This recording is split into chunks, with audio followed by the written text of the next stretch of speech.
Oh, did it work? I think it worked. Oh, wait, I can move that there. All right. This is going to take a little bit more prep than usual. I don't know why I'm talking as if anybody tuned in immediately. But it's my first time multi-streaming, so I gotta, like, make sure it works. That's important. Also, let's get some music going. Let's get some of that good DMCA safe music playing. Where did my playlist go? What? Oh, there we go. That's why it just disappeared. I really need to update this playlist. And move it to the top, because I'm going to be streaming way more now.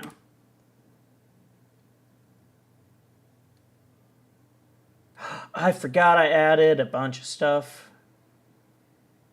from Bomb Rush Cyberfunk, and that makes me very happy. Hell yeah. Bam, bam. What is Smart Shuffle? I needed to only shuffle between stuff I'm choosing. That's like the point. What's up, Grapes? Wait, this seems really loud. One sec. Is music way louder than... Yeah, music's way louder than I am right now.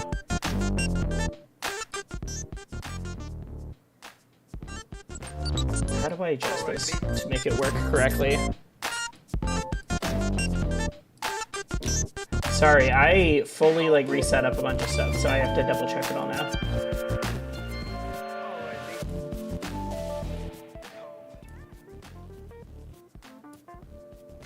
Is that better? It says it's still playing loud, but that it's not going to stream super loud. Good now? Sick.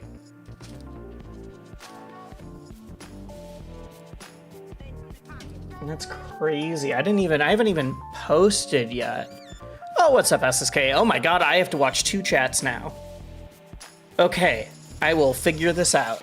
I will adapt and learn and grow. Also, why isn't my... Yeah, it's Bomb Rush music. I just put it into my DMCA safe stuff. But yeah, if I have any audio issues or any like weird stream issues, I have a lot of things right now that are showing me like bit rates going to 2 different streams. My window looks a little crazy currently. Just let me know. That's how we're gonna do this. I will say, and I'll probably keep people updated as I hear YouTubers chat. Actual like chat and alerts is going to be stuck to Twitch. It's not because I'm scared of Twitch rules. I mean, literally, Dan Clancy streamed with Harris Heller, who had both chats combined anyways. It's just I did not want to figure out how to set it up because the stream would not have happened otherwise. Just popping in to say hi, got to go to therapy. Well, go have fun. I mean, it's therapy. I don't know if it is fun per se, but go treat yourself mentally, healthily. Sure. And if you want to stop back later, we're going to be going over a lot of stuff. This is one of those streams where if I don't touch a video game, it's probably a good stream. It's going to be me doing story time. It's going to be me going over all the Rival 2 news, all that kind of stuff. But yeah, I have 2 different chats up. I need to raise this, I think. I also moved my camera. It used to be more here instead of here. And if you see, I have a triple monitor setup, and I finally got it to fit between 2 monitors. So this is literally the side of one monitor, and this is the side of another monitor. That's how close it is. If I didn't have it cropped in a bit, you would fully be able to see that. Speaking of Harris Heller, I forgot that Stream Beach shows up under his name. But this way, when I'm reading chat, once I move the window over, it actually will look like I'm kind of talking to my screen and not, you know. All right, let's lock docs. Dope. Yeah, it will look like I'm talking to the actual stream. Man, being live on YouTube is weird. I don't know why it's weird. It just feels weird. You good? Stream said something about unemployment. Oh yeah, that was my going live notification. I lost my job. Last Friday was my last day of work. I knew I was getting laid off for about 2.5 weeks now. I'm doing okay, as good as you can be. Just a second. Now that it looks like everything's working, move this over here. So I should be able to, like, this is me looking at chat right now. Oh wait, this didn't totally, one sec. Yeah, I lost my job and that sucks. Because I really, really did love my job. So I'm not like going full-time streamer. Like I'm not doing that kind of thing where I'm just like, all right, this is the time I've been waiting for. It's a big bummer. Because I really, really did love my job. But I'm already getting a lot of people who have been like sending me messages and giving me leads and doing like a lot of stuff that I am really excited about. I'm excited to see what happens as long as I can find something fast enough. You know what I mean? In the meantime, I will be doing more streams though, because why not? I have time. I'll be doing more streams. I'll be doing more content. So that's both like videos created from streams as well as like fully unique videos. Any video that I post that's from a stream, by the way, will have me doing like a voiceover and like editing. It's not just here's the stream highlighter, here's me talking about this for 10 minutes.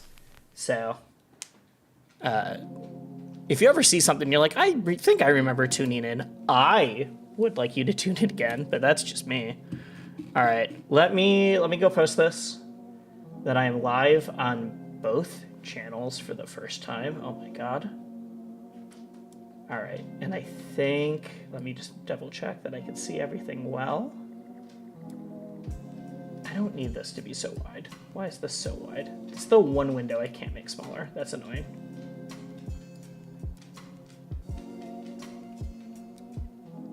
Wisely, what's good, man? I'm beyond hyped for Rivals 2. You're on...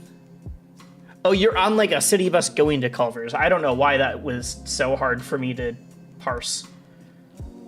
I'm beyond hyped for Rivals 2. I haven't been this hyped for fighting games since Melee. I was not hyped for Melee, so that's good, I guess? Like, I don't have the same experience as a lot of people, actually. My first Smash game was 64.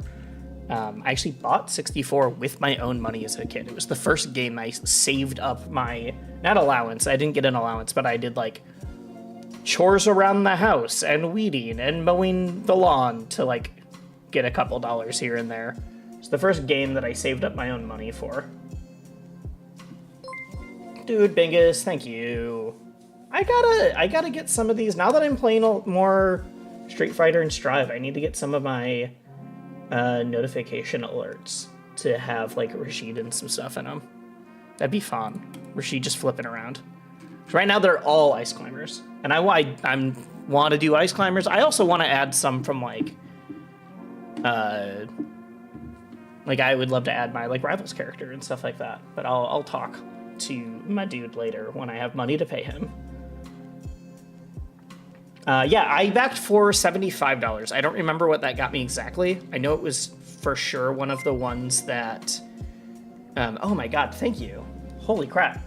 I don't know if I've had a hype train before. Wait, how was a hype train with 2? How was... Okay, 2 doesn't seem like a hype train, but maybe. Thank you. Holy crap. No, genuinely, and I'm gonna post this. This is one of the few times I'm going to be like, hey, if you have primes, if you have like these things, I would super appreciate it, because I will still be making money until the end of the month, and I'm getting severance and I'm getting like PTO paid out and stuff. But obviously I have a time limit and I have a deadline of like, I need to find a job by this time, but I can't do job applications and just rewrite my resume for 8 hours a day. So we're going to do a lot more content too and make it worth it for you guys.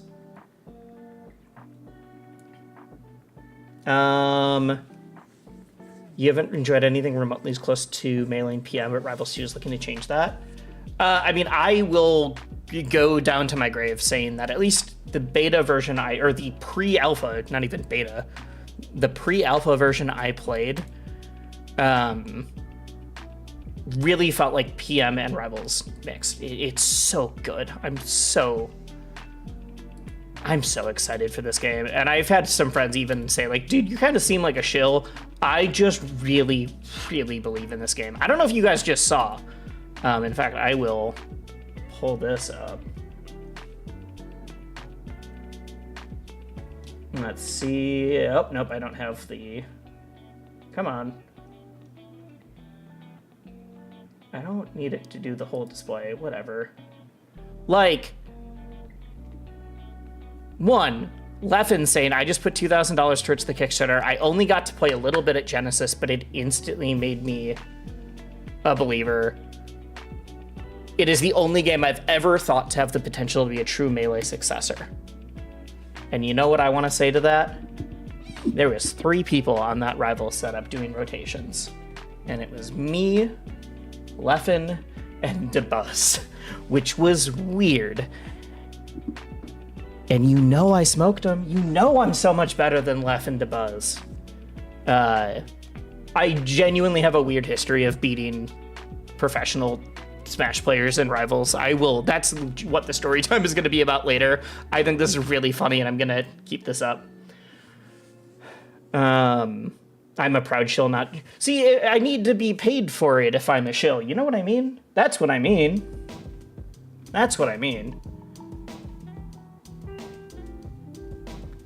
You know the game is doing something right when in Ludwig stream the boys are just grinding in the back setups instead of chilling on the couch. Oh, 100%. Yeah, absolutely. Nightmare Blunt rotation is me, DeBuzz, and Leffen. I don't agree with that. I think that sounds like a great rotation.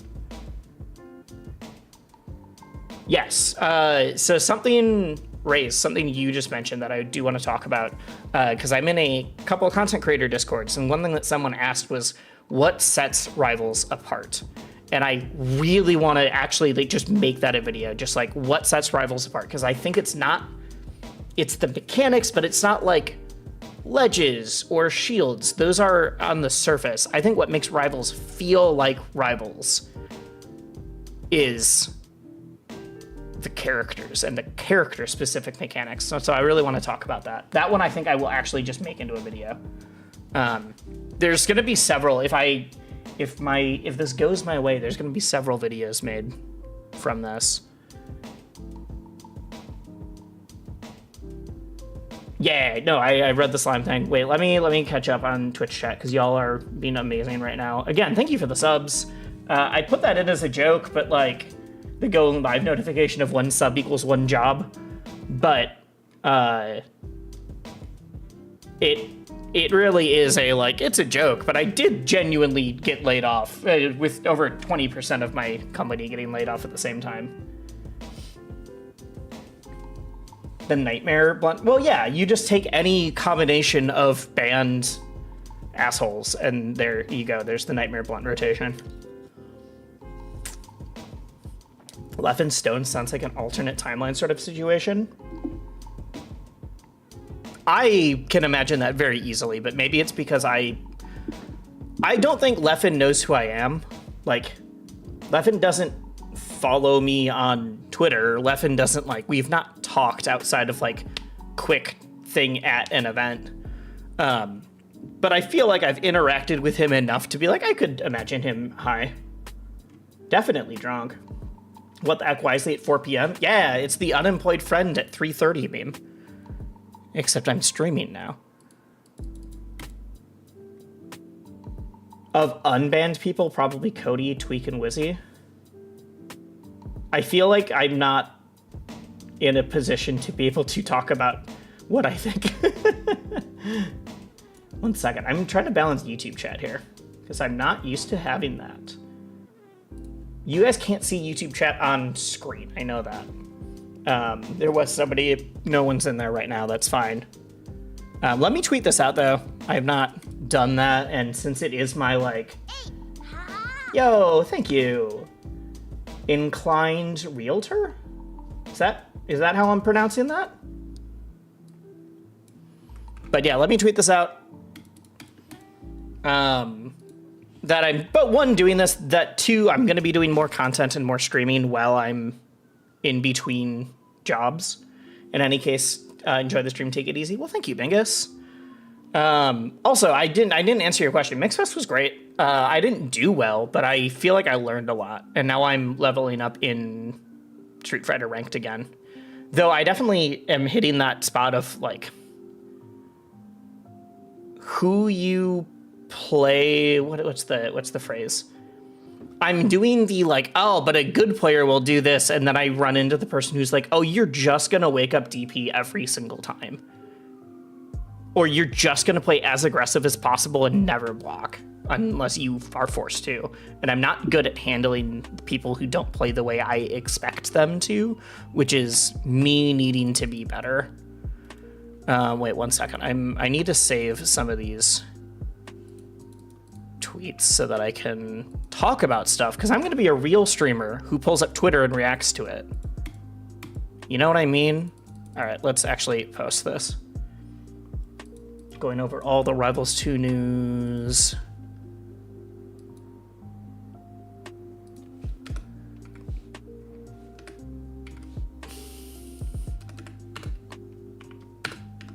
Plus story time with Wisely, which is just going to be how I've accidentally beaten like 5+ top Smash players in Rivals, and not by stream sniping. None of it has been stream sniping. It has all been in person physically. If that's the, or no, 2 were not in person, but they still were in a bracket. Like, that's why it's so funny with me.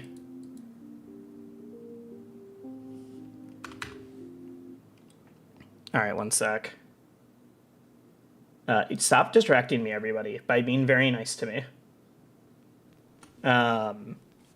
Cat, hi. Wait, you have a TwitchCon. How do I get that? I also was at TwitchCon Vegas. Is that Rupert waving hi? I love that. All right, 1 sec. I need to tweet that I'm multi-streaming because it's the first time I've done that. And I'm really excited to see how that goes. But again, thank you all for just, like, chat identity. Oh, right. And it's just not showing up because I am... Yep, there it is. I forgot I have turbo. Oh, I like the super ultra combo one. I want my versus one. There we go. Never mind. I'm not doing TwitchCon. Screw TwitchCon. Also, Kat, Astarian is Prame, who you met many, many times at TwitchCon. The person who just kept hanging out at the booth.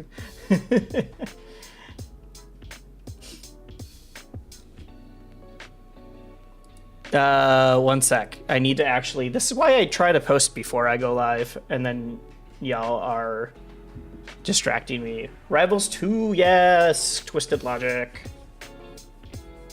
I'm very excited to talk about so much stuff. We're gonna... So the plan for today, as long as I'm still not posting that I'm live to social media, is gonna go over the Rivals 2 Kickstarter, things that we've learned because of it. So, like, one is just general overview for people who are like, I heard there was a Kickstarter, but I don't quite know. Gonna go over things that were, like, announced inside the Kickstarter, like mechanics or stages or stuff like that. I'm probably gonna do a little bit of story time because I've had a couple people now ask me, which something that I thought was more common knowledge, which is the why I keep saying that I am the gatekeeper to Rivals. And that is the story of how I've beaten... Put it this way, if my wins in Rivals were actually in a Smash game, I would be a top 50 player. But unfortunately, I keep beating top 50 players in the wrong games. And that's fine. So I'm going to do that. There's a lot of stuff that I want to go over. There's a couple, like, actual breakdowns that I want to do for Rivals 2 from what people have asked me. One is like, why would I care about Rivals 2 if I enjoy Melee, or if I enjoy PM or any other thing? So like, what sets it apart?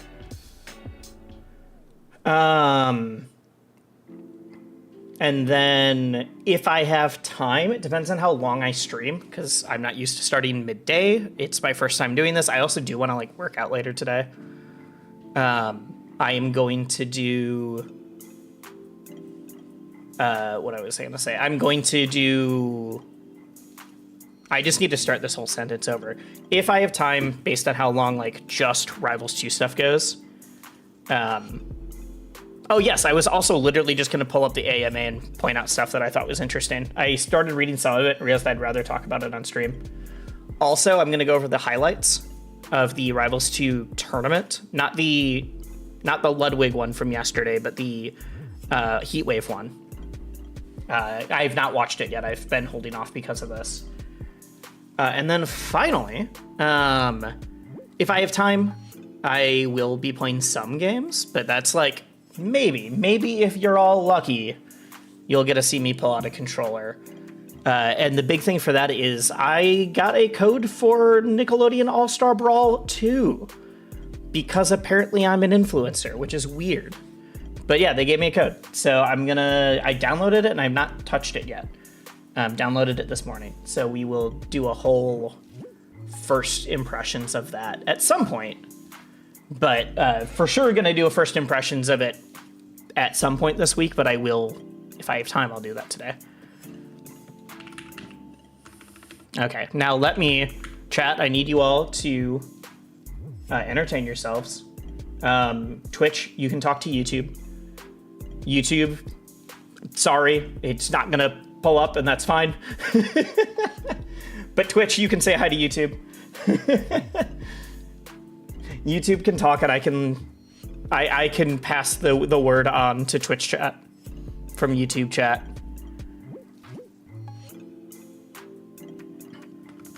This is not hi YouTube as in like I'm in a video. This is hi YouTube as in YouTube chat can see Twitch chat and Twitch chat cannot see YouTube chat. All right.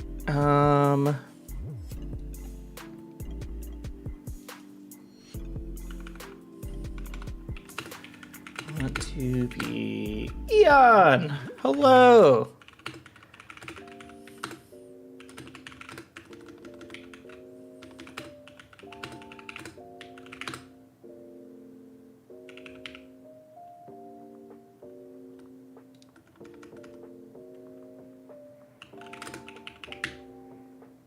Okay, Prem, you're just in both chats now.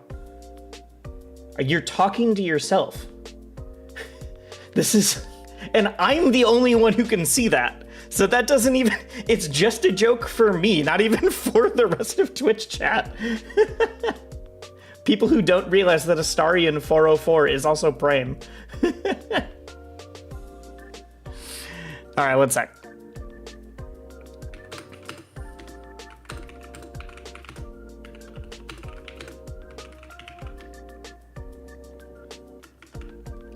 Okay.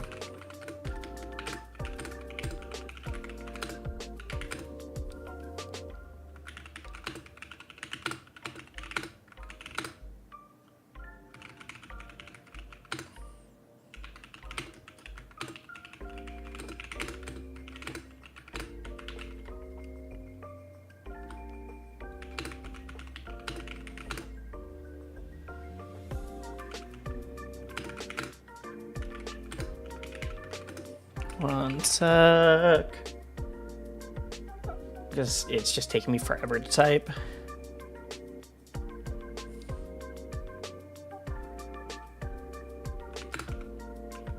Have we started the Rivals talk yet? I mean, we're just talking in general. We're not like... We've been talking about Rivals, but it has not been me being like, here's the news, and here's all of this. Like, I haven't done a breakdown, but we are just talking about my experience. Oh, Ray's asked earlier, I forgot to answer. Did you end up playing in a box for Rivals 2? Yes, I did. Support wasn't 100% there. It worked totally. The biggest thing is, if I remember right, I couldn't use my dead zones correctly. meaning I couldn't hit like the walk modifier and tilt and then go. It just was fully on or off. So I couldn't walk. I could just run everywhere. But it still felt really good outside of that. And I had to like buffer in tilts. But that was like, they literally have, Rivals 1 has dead zone. Like everybody can make their own custom dead zones for both the analog stick and C stick. And that also applies for boxes. So I know that will be in. I played in like the build that was shown on Ludwig's stream yesterday looked so much better than the one I played. Because the gameplay maybe was the same. Mine didn't have fleet. I think it was maybe another character I didn't have when I played. I played in the Genesis one last year. And this is all in a video that I posted a lot of months. I was going to say a couple months ago, a lot of months ago now at this point. But what was I going to say? You know, it's funny that they pay me to outstanding head gem. Is that, am I not seeing the rest? Hegemon. Okay. Hello. Thank you. I thought I just couldn't read it correctly, but the end of the word is not cut off. It's just, that's the name.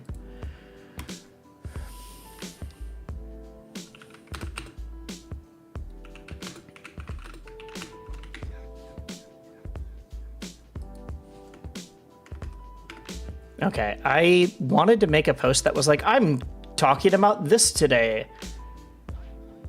But also, I am realizing I can't, and also be like, I lost my job. Please help.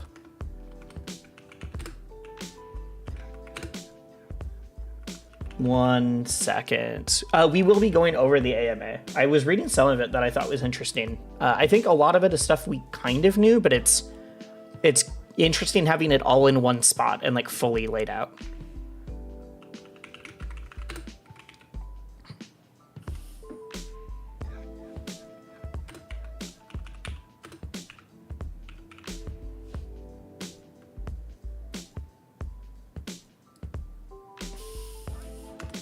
Okay, one sec.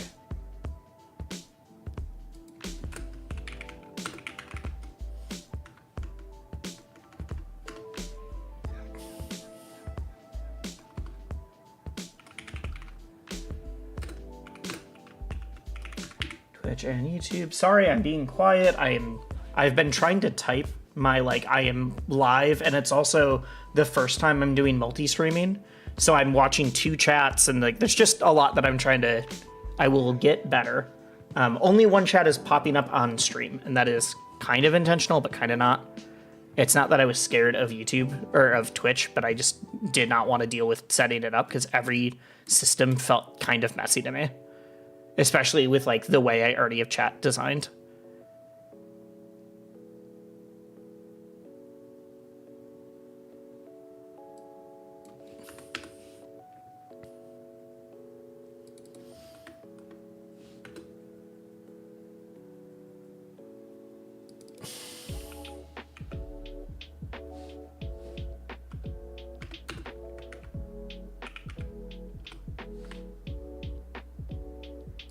Okay.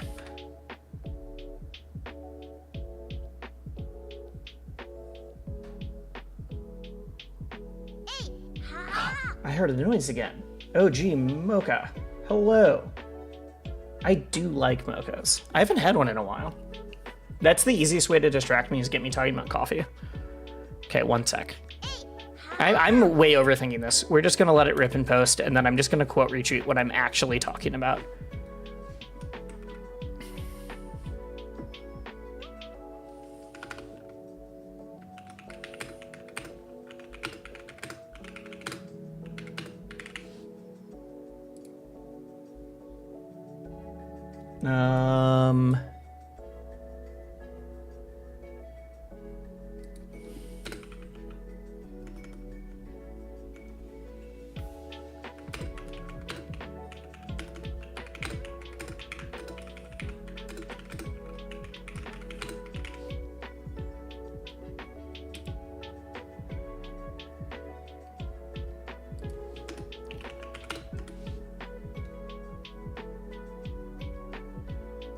Actually, I'm just gonna links to your favorite sites. There we go. Man, suddenly having to include 2 links feels like a lot. So I'm just gonna have to start doing the link in bio thing. I'm not posting 2 different links.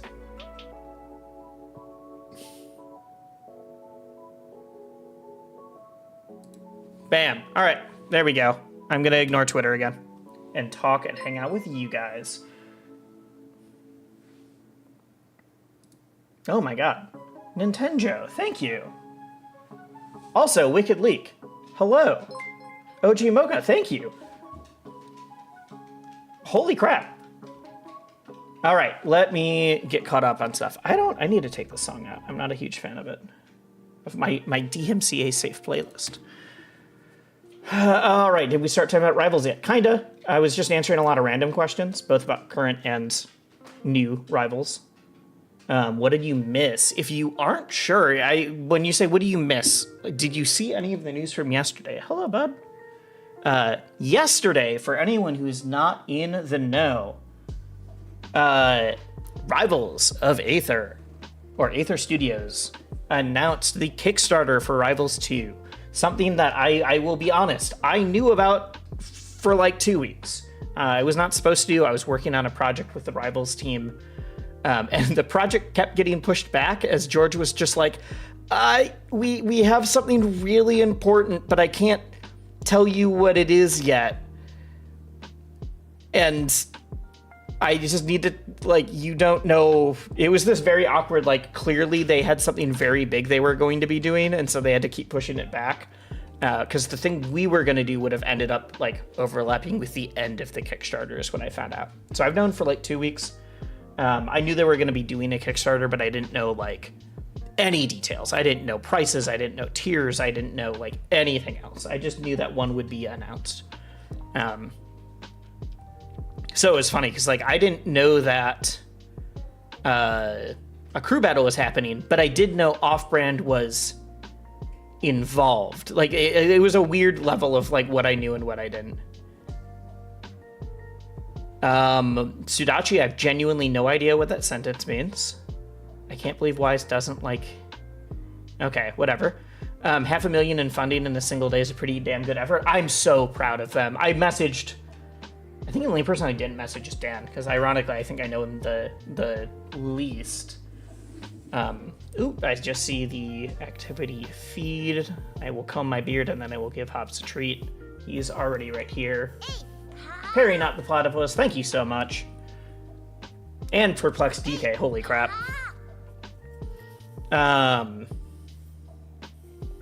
Wow, I have, between the 2 chats, we've been at, like, 15 viewers, and, like, this is not much. I just posted about this. This is... Holy crap. I mean, one, yes, I know. I, like, posted, like, hey, it's a big deal thing for me. But the support still means so much. Thank you. I'm not trying to go full-time content creator, but as long as I'm applying for jobs and I need something to do with my time, yeah, we're gonna go hard for a bit. Gonna go hard on the Rivals content. What's up, Anwar? All right, reading both chats is hard. I'm a little concerned about, like, the story mode will be in parts. That's scary.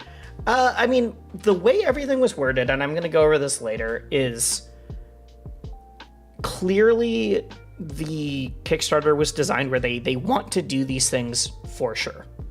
Like, the none of this is stuff where they're like, we won't make this if the game doesn't get this level of, especially for the stretch goals, this level of funding.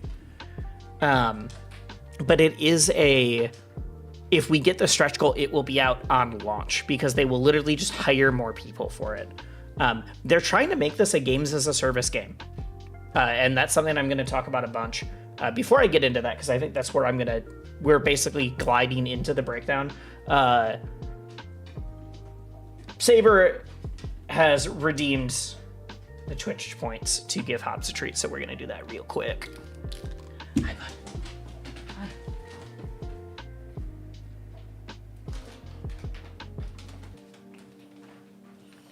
Anybody who's not met him, hello. This is Hobbs. He's my puppy. Hi. Touch. Yes. Touch. Why do you have gunk in your eyes? No, come on. I'm just cleaning your eyes. You're fine. And this is why the... Okay, Raze, I'm already giving this... We got treats. Touch. Yes. Touch. Yes, good boy. Good job. Sit. Yes. Yes. And then back up so that chat can see you. Hello. There you go. You dropped that one. There you go.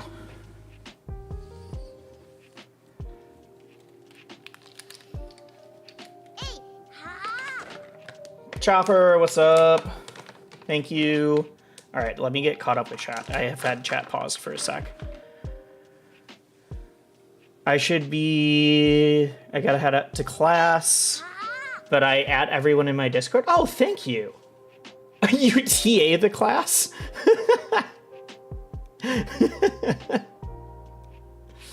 Like, thanks. Can't stick around, but you can have my prime keep up the grind. I'm not keeping up the grind. Let's be clear. The grind is starting now. I am keeping up like work and doing other stuff. So I am very excited. I have a lot of content stuff that I've been wanting to make anyways, outside of just like news and updates. I have like full on like I've literally have like mods that I've commissioned for PM and for Melee and for different things so that I can have people try out. Like, I was gonna say my gameplay ideas. Let's be clear, they're not mine. They're just very dumb gameplay ideas.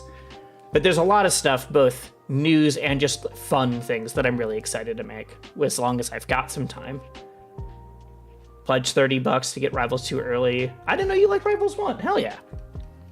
You want Claren? Well, you're in luck. They have already teased Claren.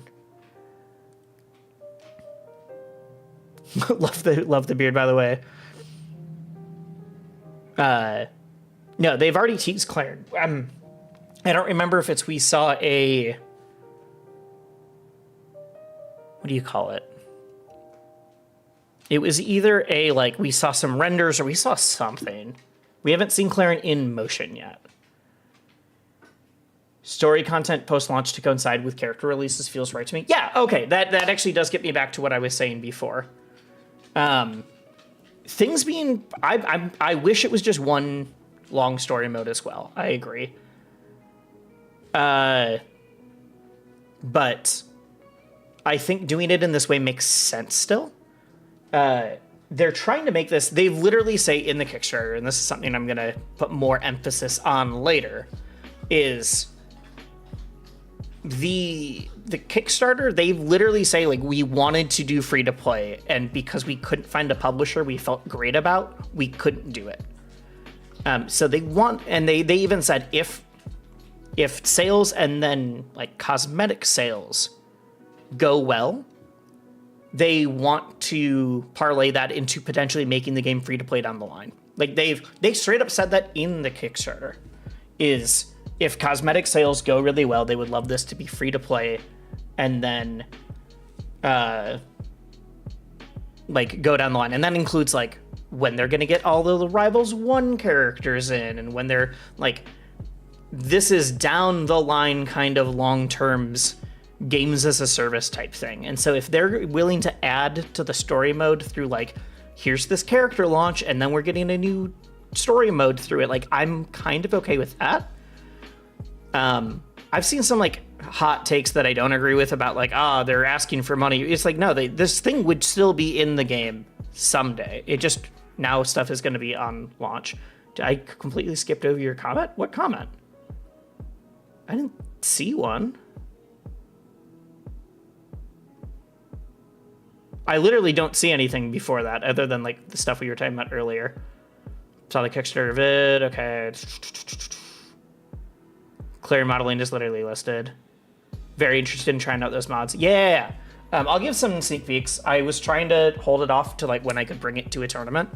I have a mod for PM where it makes literally every single character a fast faller. It's not good, but it is very funny.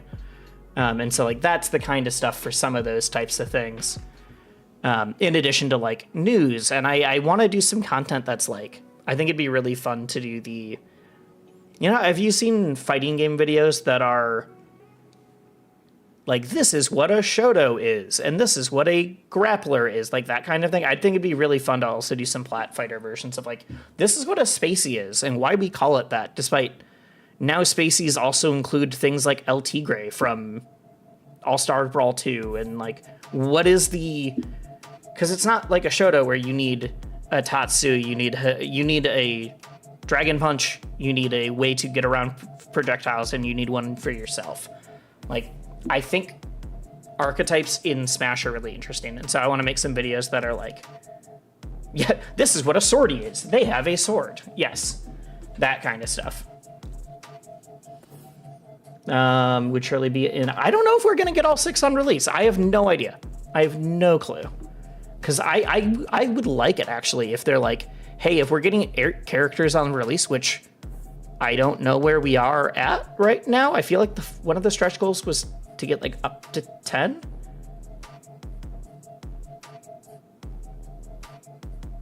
Those are all I watch, and we need a lot of those channels focused on a small set. Yeah.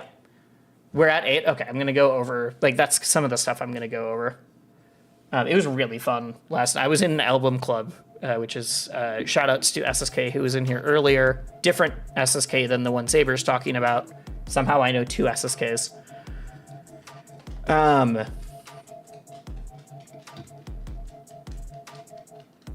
What was I going to say? No, I do a bi-weekly album club. That's something I really look forward to. And so that's every other Wednesday we bring a new album forward. And so right now we're with a new like theme. So last night was talking about local bands. We've done genres. We've done a lot of stuff. Our genre needs educational resources. Yeah, I know. I agree with that. In a weird way, though, I think Smash almost is too focused on educational resources in a very specific way of, I think we have a lot of resources for brand new beginners, and then we have a ton of resources that are like, are you in depth with the game and you're going to go grind Uncle Punch for a while in Melee? Here's how you learn how to do these things. And we don't have anything in between. We don't have anything for like lower, like kind of new, but not really, or like mid-level. But we also don't have a ton of stuff that I think is great for casuals that aren't just straight up. Like, there are a lot of channels that do casual Smash stuff, but a lot of them, 1, they're just alt. But 2, a lot of them are really like, they don't care about the competitive stuff at all. And I think it's really fun. It's like why I did the video where Penguin played an escalating series of more and more difficult opponents, and she wasn't allowed to use the B button the entire time. Stuff like that, that's like, a casual person would understand this and think it's cool and interesting. And you don't need to be a top player to understand why it's fun. I hope that the Rivals 2... I mean, the Rivals 1 actually does have a decent tutorial. Rivals 1 does have a decent tutorial. It just was added so late. Rivals 2, I'm glad that we're hitting the stretch goal for it to be added right away. I would have felt bad. That's the only thing when people are like, Dan should have had these in right away. It's like, tutorial I do agree on. Rivals 1 recently got some new training mode options. They did. I've not used them at all because I am not trying to get better at Rivals 1 anymore. I'll be real. I'm doing more work on commentary and that stuff for Rivals 1, but I'm not like actively grinding it anymore. You think we get the OG roster in a couple?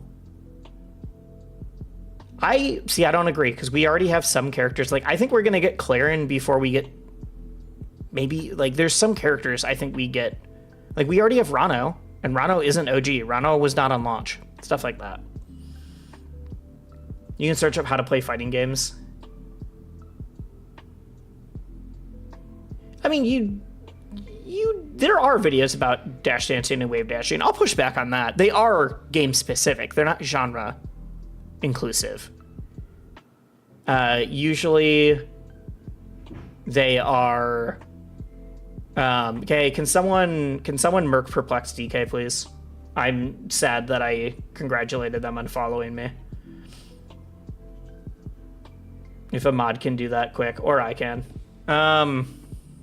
Thank you.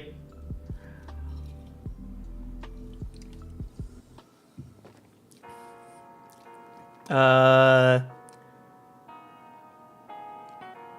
can see Absa and Edelus. Yeah, I think Absa and Edelus are actually both great examples of, I think we would see Clarin.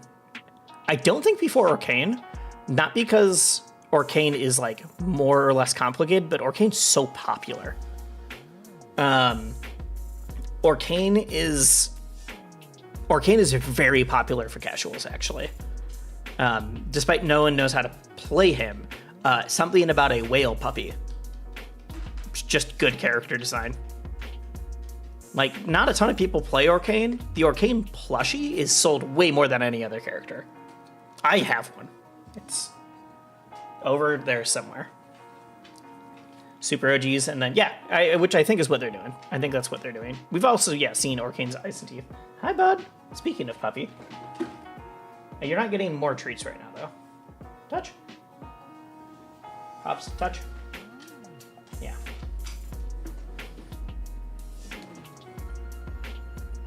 Pockets plays Arcane? Yeah. I mean, a lot of people do play Arcane. It's just Arcane is like... You'd think it would be Zetter because Zetter is the, like... I don't want to say the Mario of this game. Like, Zetter's a spacey, but, like, is they very much pick up and play right away.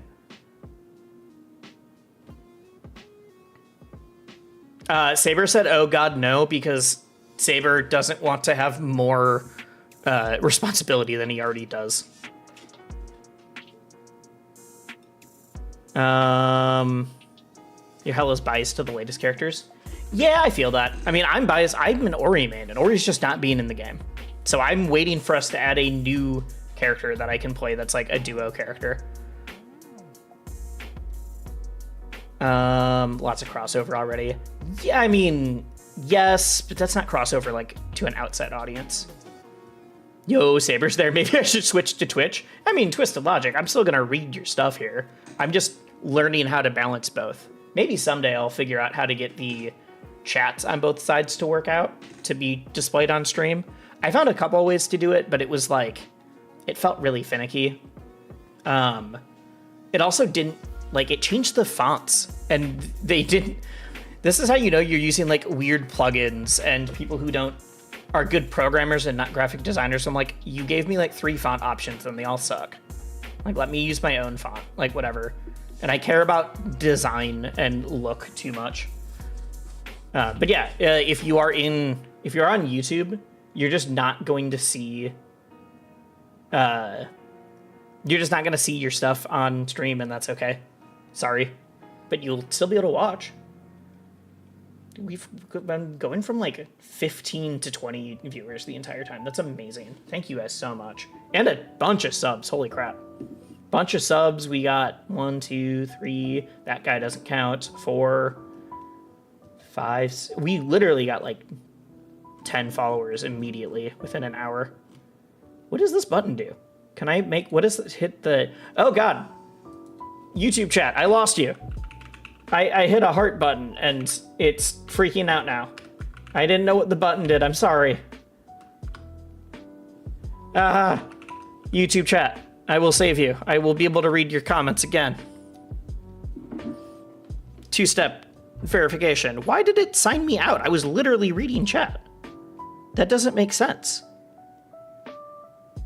That doesn't make sense. Whoa, holy crap, why can I hear myself? Oh, it's showing me... No, why would you do that? Oh, I reacted to a chat message and it decided to pull up the entire YouTube premium up instead of... It pulled my entire stream up instead of just showing me chat. I don't want that. All right, let's fix that quick and bring my chat doc back. That was awful. There we go, we're back, we're back. Live service drip feed has been successful. Yeah, I think it will. The problem is we've never seen a fighting game do it really well. I thought Multiversus was going to, and then that's been gone for several months.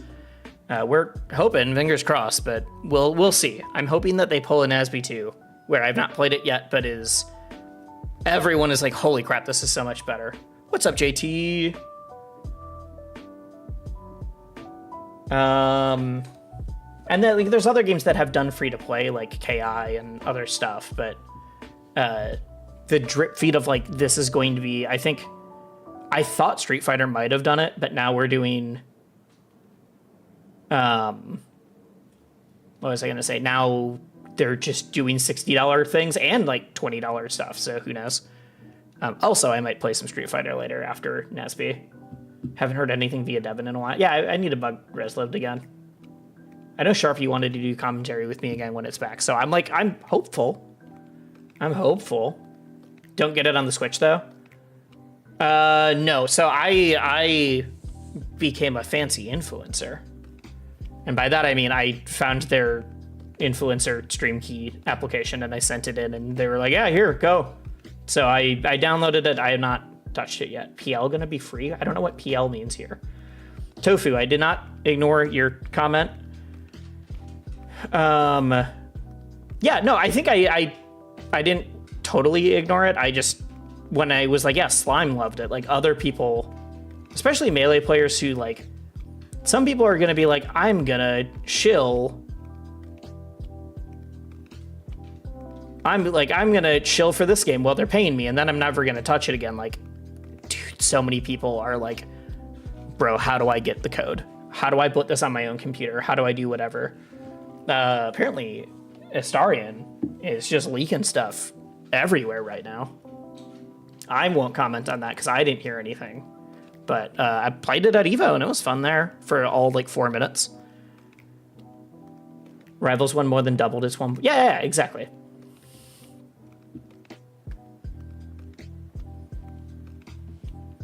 All right, okay.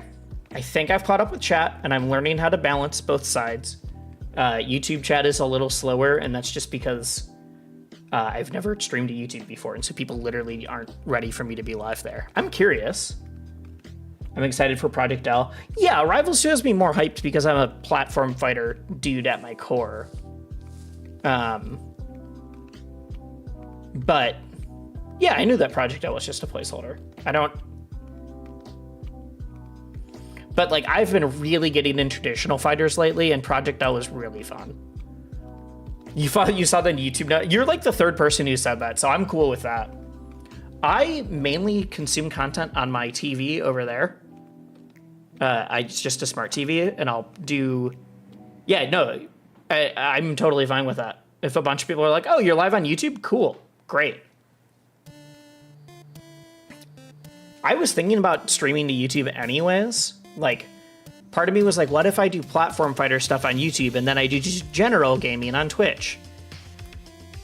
And then Twitch was like, hey, you can just do this now. It's like, all right, neat, cool. We'll see. I'm really interested to see if my YouTube audience, because I only upload, anything that's not a platform fighter is, or at least esports or fighting games is pretty old, like 4 years old on there. I'm really interested in what's going to happen when I'm like, I'm playing this indie game, this roguelike right now. If YouTube is going to be like, what? Why? Who are you? All right. One sec before we move into going over the Kickstarter, all that kind of stuff. I really am curious. I want to look at my dashboard for YouTube because I'm very interested. Got 2 viewers. Shout outs to you guys right now. 13 over on Twitch, which for me is great. I'm going to definitely keep track of the combined because I do not average 15 people normally. I just want to see if I get a bunch of people who are like, oh, I got a notification and I unsubbed or I did sub.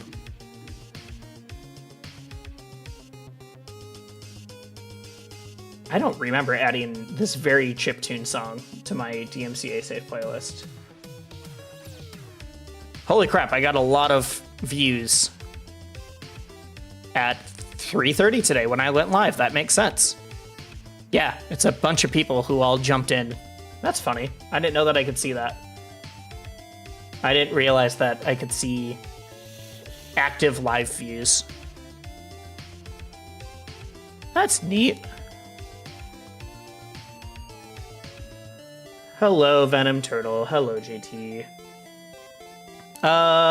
Hope you are well. I'm doing okay. I'm doing okay.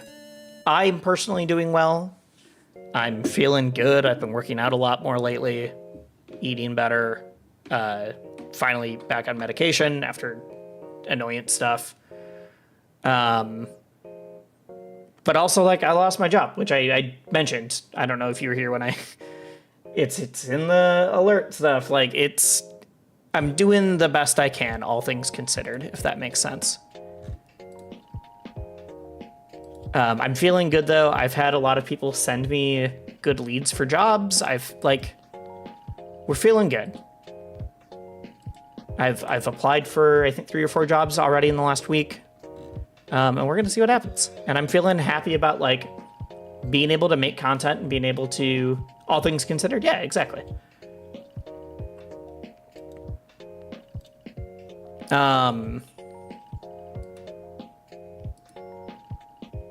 What was I going to say?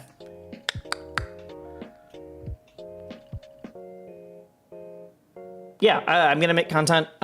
My goal is to like from this stream, I want to have like 3 videos that I can upload. That kind of thing. I'm not going to stream 40 hours a day. I'm not going to stream 40 hours a week, let alone a day. But like, I'm going to take time and do video editing, do other stuff. So like, I'm going to have a bunch of Rivals videos queued up, and I'm also not going to have them all go live like day. It's going to be like, if I can, in 3 weeks of streaming, if I can get multiple months of like spread out videos created from that, I will be super happy. Especially because, and again, if anybody from y'all, I know that you were all very supportive earlier. I can't pay for editing right now. I'm gonna be back on my own editing bullshit. Which I enjoy editing. The reason I worked with some editors before, which huge shout outs to G-Dubs and Tandoori and C Sully and a bunch of folks. Those are the 3 main ones that I worked with a lot. It was just because I didn't have time. And so now I have time. And, you know, if things randomly blow up, which I don't think it will, I think Rivals 2 genuinely will be a big time for me. I'm already getting... Like, I'm already talking with folks about, like, hey, we want to do this launch tournament, like that kind of stuff. Tandoori does some good stuff. Enjoyed. Yeah, no, I love Tando. And there's a bunch of people that just like, yeah, if I have money and do not have time, 100% would love to work with all of those guys again. And they're all like still in my Discord. They're still hanging out. It's just I can't afford to be paying people when I don't have a job. I already didn't pay everybody as much as I wanted to, let alone what they were worth. And now I for sure can't. All right. What do we want to talk about first? Should I just go over oh, hello.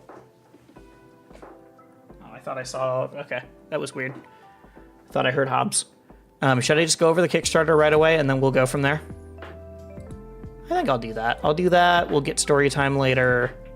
We're going to go over the highlight video from the Heatwave stream of Rivals 2. What's so funny watching all of the footage from yesterday, because I just had that stream up while I was doing job applications, is so many Melee people are like, oh, yo, this is amazing. This game's great. It looks fast. It looks fun. It's fluid. I don't know if I saw like a single person except for Trevor Hitfall. No, that's what I'm saying. The Ludwig stream was great. It's just long, so I'm not gonna put on a 4-hour thing and react to it. Like, these are people who haven't even gotten into like what's hit falling, what's all of like character specific mechanics, a bunch of stuff. I'm really, really excited for people to really get their hands on it. I posted to, or I commented on Derai's post.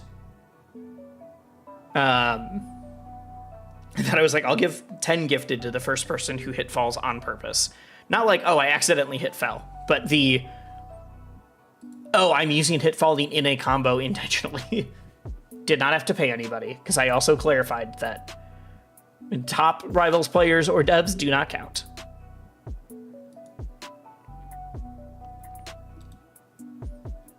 Happy to see Josh Man popping off the last time he... Yeah, but I mean, Josh, he knew Adeliths. He knew some stuff. He was talking about how he wanted his polar bear. Josh Man's also just a really nice person. He's one of my favorite folks to just, like, hang out with. We shared a bed at Combo Breaker.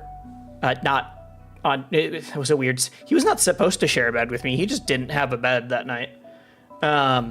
He also, Joshman, a lot of people don't know this, because Joshman used to be Sora and Joshman. Sora, the first time I ever heard of that tag, was the Australian Donkey Kong in PM. At one point, Joshman was the number 1 or 2 player in Australia for Project M.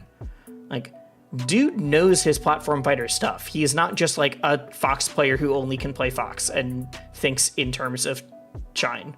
Like, he just knows how to play platform fighters really well and knows how to play a wide variety of characters too.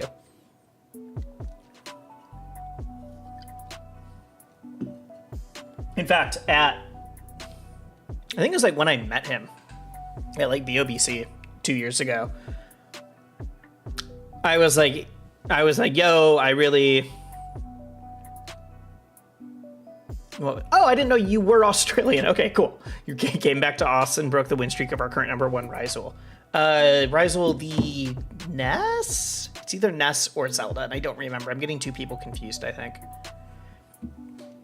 Yeah, no, I saw that. I think he did it with Fox, but Ness main. Okay, that's what I thought.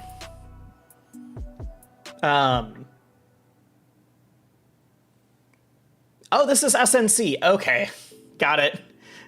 That makes more sense. I don't know if I would have like 100% placed SNC in my brain, but like with the context all gets me there. No, when I met Joshman at BOBC, one of the things I was like, I remember you from the old, like I remember your PM DK days. And he looks at me, he's like, oh, you know.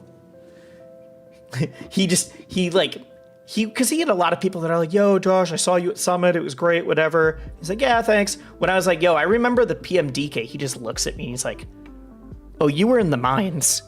You're there. It was very funny. I think that was the moment he's like, oh, wait, Wisely's legit. All right, let's go over this Kickstarter. Bam.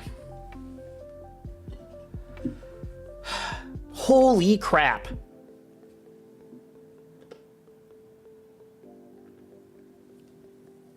Actually, I want this to be window, not... One sec. Not display, because I don't like when like my notifications and stuff pop up. Do I not just have a... Okay, whatever, I have to make this. I'm not a true React streamer yet. I didn't have a media source that was just for browser capture. Or window capture, but for my browser. Unless, wait, maybe I do? Nope, I have a lot of very specific ones. Chrome. Bam. Oh, hello.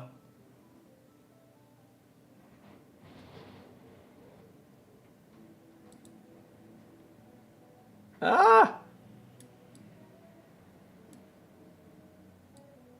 I can fix it. I can fix it. Why is this not the right aspect ratio? I don't understand. I can't believe we're already past 5. Yeah, that's what I said holy crap about when I opened it up. One sec, we're going to talk about a lot of stuff. How do I... Darn it. There we go.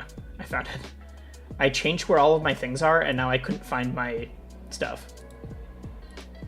You know what? I'm just going to make this slightly larger. I have a slightly bigger or not TV monitor, and I think that's why.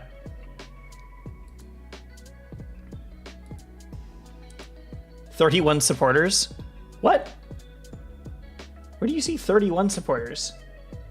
Oh no, last night when I was like, oh my god, I really hope we get to the Genesis, which I don't know why I was even questioning it. Yeah. This is where is it? 31 supporters. I saw this earlier. You're right. Where did I find that? I can't find it. 800, yeah. Not 800,000, 8,000. No, I think 31 supports are, yeah, 31 backed is, we can see what things Dan has backed on Kickstarter. And I don't think Dan realizes that he made that public, because you're not supposed to.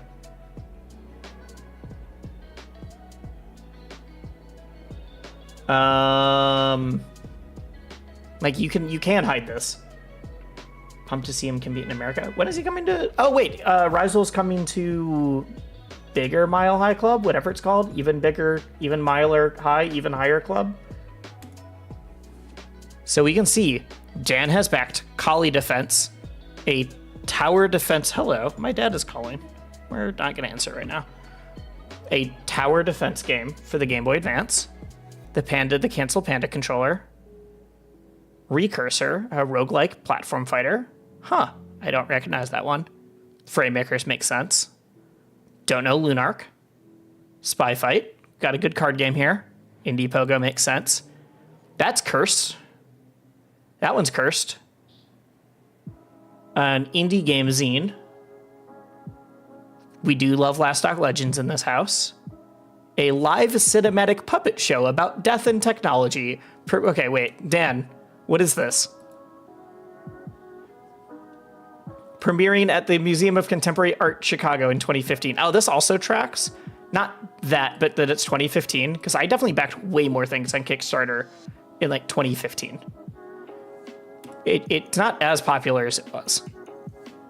He backed the Armada Smash Bros. One. Okay. Which is, that's the one that came out in like 2020. Super Arcade. The world's first underwater stealth trivia cheat 'em up. We're gonna click on that one. He backed Rain World. Dude, Dan's got good taste. I don't know why I'm not surprised, but except for a couple that did not work. But Last Stock Legends, we got the Indie Pogo and Frame Makers. We got Rain World, which I've not played, but I've heard is great. What is, okay, what is this? All right, I will get too distracted if I start clicking on things. Starwall, a retro epic narwhal battle in space. I'm gonna guess this is 2012. That has to be when that is. Dino Run 2. This feels invasive. It is invasive. Dan should have hidden this. Trone. I don't know what that is. It's a controller. Night in the Woods. I love that game. Good game. Air Dash, competitive. I don't remember that, but it was canceled. Oh no. Oh no. Oh god, where did it go? Not Mighty Number 9. Okay. No, this is invasive. Pocket Rumble. That game actually just fully came out. God, that was going to be for the 3DS. That the like final or like complete edition just came out. I need to play that still. I heard it's good. Indie Game Journalism. Mutant Football League. Yo, I played so much Awesome Knots. I have like 300 hours in that game. I am thinking of Pocket Bravery. You're right. I'm definitely thinking of Pocket Bravery. I still think Clearing was 100% supposed to be Hyperlight. Was supposed to be Drifter. There's not a shot that Clearing was not supposed to be. Ooh, yeah. Okay, Dan Scott. We do have Hyperlight Drifter, Awesome Knots, Night in the Woods, Rain World, Last Stock Legends. We have some really good ones here, but then we also do have Mighty Number 9 and Ouya. So who's to say? I need to dip and actually do my job. Looking forward to more Wisely content. Thank you. A lot of these are only bad in retrospect. Oh yeah, no. If I can't find my old account, but there are things that I backed on Kickstarter that did not end up good.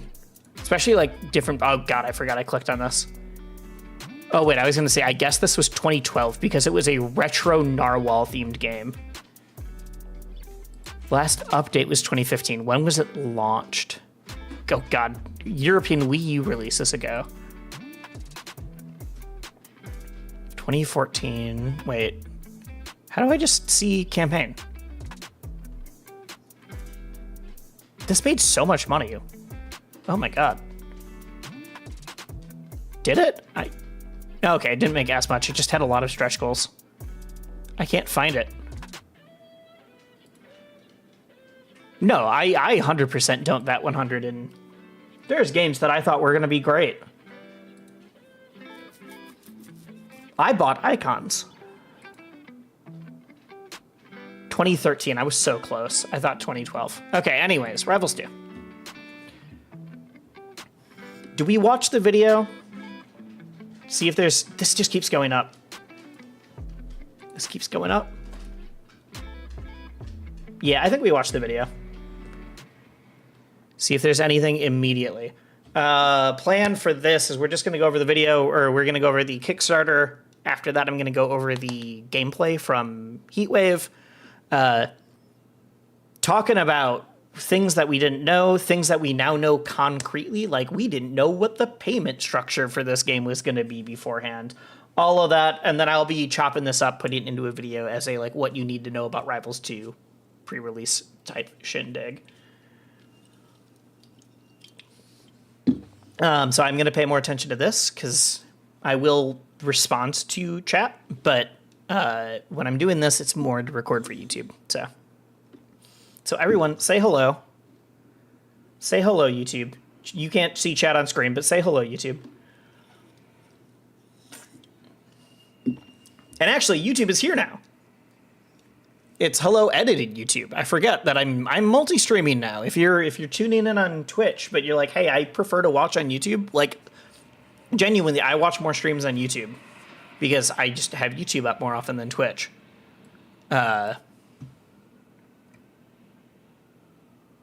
Anyways, yes, that's how it go. That's how it do be. All right, let's go. Oh no, I tweeted about Twitch and streams, and now a bunch of graphic design accounts have followed me that are all... Oh no. Graphic designer, logo, banner. Oh, God. I summoned the bots. None of them are responding, though. They're just following me, which is even weirder. Usually they all type words. No, let's not. It's a better website than that. You stick to YouTube when possible? Yeah. I know, I like watching stuff on YouTube more, but I like the community aspect of Twitch more. All right. Turning music off because we're going to watch some stuff. This is Rivals 2. If you were, I was going to say living under a rock, it's been a day. We finally know what is up about Rivals 2. One, let's be clear, it is Rivals 2. It is not Rivals of Aether 2. Devs have been very, very upfront about that. They are insistent. In fact, Zane was not reprimanded. I don't know what the word I'm looking for. Zane was told. Rivals 2 was... Oh, wait. My screen is... You can zoom in so that we can see better. There we go. Yeah, we genuinely didn't know. Before yesterday, we did not know when the game was going to come out other than 2024. We didn't know if it was going to be free to play, if it was going to cost money, if there was going to be skins. Oh, I can leak this now.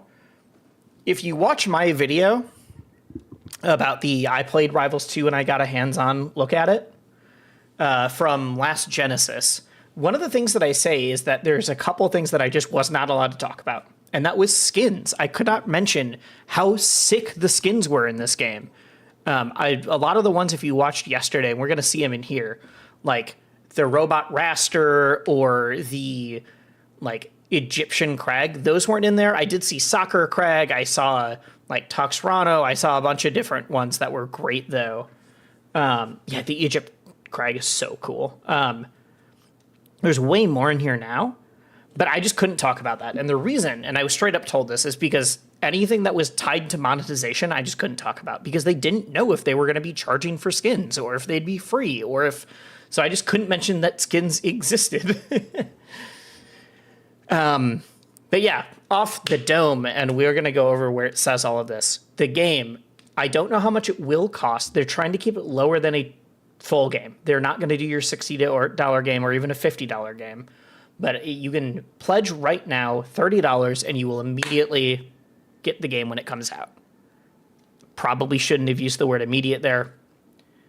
You will immediately get the game in November of 2024. That's how the word immediate works. November 2024 is what they are estimating at. That's what they're trying to go for. We're going to go over it's either on here or on their Twitter. We're going to go over some of the their timelines. So there's things from Q1 all the way to Q4. So spring all the or like actually end of January all the way through next winter. So oh my God, it's going up. Can we get to 520? 520 while I'm sitting here? Come on. Chat, we can do it. Sub to me with Twitch Primes because I lost my job and somehow I will make this number go higher. I bet we can make it happen. We did it. Wow, that was like $3. Did someone? Okay. All right. Maybe I just misread it. Holy crap, it still has a full month. That's so much money. George was like worried that they wouldn't hit the goal or that it was going to sound like they were asking for too much money at 200,000. And I was like, people want to support you so badly. All right, let's watch the trailer. Let's see if there's any new stuff. Obviously, I've seen this already. I've seen all of the shout outs to the job losers. Let's go. Everyone that's unemployed now. Woo, I love economy. Wait, why is it saying... Okay, I did back it. I'll just log in later. If this is really loud, we'll figure it out. Oh God, it's really loud. Okay. Why can't I... Okay, I can't use spacebar. I'm going to turn that way down. That was very loud. But yeah, we're mainly looking for new stuff, not just like, oh, that looks cool. I mean, I will do some of that. Special pummels. It's just good effects. I like the new logo that they've been using. Not that one. I'm Dan Fernacey, the game director. As a side note, I got several messages and saw in several chats yesterday. They're like, that's how you pronounce Dan's last name? They thought it was like Furnace. Like furnace, but with an O. I was like, no, it's Fernacey. You got by the meme troll account that just responds to him on Twitter. At Ether Studios. We're a fully remote team that I love almost everybody in this. I just don't know who the top right person is, but I love I Am Esports and Trevor and George and Dan. I just don't know who this is. I'm sure they're great as well. I just don't know them. Creates video games in our original world of Ether. With Rivals Dude, we 2, love Youngblood to here. I money matched him last year, and he took money from me, so maybe I don't like him. Satisfies the masters of the genre and attracts new players into our community. We just got to let the public play. God, I love buzzwords. I love buzzwords. The game will be competitively deep, but also attract newcomers. It's like, yeah, you're making a game. It should do all those things. For the first time at PAX West, and we were overwhelmed by the positive feedback. Since 2020, we have invested over $2 million into Rivals 2. Our studio... I saw people that were like, oh my God, they're asking for so much money with these stretch goals. People don't realize how much money running, I was going to say a game company is, running any company is. Turns out that when you pay like 10 to 20 people, I think they have like 15 right now, and they're looking to hire more. good salaries, like living wages. You spend a lot of money real fast. They're not asking for a bunch of excess money. They're just trying to hire people. And they've already spent over $2 million. That was something that George was like really trying to be sure he was clear about too, or Edalus. He was like, we don't want people to think like, what have you done so far? It's like, no, we've done a lot. We just need to get over the finish line, or else we can get over the finish line, but it's gonna be a not weak, but it's just not all gonna be on launch. Okay. Is fully committed to launching this game in 2024. We are at the last mile of development. Yes, exactly what I was just saying. Support to help us cross the finish line. I should have just let him talk. As a Brawl Sonic player, which doesn't really give you the most faith in a platform fighter dev. But like in the early days, Dan was there. Yes, Twisted. Yes, that is indeed Alphabet Radical, Alpha Rad. This isn't a new thing. We all know this, but I think for anybody that's new to the game, especially like Melee players that are checking out Rivals, I think the sense of humor and personality in the dev team really does actually mean a lot. Like, it's so refreshing for them to be like, oh, wait, devs who not only know that we exist, but like make jokes and have fun and care about their community. Oh my God, really? At every single tournament. I love running it. Cake. Like, he would travel, he'd bring the setups. It was him and George every single time. I feel like Ether Studios has done a really good job in hiring good people. Everyone is so passionate for the product they're creating. They are building the foundation for everything they want to create in the future. That's the guy I don't know. With Rivals 1. I know that's how they're going to do it with Rivals 2. Rivals of Aether was already really, really good in terms of platform fighters. It's one of the most fun out there. The general... Low-key, Void is actually really good at Rivals 1, if I'm remembering it. I'm pretty sure it's him and Mars both play Rivals 1. Not like a ton, but I've heard they're nasty on the sticks. I feel like I have to pause so much because I'm so scared of being like a React streamer who's just watching things, even though I know that's not what I'm doing. I'm just not. I don't do this.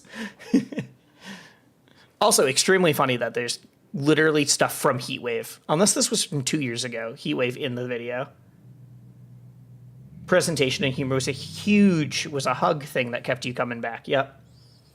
It was a very big thing.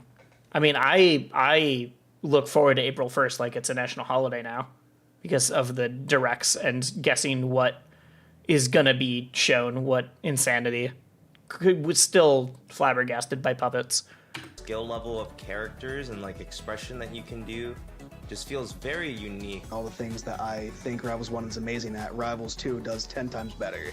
Awesome combination of Melee's difficult mechanics and what makes Melee so interesting with the ease of access of Rivals and the uniqueness of Rivals. The game's cool. Absolutely. And I talked about that a ton in my my like preview video. There's so much that makes it deep, but it doesn't feel like you're not like, oh, I wish there was L canceling or I wish there wasn't L canceling. It feels good. You're going to be able to get in and play a lot faster, but there's still going to be so much depth because like there's still hit falling. There's still a ton of different things. They've added a bunch of new mechanics that haven't been in the genre before. Oh my God, I'm so excited. I think people who are scared that this is going to be baby mode Rivals are not going to be sorely disappointed. I think they will be pleasantly surprised that this is not going to be baby mode at all and will be really good. But also still a lot easier to get into than like, sure, there's a lot of slippy tutorials and there's a lot of like SSBM tutorials for Melee and stuff. But man, talk to a new Melee player when a year in, they're like, yeah, I feel like I'm getting some of the core mechanics down. All right. I have really high hopes for this game. I have never believed in a platform fighter more than Rivals 2. Just straight up. The jump from 2D to 3D was huge, and it has allowed us to expand the gameplay in ways Fleet. that would have been difficult with our original art style. The game is already incredibly fun to play locally, with a ton of new mechanics. I just realized that the person who I said I didn't recognize is definitely lead artist that I'm blanking on. Rano? That I'm blanking on the tag of. I don't know who I'm gonna main. You're recovering Ori Degenerate. Me too. Though I did start with, well, actually started with Force, but my like real start into, I feel like my glasses got dirtier from cleaning them somehow. What the heck? Do I have? Yeah, I do.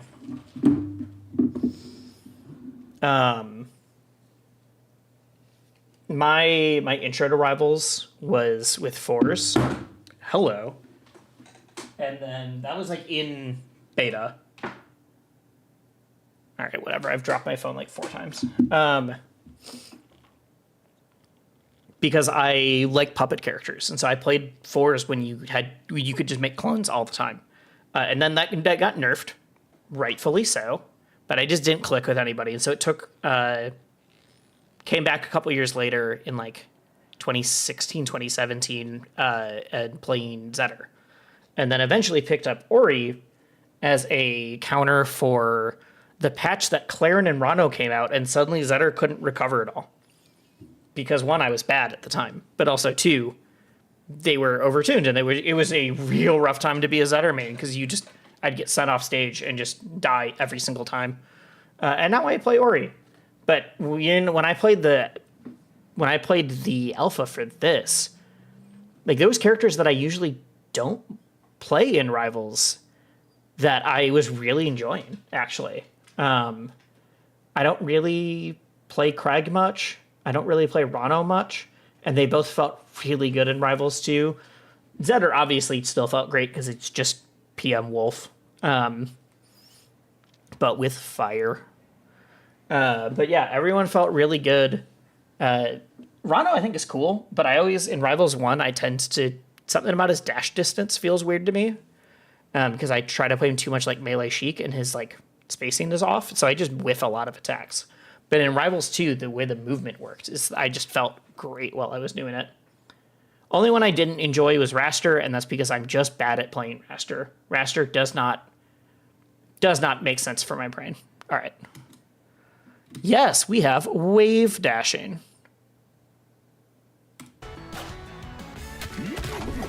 Parrying, which people are literally forgetting about. They're just spot dodging and shielding. You can still parry projectiles. Got to remember that. Wall jumps. When I watched this video yesterday, there was a moment I'm like, oh my God, you can wall jump off of Craig's pillar. And then I remembered, you can already do that. I don't know why that blew my mind for a second. I was like, oh wait, yeah, you can just do that. That's a thing. Hit falling. I'm going to make an entire video just on hit falling. I've been wanting to make one for a while, and I kind of have a script in my brain. I didn't both spot dodge and parries are there. I want to make a video about how hit falling was found and why it has totally redefined Rivals and will be the coolest mechanic in Rivals too. I think it'll be a dope video, but just didn't have time to script it and write it out. And suddenly I have a lot more time. Hit falling is something you always miss when you go back to other games. Yeah, it's just a good mechanic. I'm kind of bad at it. Rivals 1 sometimes. I don't extend my combos enough, but I think Rivals 2, the pacing will be a little tiny bit slower. But there's also just way more defensive mechanics, so you're not just spamming hit falling stuff in neutral. Tilts out a jab, yeah. But I think the idea of hit falling being discovered on accident because of a weird programming oversight and then deciding to keep it in the game and start balancing stuff around it is really cool. And I think it is one of the defining things about the game going into Rivals 2. Shields. Legas. Throws. Pommel special. Where you put a dandelion on someone. Everyone gets a dandelion. You pummel someone's fleet, they get a dandelion. No, the special options for pummel, get up, and ledge I think are super neat. Some of them felt a lot more useful than others, but I think that's fine because some characters down smashes feel more useful than others, stuff like that. But also, I'm sure that as the game is more developed, both on a player side of extenuating punish game and on the developer side of, oh, we realized this was overpowered. Cool. If they don't mention it, I'm going to talk a little bit about the Pummel Special later, because I think that's a very interesting change out of the larger changes there.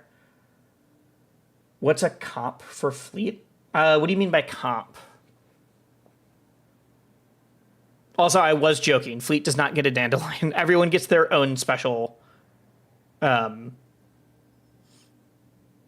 gets their own special comparable character.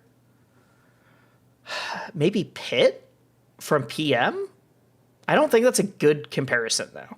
She's a zoner who's floaty, but also, like, instead of it being... You're both have some moves where you are comboing into a final attack that's further away, but you also have things that are like, I am going to hit you with this arrow, and then it's going to keep you stuck in this thing, and I'm going to follow up with it. We're going to see a lot of it when I go over the tournament footage later. I think Fleet feels very unique. Not that I've touched Fleet yet. Fleet wasn't in the build I played. We're confident in the gameplay experience we have built so far, and can't wait for you. That ledge special is so good. Wait, I do need to go over this. This ledge special is just broken, I think. 1 second. Yes, we have ledges. It's not actually broken. It just feels really good. We're confident in the gameplay Here, this one. We have built. It's a ledge special that puts a bubble behind you, which means you get the benefits of ledge get up, and if they hit you, you're still not dead unless they hit you like around the bubble. Like they have to KO you off the top, or they have to like it's just such a good. I saw a lot of people that were like, "Oh, what like ledge specials aren't gonna be great because why would you ever not do the ledge special if you could just do it's either get up attack or a better one?" And it's like, dude, some of the ledge specials aren't attacks. Some of them are defensive. Some of them are movement. Some of them are like it's not just ledge special get up attack. It is just a ledge special, and I think that's really cool. Can't you get comboed into your own bubble? I mean, you can, but typically when you get hit into the bubble, you get hit into it, and then it moves a little bit from the momentum getting stopped. How far do you think the Kickstarter will go? Let's remind me of that question later when we go back over stretch goals, because it's also moving so fast. So far, and can't wait for you to try it for yourself. Get up There's special. still I don't remember more what to that do. one did. One of the best parts. I saw that in the build. What did it We're do? confident in the gameplay experience we have built so I'll need to far, see someone and else can't do wait it. for you to try it for yourself.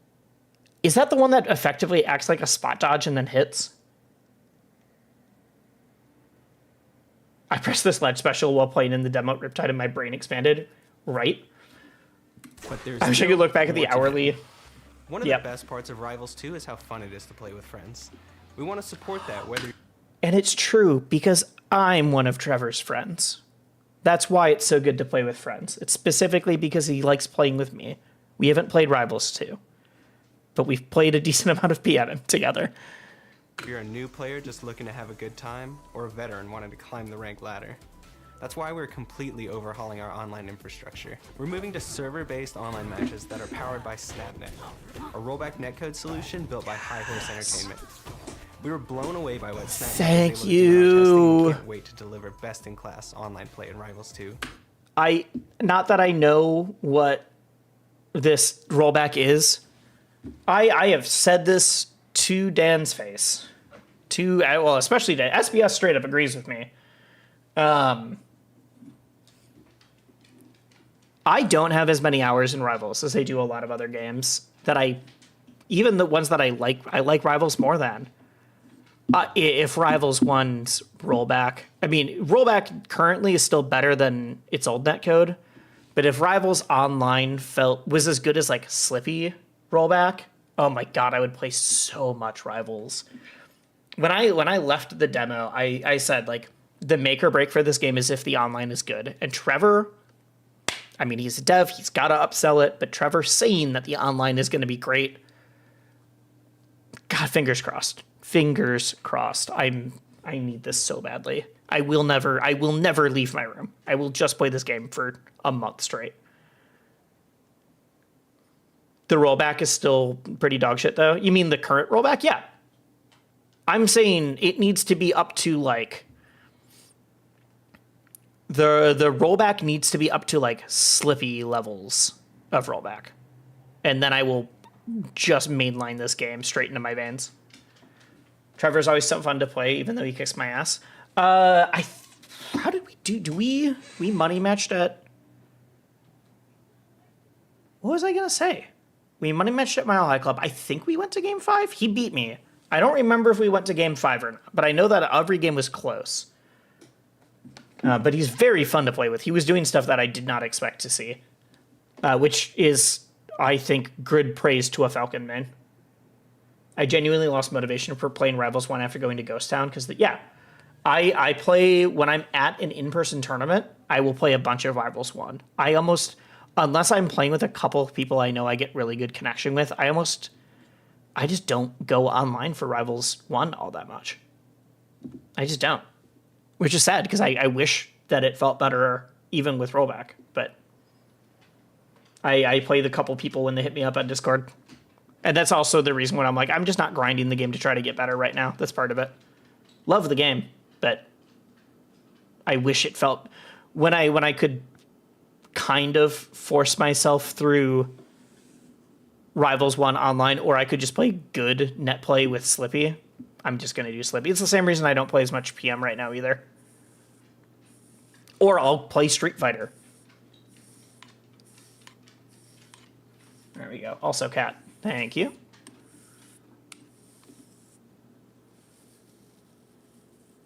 Sorry, do I have my old job listed? Do I have that listed? Is this on? Yeah. Thank you, Zen. Oh, yeah, no. Even the best netcode still doesn't feel any, like, playing Street Fighter. As I was just talking about how good that netcode feels, I would rather go to a tournament or go to casuals any day of the week. All right, let's look up my about section. Do I have my old job or old position listed still?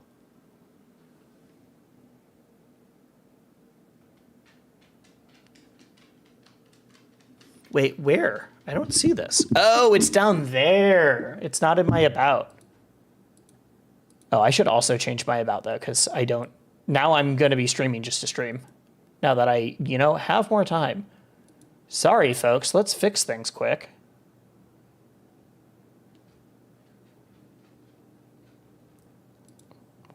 I don't have that job anymore.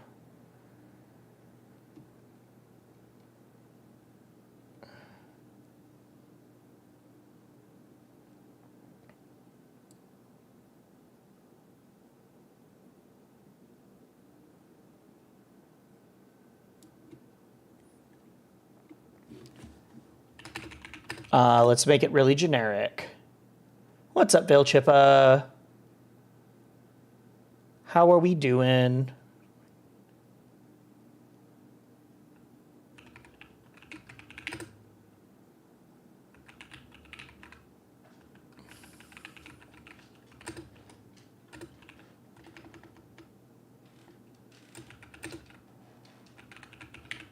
Oh, I should change it to just play more fighting games too. Now that I am also playing more fighting games.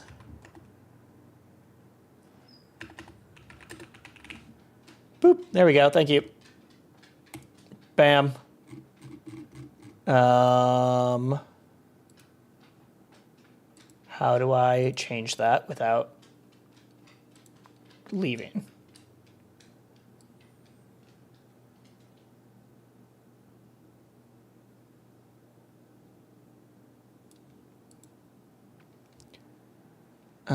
Sorry, I just got very distracted. I did not realize that my panels had old stuff on them. I heard a noise. Oh, it's Renzo. What's up? How's the Rivals 2 Kickstarter going? Yeah, it's already over $500,000, and George was worried that they wouldn't hit the $200,000. All right, there we go. Stuff has been updated. Thank you. Thank you. And the Prime. Thank you so much. Thank you so much. All right. You didn't realize it'd be so different? Yeah, no. I love offline Rivals. It's just, it makes it even worse feeling like trying to practice things for online, if you're playing online. Already get 2 more characters to launch. RIP dev team. Well, that's what the Kickstarter's for. The Kickstarter's literally to hire more people, not just to like pay them more. It's to genuinely like straight up add more people to the family. All right, let's work our way. It's been like 20 minutes and I'm 3 minutes through a video. To integrate this system, we need more engineering power. We take online play seriously and know that it's an important. Oh, he's element literally to about to support say our what I was competitive saying. Community. We have a lot of cool ideas to push. This online stage was competition not in the build I past played, what and the it looks genre's so seen good. far. How dare they make me like Merchant Port? No, I'm joking. I've always liked Merchant Port. But, oh my god, I love this version of it. This version of the stage looks so good. New hires always suck. I'm sure they'll get good people. I have a friend who's applying for it. Not for an engineering role, but... But these features require engineers, testing, and live operations. With your support, we're looking to hire 5 engineers as soon as possible. All 5 jobs are fully remote and currently up at etherstudios.com. If you know any programmers I need a job. Maybe I can be an engineer. I don't know how to do any of that, but we'll figure it out. who'd be a good fit, and please send them our way. We're building Rivals 2 to be a game that lasts for a long time. Skins and other cosmetics will be the lifeblood of the game's ongoing. Was George's mouth just not lined up at all to the... Studios.com. That might be my If you know any fault. programmers who'd be a good fit, and please Because send this, them our okay, way. this We're is building accurate. Rivals 2 Also, he's gonna say what I was saying about they're trying to make it into a live service game. You got this engineered time, baby. No, I'm looking for influencer management and fundraising and that kind of stuff. That kind of stuff. Is Multiversus I have no idea when Multiversus is relaunching. I was talking to Sharpie about it the other day, and I don't think she knows either. She just was like, it's gonna come out sometime. Sub to show my support, Sam. Thank you, Gazer. I love you, dude. It has been way too long. to be a game that lasts for a long time. Also, this art's so Skins good. and other cosmetics will be the lifeblood of the game's ongoing. Yeah, this one scene just is not timed up with audio. That's really We're building funny. Rivals 2 to be a game that lasts Just watch George's face. Watch his mouth. for a long time. Skins and other cosmetics will be the lifeblood of the game's ongoing development. We'll be releasing new skins year-round in order to maintain server costs. Oh wait, they're talking about skins. This is the important thing. We don't care about mechanics. We want skins.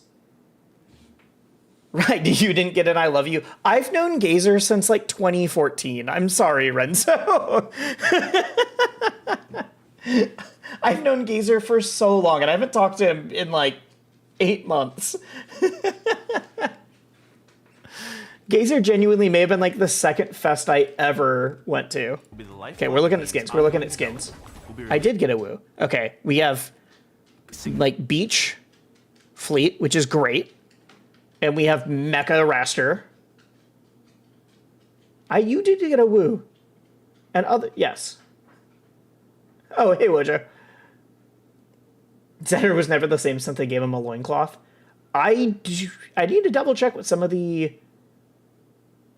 Raster or some of the Zetter skins are. I'm sure we'll see some, but I remember liking some when I tested the game. I just don't remember what they were. In order to make Also, Tux Rano will always be so clean. And the roses in 3D look so sick. The roses in 3D look great. Also, the Newsboy, like, brimmed cap raster, actually a great look. I wonder if you, like, throw newspapers instead of seeds. and grow the game over time. On top of that, Oh, yeah. We just got Collegiate Raster from Lovers of Aether. Canonically accurate game. I need to play that game still. I'll play it before 2 comes out. I'll do Lovers and I'll do Dungeons on stream at some point. I love that Tux Esports has been cemented itself in Rivals history because of... I forgot that Tux Rano was because of Tux Esports. You're right. obviously like Burrito Crag was for Burritos Esports, but I totally forgot that Tux Rano was for Tux Esports. Our goal is to launch the game with a completely overhauled story mode. George can speak again. We heard your feedback on Rivals 1, and we're working to create an awesome platforming experience that appeals to everyone. It'll teach mechanics for new players. Okay, this is something I didn't remember if they included. I wanted this so badly. Using the story mode to introduce mechanics is, oh my god, thank you. That is how you get casual people to understand, like every time a Rivals person's like, oh, we shouldn't have ledges. Wall jumps are so great and intuitive. I have seen so many people, including like people who've played Melee for years, just as soon as they're off stage, they die every time. But especially casual players, you have to teach wall jumps. You have to teach certain things. One is you make the mechanics a little bit simpler. People understand ledges. But two, include it in something like not just a tutorial where a orb floating in the air is telling you what to do, but actually like, here's why you use this in the story. Gazer, it is happening and it's a push to make it happen. I will go over that. We are watching the Kickstarter video right now, but I will kind of clear things up after the video is done.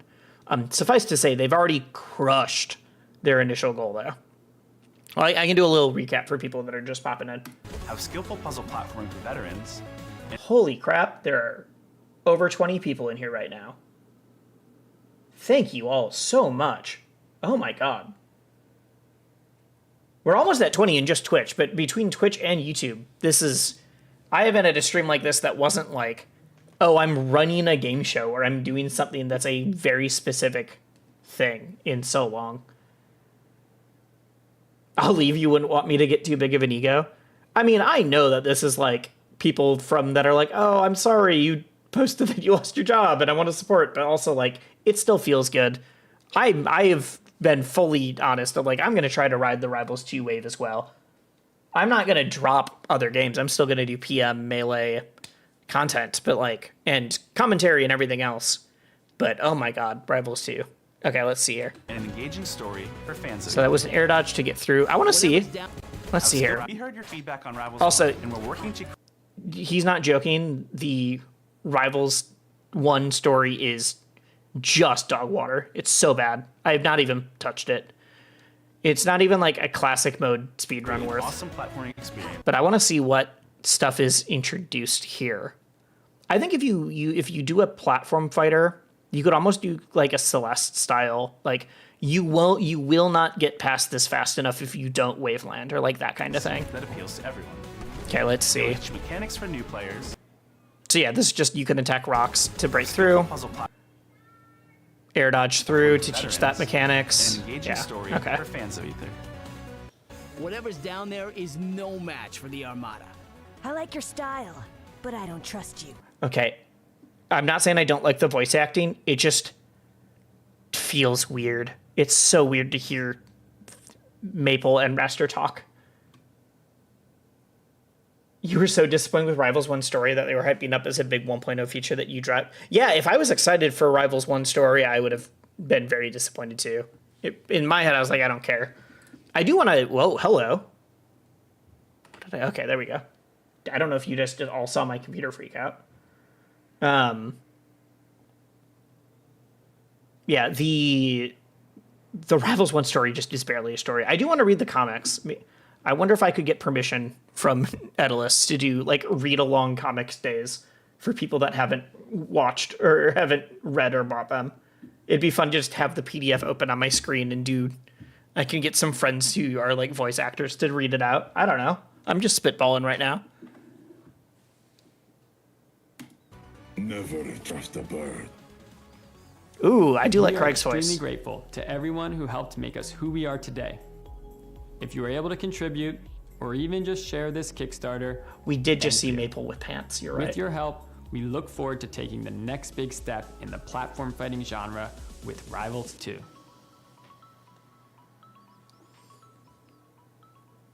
Yeah, Craig's voice is good. I think the other ones will grow on me. All right, let's see. They need my help to make... Oh, never mind. No, they don't need my help anymore. $200,000 goal. We are at 521,000. I'm going to refresh, actually. I think it'll go up.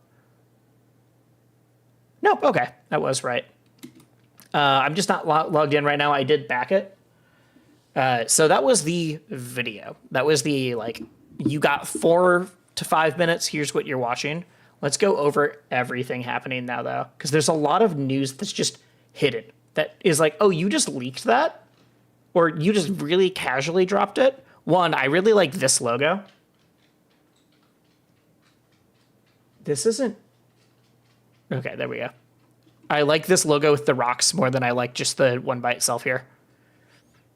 You'll know that I'm a content creator nerd when I clicked on press kit and got really excited and then discovered it's the exact same press kit that they've had available for a year.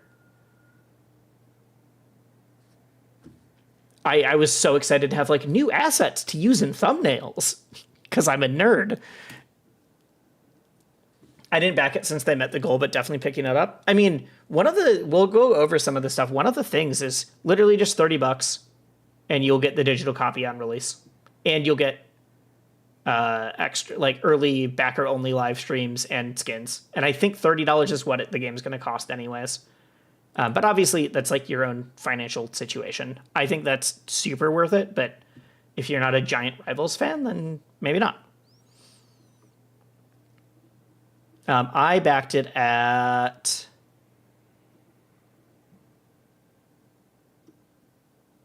What? No.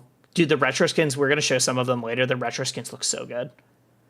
I backed it at this one. Yes. It was the highest one that got me beta access. And then also any skins, because I like the raster.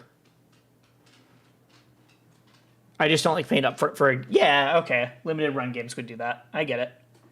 I wanted the raster skin. I wanted everything that included digital stuff. If I had not just lost my job, I would have done more. I would have definitely done the physical. I don't know if I would have done this physical pack. Someone in chat, Twisted, said they got the one with the hoodie. I might just see if I could hit up my good friends at Spiff. I thought I was actually wearing something from them right now. I'm not. The thing is, I don't want, like, standees. I would want the physical game cartridge, though, or the USB. I'm not even a plushie person, and seeing that there's one where you just get all 6 plushies is amazing. That's so good. They're the mini plushies, though, which I think I do have one of them. I think I got it when I backed the physical version of Rivals 1 from, ironically, as we mentioned earlier, Limited Run. Well, then there's a few of these that I'm like, it would not have been worth it. If I could just ball out a custom player icon or... Dude, I would have done the dev tournament. I would have for sure done the dev tournament. Oh my god. I don't have that kind of money to just spend in a video game right now. I would have done that. Leffen did it? Yeah, I saw that Leffen did that. You know, Peter was the one who bought the custom skin originally? What? Which, like, the one way down here? The $10,000 one? Oh, no, the $5,000 one. That's Peter? That's Pickbon Peter. What up, banger? Saber, I need confirmation right now. Pickbon Peter. That Peter. And then he downgraded because it didn't include... Oh, I thought it would. It says plus all non-limited... Oh. It was non-limited. Interesting. Well, no. That would have included it. That would have included the... This would... Because non-limited... Oh, wait. This... Wait, no, this not... Where am I looking? Where's this, the $2,000 one? Well, I lost it. Yeah. Dev tournament ticket isn't limited.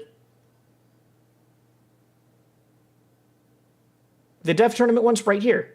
It just says 6 backers. This is 8 slots. I think if you spend enough money to get a skin, you should just get that. That's insane. Where that Icy's at, I am back to playing. I've been playing some Slippy again. I don't know if I'm going to... I don't think I'm going to enter the monthly on Saturday, but I'm getting back from being burnt out. It turns out that suddenly having a lot more free time will help with that. So you'll see me again. Don't worry. Come play friendlies like right now. I'm streaming right now, and then I have to be content man now. This isn't just like, oh, I'm streaming for fun. This is a like, oh, I gotta make videos and I gotta do stuff. Oh, I'll be at the monthly for sure for at least a little bit. I'll be there. Don't worry. I just don't know how long I'll be hanging out. If I did not just lose my job, I would have done this. Oh, it is downtown. I totally forgot that. This would have been the most I've ever spent on like one thing that wasn't a car. That'd be so sick. VIP backer only invitational special event, which right now is just Tomo. We love Tomo. Tomo's done fundraising for me before, for creators in childhood cancer. It's just very funny. This space for sale. No one's gotten that one yet. That's to have a, like... There's 8 tournament spots, which could be huge streamer potential. Yeah. No, I'm like, if I was a clouded influencer and I just had the kind of money, one, I would have just gotten on the very first flight to LA and just shown up at Ludwig's thing and just been like, hey, I am here. I am too big to turn away. And also... you need someone who knows Rivals on the couch right now. I would have just shown up. But that was not going to happen. But again, that's the kind of thing where I'm like, if I had just money to throw and also was taking care of my friends first. Oh, these are ones that are sold out. Got it. That's why. Skin in the game. I wonder who got that then. Super backer. Hand out medals at the first finals and attend dinner with the team at the event. Participate in an 8-person backer-only event. What? Someone did that for 10K? Dude, I've just gotten dinner with the team for free before. I've been to Buffalo Wild Wings with George. I've been at the Smash and Splash bar with Dan. I know this is very different. It's just funny.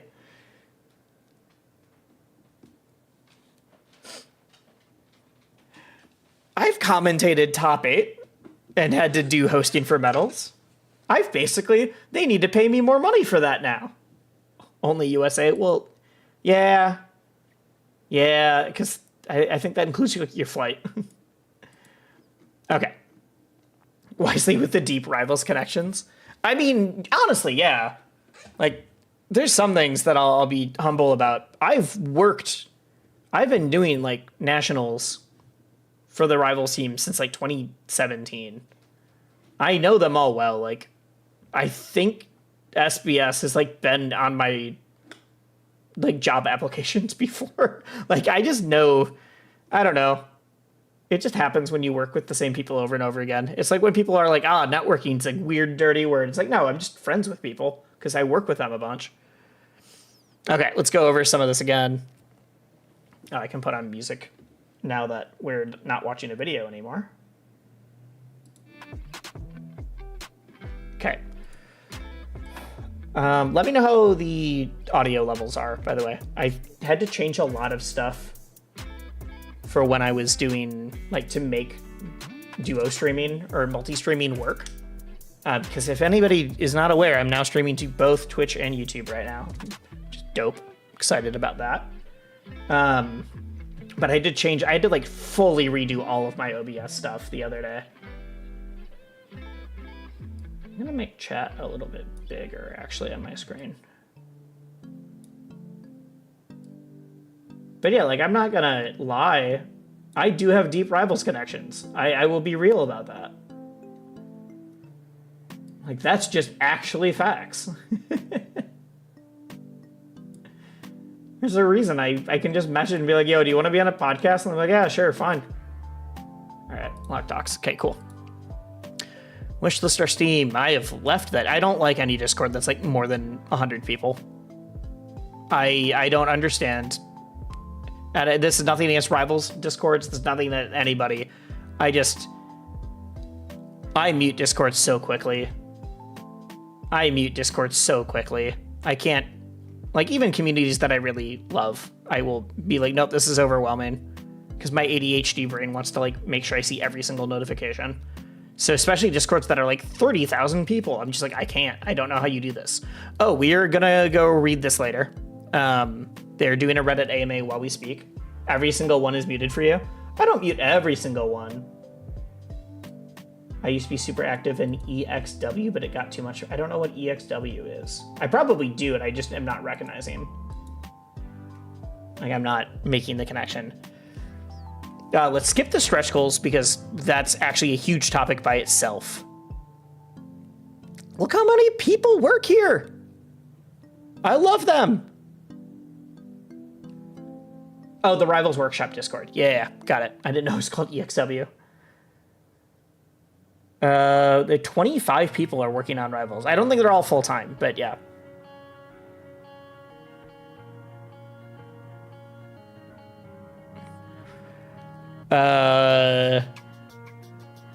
Yes, okay, here's what I was saying about earlier. They've been pitching the game for 3 years to potential. I can talk. I'm paid to talk professionally. After pitching the game over the last 3 years to potential partners, we never found the right fit. And that is why they are doing, that's why they're doing a Kickstarter for this. It's not to make the game. The game's at the finish line. It could feasibly, except for a couple of the like online play stuff, it could come out like now, but they want to make it good. They want to make it polished, which is why they're saying November. But also, like, this is when you're going to get tutorials and more characters. So it's not just like 5 characters, like that kind of stuff. So the Kickstarter isn't to like help them. I think a lot of people were reading it as like the Kickstarter was to like give them the money to keep making the game. The game will come out no matter what. The Kickstarter is so that they can hire more people. That's straight up. It's not even to pay their current team. I mean, it might be some of that, but like it's to hire more people so that they can be like, all right, we need to hire a couple more people to just do rollback, to just do whatever, to just do character designing. So when those stretch goals are there, like it's not they're not going to make a tutorial that's being gatekept. It's the tutorial will happen no matter what. It's just, will a tutorial be out right away? That kind of thing. Also, I don't know if this was ever said before. It's just on PC for right now. Or just on Steam right now, which I think is fine. Some people were a little upset that it's not coming out on Switch or not coming out on Xbox or PlayStation. I think it's a small dev team. Just make it on Steam for right now. That's fine. I feel like the music is really loud, and I can't tell if I'm just going crazy or not.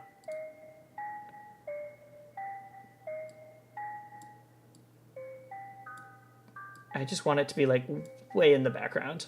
Because I'm going to put up my own music stuff over it anyways when I'm doing for YouTube later. Gotta head out. Good to see you, dude. Have a good night. Thank you so much for hanging out, dude. Thanks for stopping in. Oh yeah, Riley Scott, 64. I never know what to call you. I don't know what to call you, Riley or Scott. Sometimes I want to call you 64. Big hype for this. You're a filthy early bird backer. I am too. Or whatever the $75 one was. I'm so excited. I'm going to get the entire creator Discord into this game, come hell or high water. Riley's perfect? Okay. There's some part of me that's like, you prefer Riley. Now I'm definitely going to call you other names. This is not new. This is new. Love this skin. Oh, I skipped this earlier. This art? This is just dope. I wish we could get it higher definition. It looks so good. So what's really cool is that a ton of people literally messaged me and were like, that looks so good. I'm so excited. They weren't using like a ton of the mechanics that are in the game already. Like none of them knew how to do hit falling. And that's like a very core mechanic to the combo game in Rivals 1. So I'm so excited. We're actually going to check out there was a Rivals grassroots major called Heatwave last weekend. And they did it was not a round robin. It was just an 8-person, maybe 16-person bracket that included winners from each of the games and then a couple people who got in via raffle. And so we're going to watch the highlights from that too. Oh wait, this is a Rano skin. I didn't even I just paid attention to the mecha raster. Also, we've seen a couple colors from this, and I remember when I played, like, there was a couple colors for the soccer ball one. So I think each skin will also get color versions too, instead of it just being like, this is the mech skin, or this is the whatever. This Rano with, like, the green bag, I like it. It's like Streetwear Rano. Any fleet mains? I know several people who are going to main fleet. I know Artie, one of my friends, she's really planning on it. I don't know. I need to try Fleet still. Fleet's one of the only characters that I didn't see. Oh, is this the lover skin? I think you might be right. I just like Streetwear Rana with a good sling bag. Though the Tux one, which is in Rivals 1, but the roses for the needles in 3D look so good. The story, I cannot believe Rivals got me to care about their story, because Rivals 1 story is trash. I was saying earlier, I think it'd be really fun to do a, like, read-along of the comics. I should see if I can get permission to do, like, a read-along version of the comics on stream. I think it'd be a fun, like, every Friday night we read another chapter together, story time. I do need to play Dungeon still, where Fleet is the protagonist. And I need to play Lovers, which is not canonical, even though it definitely is, and I will for sure treat it as though it's canonical. And so I'll definitely play both of those before Rivals 2 comes out. Hi, BTW, and lurking here on YouTube. Well, thank you. It's my first YouTube stream. I am multi-streaming now, and honestly, this has been phenomenal. I'm hitting much higher numbers than normal on Twitch. I mean, a lot of it is people trying to support me because of life situation. But also, like, between the two of these, I've been at basically, like, around 20 to a little over 20 viewers the entire time, which for me is great. I usually average, like, 8 people. If you play Lovers as canon, does that make me a furry? No. It makes the characters furries. I'm just saying it's canonical to the story, not that I'm in the story. That's not how... Marshall, do you know how stories work? Do you know how narrative structure works? That's not how... Do you watch a movie and be like, ah, yes, I am John Wick? Like, what are you thinking here? All right. Dungeons is super fun. Yeah. Really pulling out the big... What if that was an influencer buzzword? What word did I say that was an influencer buzzword?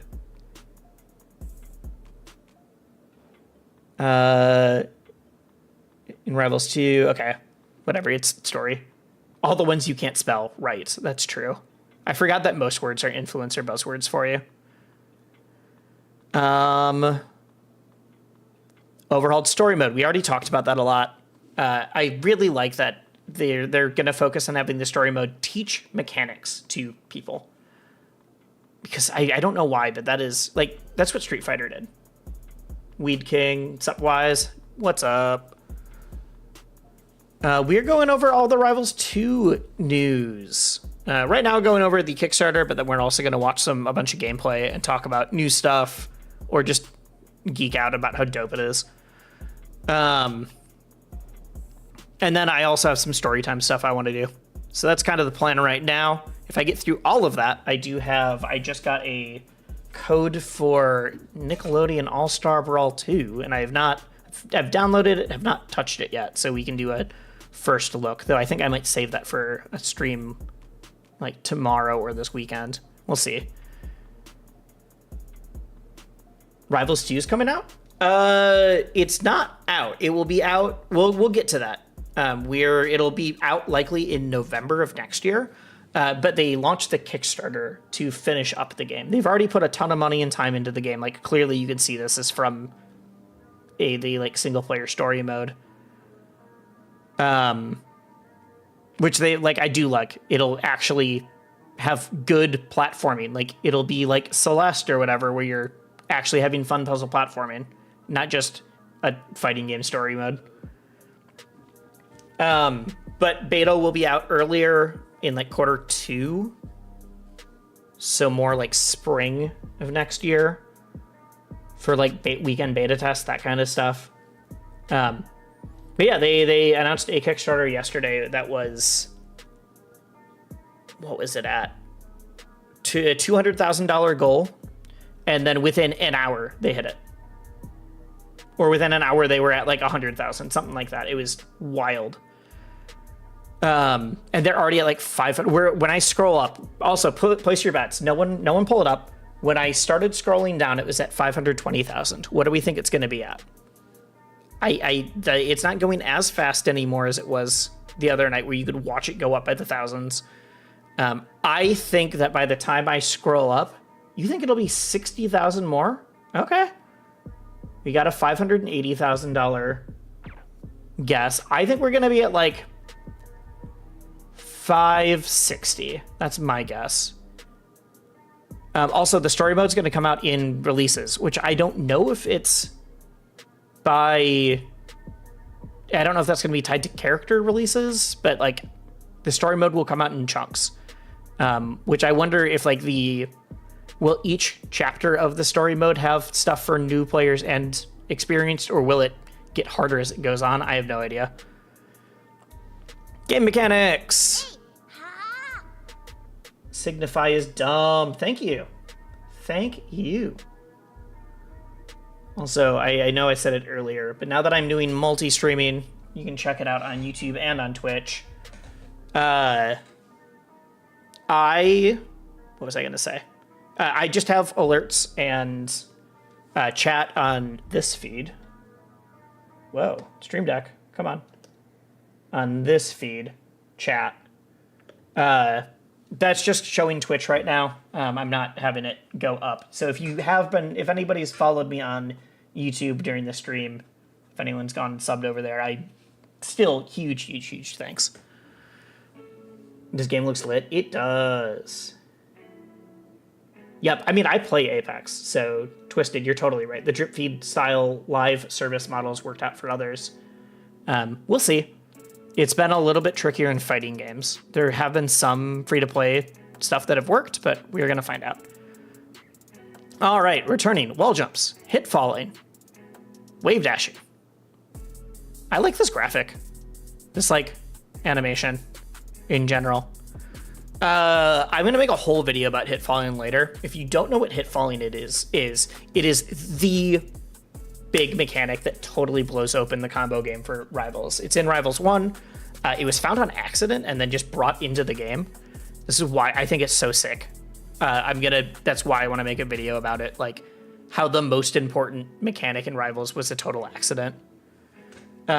Basically, anytime, yes, we do get grabs. We get grabs, we get ledges, we get shields. We'll go over all of it.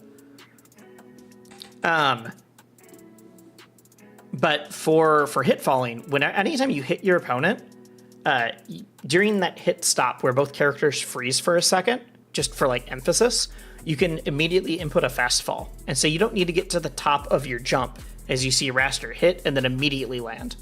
So you can land a lot faster and then keep combos going longer, especially up through platforms.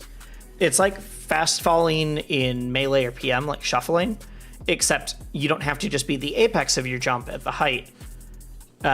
You can just do it anytime you've made contact with your opponent.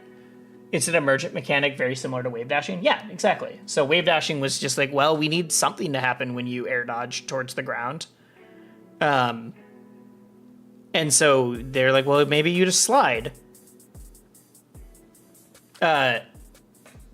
Hit falling literally was because of the way that fast falling was programmed in, which Dan programmed in.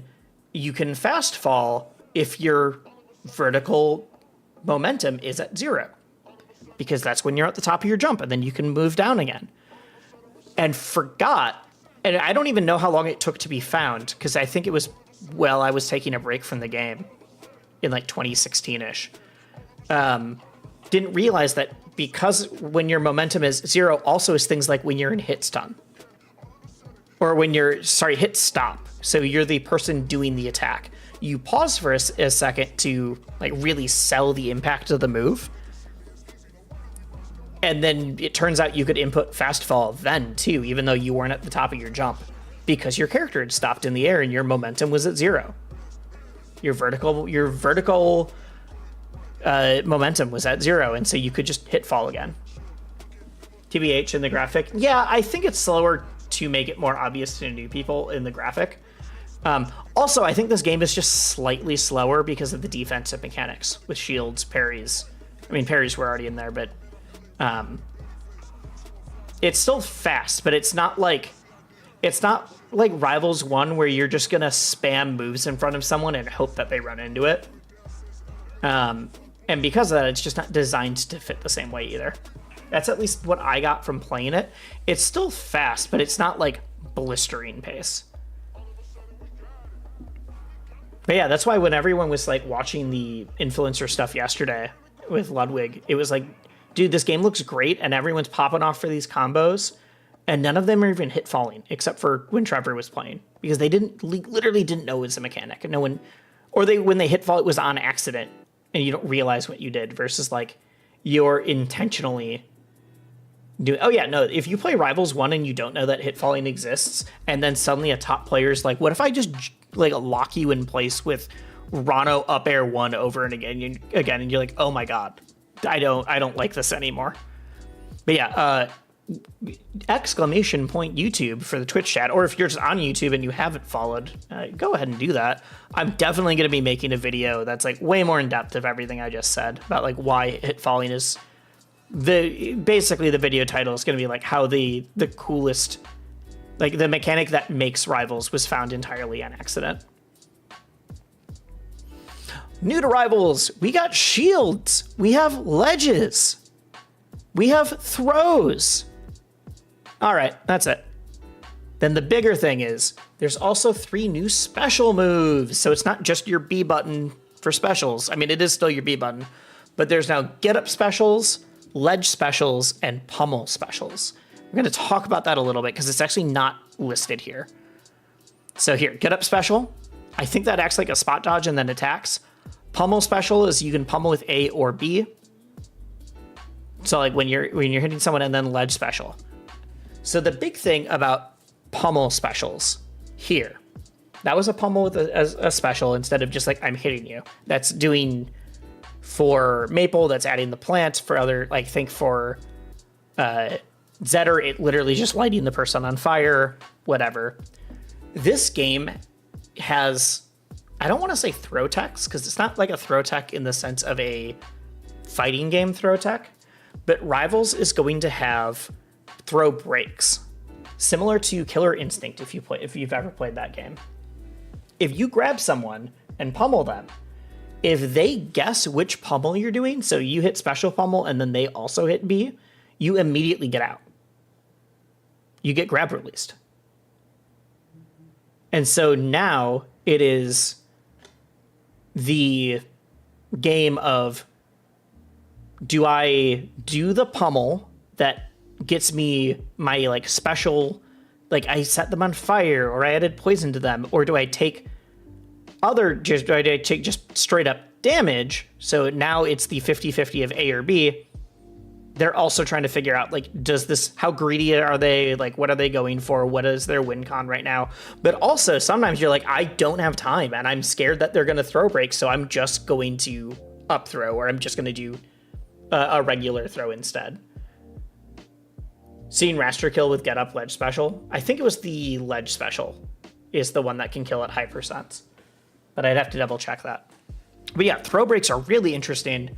It also is a way for Rivals to still not have mashing, which is something that it is not like that's the reason that SDI works differently, where it's automatic. There's no mashing to get out of anything. You can't mash to get out of a grab. You just get out of it after a certain time, which is a pretty quick time, or if you guess A or B correctly to match the pummel. If they take too long, which is, again, very quick, you just get out anyways. So you can hold them for a sec and then throw, but you can't just hold them for forever. I don't know. I think it's really smart. I think it's a great way to make it so that you're not dealing with the, like, people aren't mashing, people aren't getting it. It is much more of a cerebral, like, what do they want? And do I think they're going to be greedy and go for it? Do I think they're going to take guaranteed damage? Do I think they're going to opt out of it entirely and just throw? So I need to be DIing right away. It's sick. And then something I wanted to mention that's shown in this video on Ledge Special here. See how Rano gets up and leaves the bubble. I saw some people talking about how they were like, why wouldn't you always do Ledge Special? It's just a better get up attack. So like, you should either do the Ledge Special or Wave Land on or do whatever, but like, why would you ever switch it up? Some of the Ledge Specials aren't attacks. This Ledge Special right here, sorry, and your screen is that way. This Ledge Special is a defensive mechanic. That's so cool. Because he leaves the bubble behind him so that if he gets hit while trying to get off the ledge, he's now being saved by that bubble unless you kill him off the top. Like, the special moves aren't only offensive, and I think that's really sick because it adds so much more flavor to the ledge play, or even to, like, here, this get up special, which is like a spot dodge into hit. There's some that are like, well, I'm just going to leave fire out, or I'm going to create a tornado now that like is offensive, but some of them are going to be defensive, or are going to be movement, or are going to be like, it's not just an attack or an attack with an element. It's got a lot more to it. Online rollback. I don't know anything about Snapdet, and I'm not a huge enough nerd to go and click and find out. But God, I hope they're right, because the current rollback for Rivals 1 isn't great. It's just straight up like I barely ever play Rivals online. I almost always play it in person or with other friends or at events, but I don't play it nearly as much as I want to, because even when I'm like, ooh, Rivals sounds fun, then I start playing, I'm like, oh yeah, it doesn't feel great online. If Rivals 2 has rollback that's like responsive to what Slippy is at for Melee, I will drop 1,000 hours in this game, no questions asked. I will put so much time into this game. Music. Ooh. I can pause this. I bet character with attacking ledge specials will have regular... Yeah, no, there's going to be reasons even for the two that do attack. I don't have the specifics on that.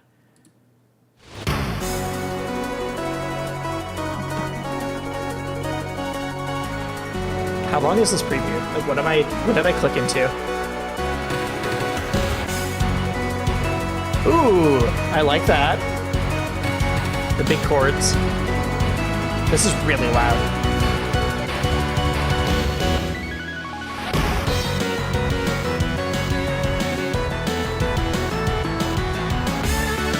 Yeah, it's just a good remix of it. I wonder, is this a brand new one?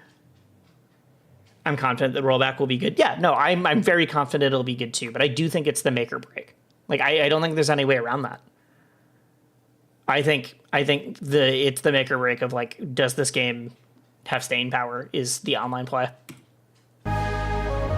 It's definitely Rebels music. Yes, I was just hoping for like a new stage track, and I forgot that was from the base game or the original game.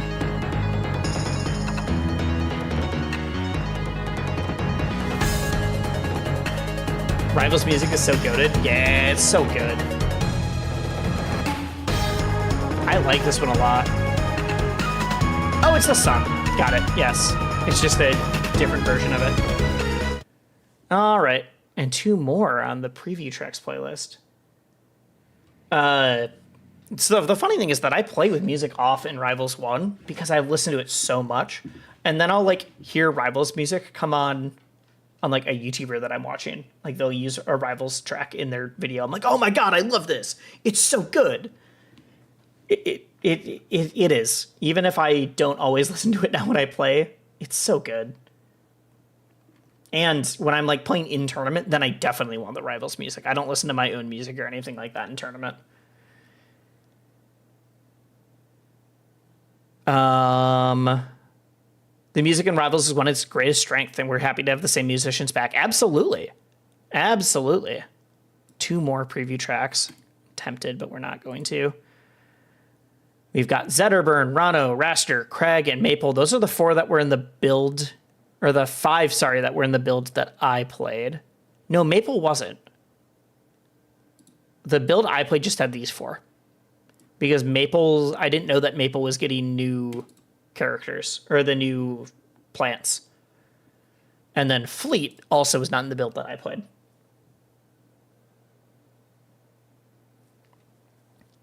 But Fleet is sick. Fleet's so good. And Faye Mayada, I forget her last name, is voicing her. She just voiced Aki in Street Fighter.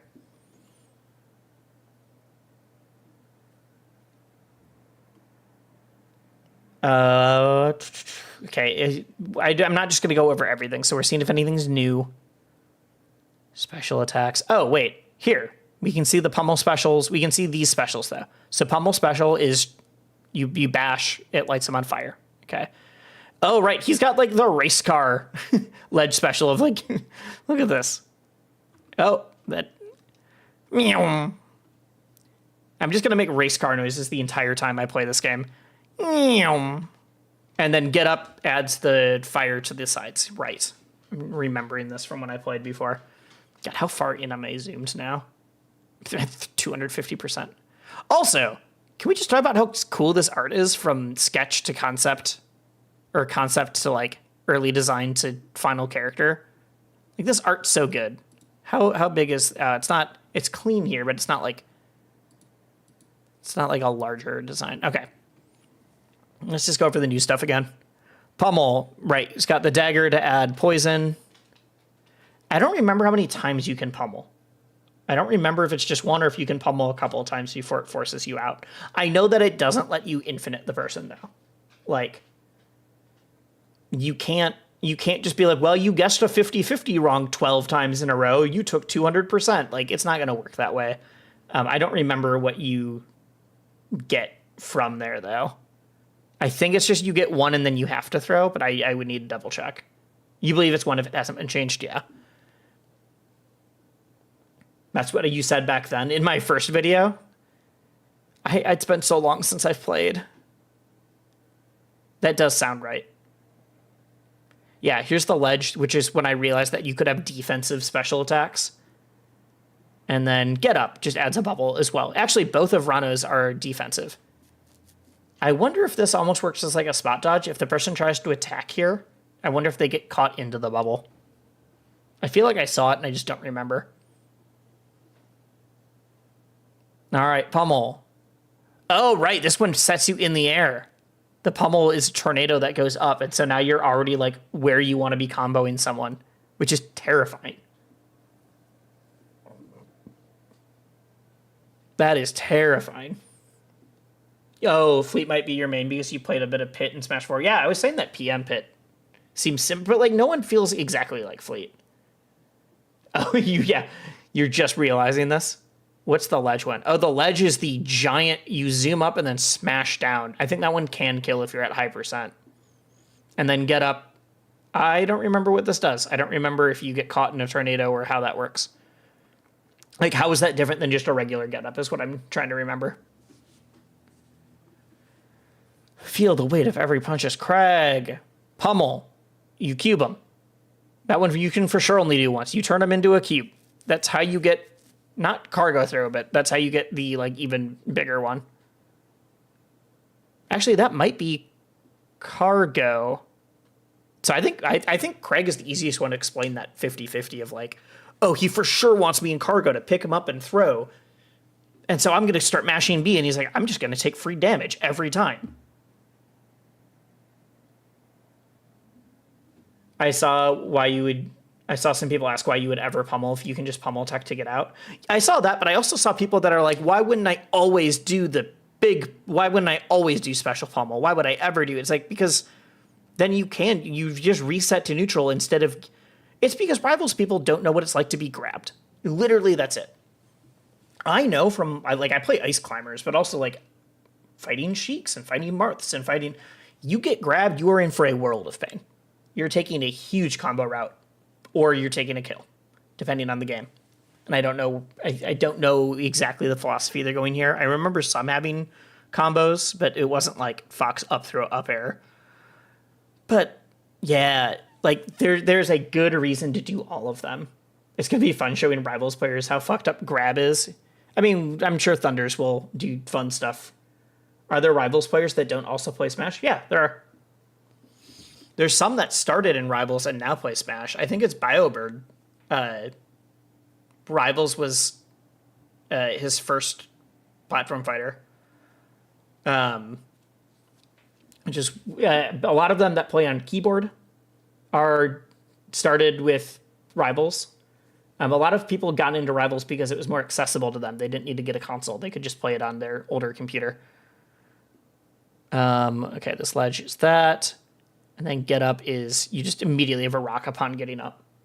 I will say most play Smash casually, but like that's literally my place in the Rivals community outside of commentary and content, is I am a gatekeeper through and through. And not in the like don't enjoy this game kind of gatekeeper, but like I got 25th at Big House. I've gotten 49th at Genesis, I think twice now. I have beaten. This is for story time later, but here's your little teaser. I have beaten Pew Pew, SFAT, Army, Leffen, and DeBuzz, all in Rivals. 3 of those were in bracket. I've beaten all of them. Leffen and DeBuzz was in Rivals 2 friendlies at Genesis, where we were just doing a rotation, and I think I dropped like a game. But I don't beat Rivals players. I'm not even close to getting top 50. Like, I'm not great at Rivals. I'm just... I body all the people who are coming from other games, and I play a lot of Rivals, and then everyone that Rivals is their main game destroys me. And that's just how it goes, and how it's always been. But yeah, that's the story time for later, is how I found myself in situations to have to play at least 3 of them in bracket, and then 2 of them just was a very weird friendly session at the Genesis VIP room. And so, like, I have a weird level of, like, for a while, I was way more known in the Rival scene as the guy that beat CLG, the guy that beat Pew Pew and SFAT. Like, there was people that came up to me at, like, regionals and nationals before, like, on some of my first commentary gigs that are like, yo, you're Wisely. I saw you stream and beat Pew Pew. I saw you on SFAT stream when you beat, because I beat both of them back to back in a bracket. Like, the bracket just, it worked in losers. Were you the one that beat Pew Pew and SFAT in the one RAS? Yeah, that was me. And so there was a point where that's what people knew me from, and not from, like, doing commentary or doing... I went to a quarterly report in Jersey when I lived in Philly for a year, like a month after that. And like MSB was like, oh my God, wait, you're the person. Like that was when I met MSB, and now we're just good friends. The first top 50 after Rivals 2 comes out is going to be wild. I forgot about that. Yeah. No, the entire situation's really funny because I've never claimed to be good. I'm all right at Rivals. I will say, you got to go. I'll be sure to watch the VOD to see you go over the anime. Well, thank you. VOD, but also I'll be taking a lot of this and doing fully edited videos out of it too. So for sure, you're going to see that. Looking forward to actually try and get half decent. Nice. Yeah, internet, it's rough. and with a game that doesn't have great rollback, that makes it harder. Thanks for hanging out, Twisted. Yeah, no, I just occupy this very weird space in Rivals of I have beaten 3 different top 15 Melee players, or 4 now with the Leffen friendlies, though I don't want to... That one feels worse to include because it's... that was Rivals 2, when he was also playing in top 8 of Melee. But... like that and Dabuz, because those were also in bracket where SFAT, PUPU, and Army were all in bracket. Did we ever play Rivals? I don't know if I've played you, Marshall. I'm also worse than I was before, but I'm still down if we get good connection. I don't remember why I started saying that. I'll do my story time either today or at least soon. It'll make a video. Oh, Fleet here. The neutral, which is, this is not a dice, this is not RNG, this just tells you how many of the thing you have left for shots, I believe, to empower your shots. So forward air has the tornado that comes out, or forward special has the tornado that comes after. Down does like a flip kick. Up, you shoot yourself out of a mystical bow. What's the pommel one? Oh, you get seeds, which I think is ammo. Right. So this one also. Hey, the person's low on arrows and on ammo. I need to hit them. Like, this is a cleared reason where your opponent would be like, well, they're out of ammo, so they're probably going to use their B special. Like, the pull and tug of that. I'm so much worse, too. I basically stopped playing. I thought you were still doing PM. Yep, you have to roll. You have to get more ammo. I think. I would need to double check. I believe that's how not just your arrows, but I think it's the like stronger versions of the arrows. So like how this forward special has the tornado come out afterwards. But I would need to double check that. Let's see. Yeah, if you imbue them with the wind magic. I think that's it.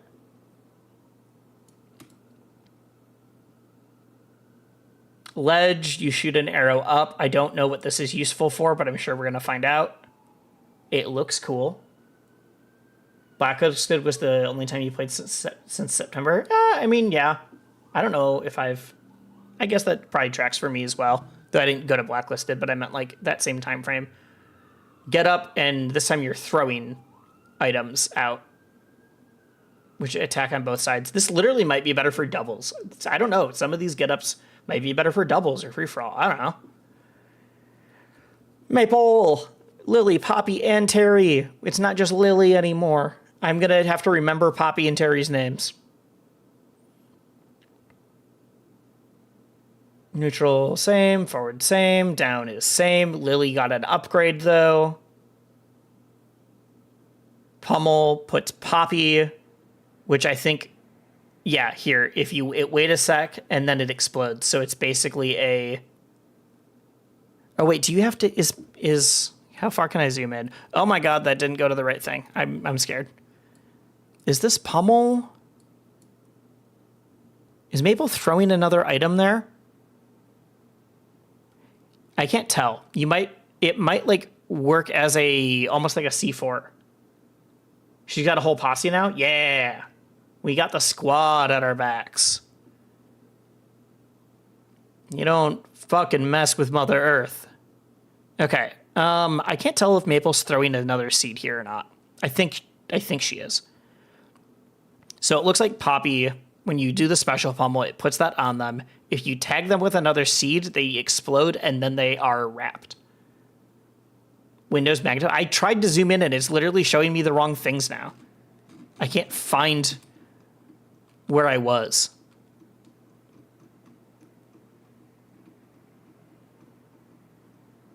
Where did I go? Here. It's the same size. I can only zoom in so far before Windows freaks out. BTW, since you're streaming on YouTube and Twitch, do you know the bot that lets them chat with each other? I do. I don't like it. I don't like it when you have the bot that, like, puts YouTube chat into Twitch and Twitch chat into YouTube. I think it looks really messy and it's very overwhelming. Especially for like watching on streams later for things like when I'm in this screen and you can see chat.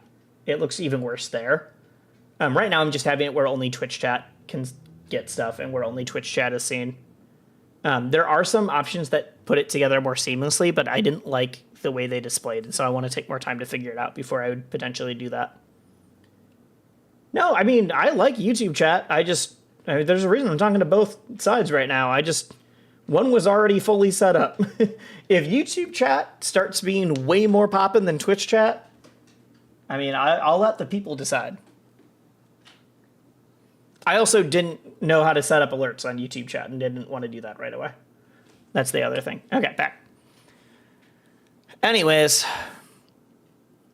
So yeah, I think this is almost like a mine, basically, where if you hit again with a seed, or maybe an attack, I don't know which, they will explode and you can combo, and then it looks like they're also tagged so that you can wrap. Ledge, you've got a little friend here. Don't know what that friend does. Which name is that? That's gotta be Terry. I don't know what Terry does. He's cute. That's all I got. I don't know if this is like attacks or what happens, but I think it's worth noting that this is a ledge special that you don't get off the ledge. Terry throws seeds you throw at it. That's what Lily does. This one. Terry also might. I don't know. And then get up. I need to see this one in action, but I think that invincibility, the iframes here, works as like a spot dodge. I mean, redirects. I saw a lot of people were playing as Maple in the Ludwig thing, so we might just need to see it there too. All right.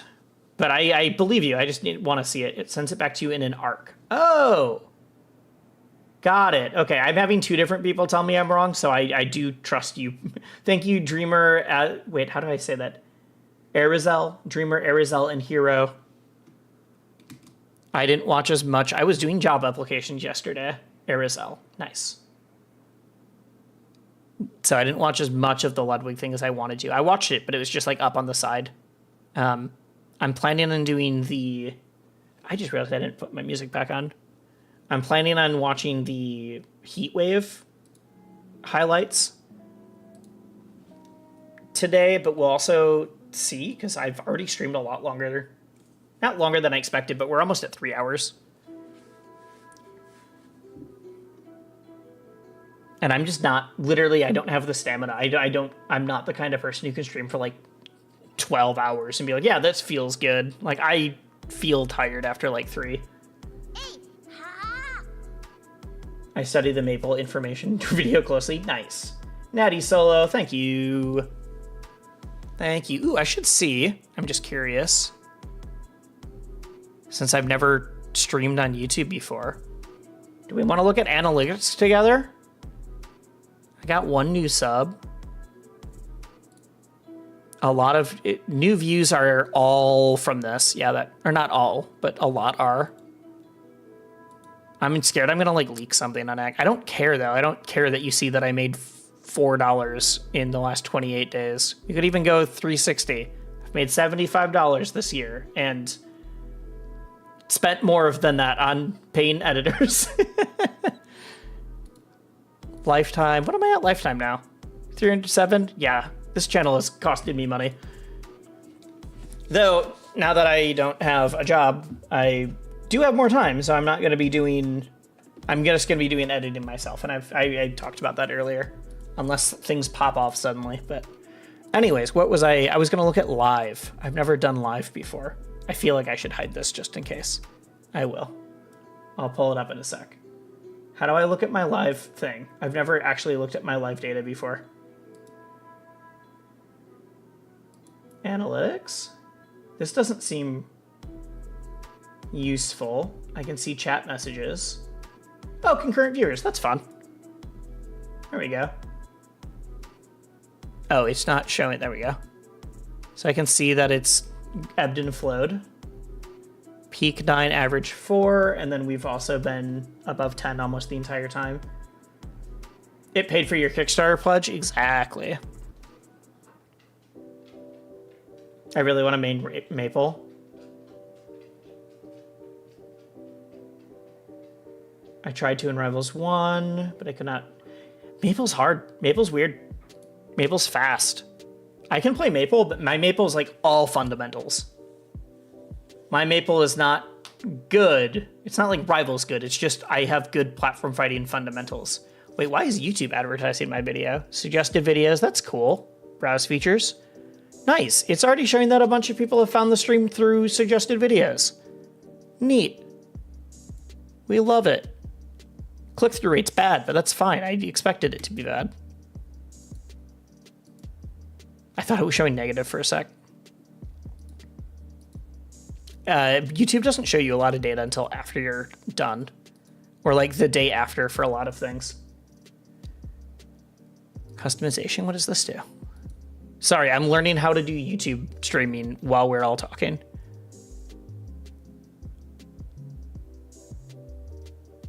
Yeah, that's fine. What is live chat replay? Oh, yeah. Peace and fun stream. Looking forward to more. Yeah, thank you. Thanks for hanging out. I will be streaming a lot more, at least until I get another job. So, not all of them will just be this. I will also be playing games and doing... I have some special like guests lined up and some different stuff too. I'm really excited. But today, Rivals 2 Kickstarter is the big thing. I was going to do the, like I said, the Heatwave video. That might be a different video, though. Thanks for hanging out. I'll be watching way more until I do the same. We're right there with you.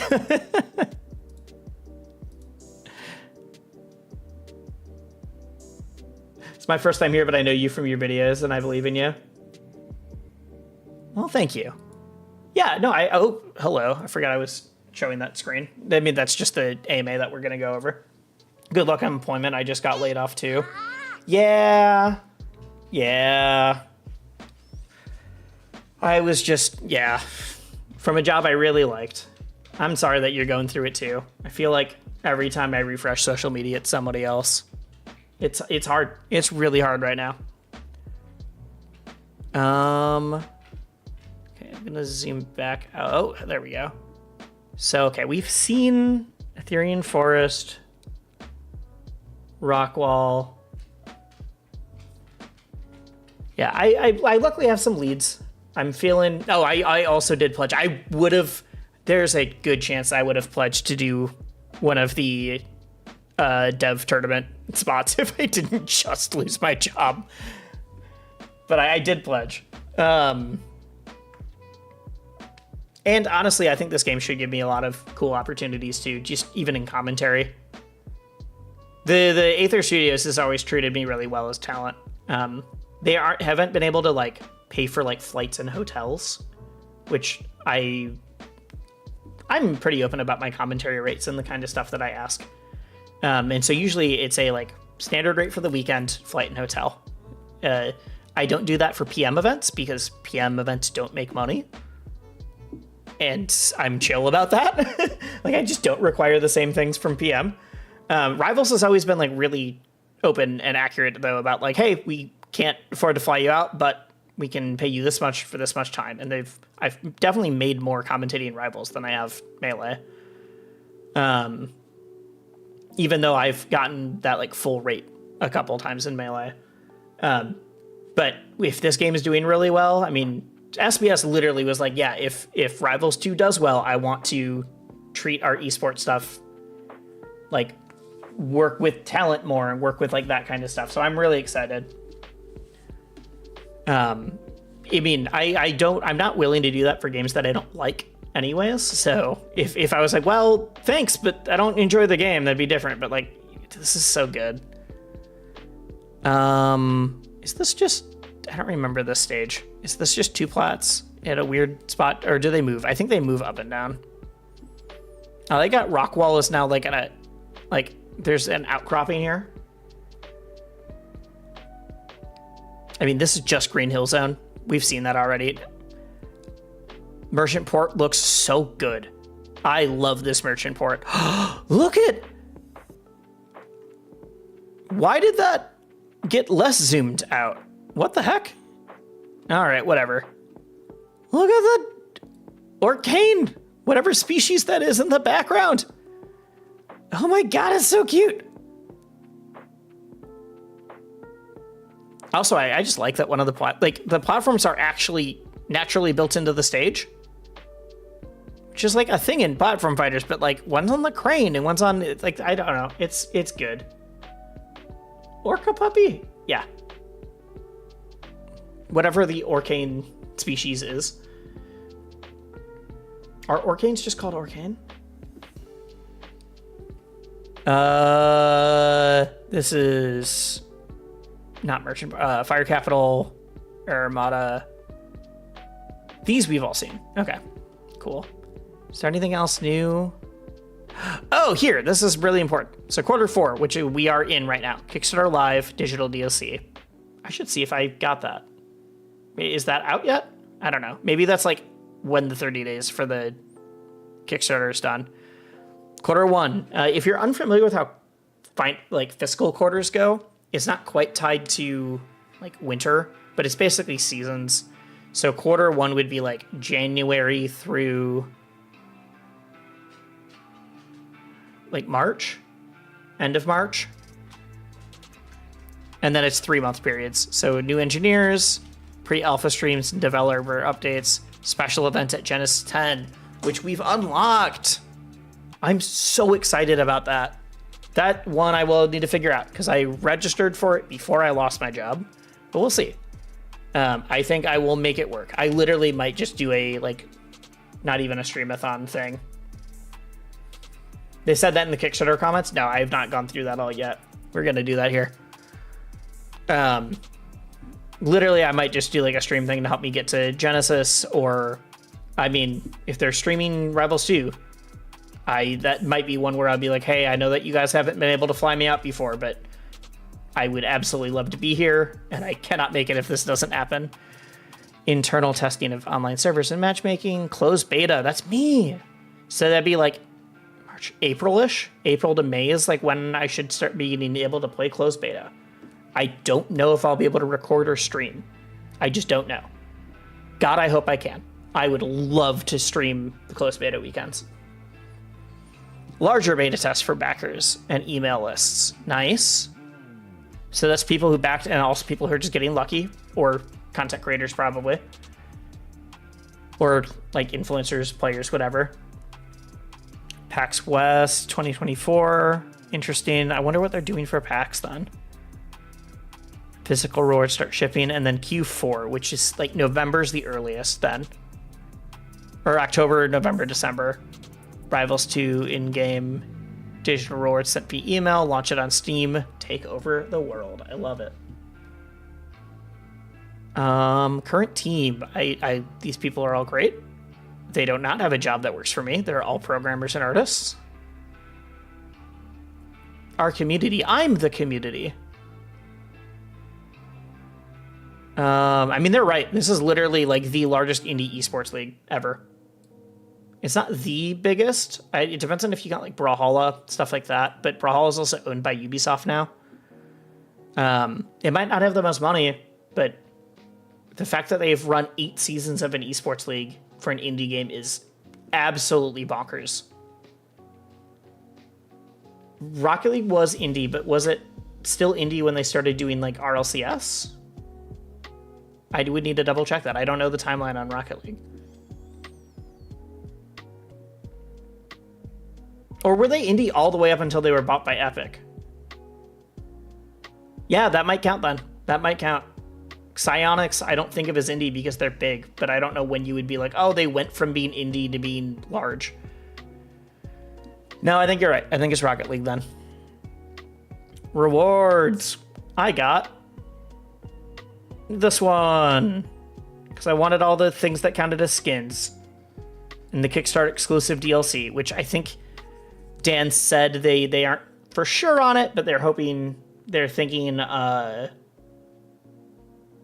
spawn platforms, which I think is really cool. I think that's a fun thing to be able to customize, and I know some other games have done that recently. Icons did it first, and then Multiverses and Rush Rev and different stuff. Okay, we've kind of gone over all of these. I do want to show this, though. These classic skins are so sick, and they just didn't even talk about it. Look at the fire pixel effect. Oh my god. This is so cool. It's not just GBA colors, but all of the effects are pixelated. It's so good. I know that they've done the green GBA color scheme for some other skins before too, but they didn't include this. That kind of stuff is so, oh my god. Also, I'm excited to have my name in the credits as a backer. And Sleepy Maple. I don't really ever play Maple, but that's fine. This skin, the like pajama bedtime raster with the sleep mask, and instead of a scarf, you've got the worm. It's very cute. I want the hoodie, but I don't have money for the hoodie. Wait, there was more of... I remember more of this. There's some challenges. Okay, whatever. Reset. I feel like I'm missing something. Oh, we skipped stretch goals earlier because I wanted to talk about that last. Because, oh my god. Okay, it wasn't a stretch goal here. Because that was just the goal. So, okay, oh, what did it get to? 525, okay, it was not as high as I was thinking. 525 is what we're at right now. Wait. I love watching someone like actively donate as I'm... Because it was at like 8,000 when I started doing this. That's crazy. Okay, so we have 7 characters. The pre-release tournament at Genesis, which I'm going to go so hard. Both, I think I can actually do well in it, like unironically. I'm going to lose to like... There's certain Rivals players that also, like Cake and ZB, both play Melee. And like, obviously I'm going to lose to a bunch of Rivals people, but I think my weird spot occupying I am gatekeep Rivals from Melee people, but also I play PM in Melee, and I'm used to playing with shields, and I'm used to doing all of that stuff, and I'm used to ledges. I think I will just have a little bit of edge. I'm not going to say I'm going to make top 8, but I think I will. I'll be very sad if I don't get top 64. How about that? But I also would absolutely love to commentate this, especially if I can do top 8. I wonder, I'm going to pull this up actually. Top 8 for this, or not top 8, bracket for this is already bigger than the bracket for Rivals. The pre-release tournament's capped at 256. And I'll show you how we find out what's going on here. So if you go to Genesis and go to attendees and just filter, because if you click on like Melee singles, it won't tell you anything because brackets aren't published. But if you go to attendees and filter, so let's look up, I'm just curious. 34, all right. Rivals, whoa, hello. YHG Guinness, thank you. People actually play this game? I don't know what that's in context for. Let's go wisely, grab that ledge. Yes, I know how to do that. Oh, I was curious what Melee singles was at now. 718, nice. All right, so Rivals 1 singles has 81 people. And a Prime, thank you so much. Thank you. You guys have been amazing. I think I'm at 10 subs tonight, which is more than I've ever gotten in one night. I will check my actual numbers in a bit, but it's thank you. Thank you. It helps me a lot right now. So Rivals singles is at 81. Let's see what the Rivals 2 singles is at.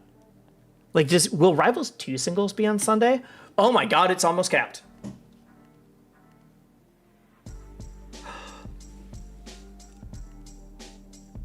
I've already beaten him in this game. Let's go.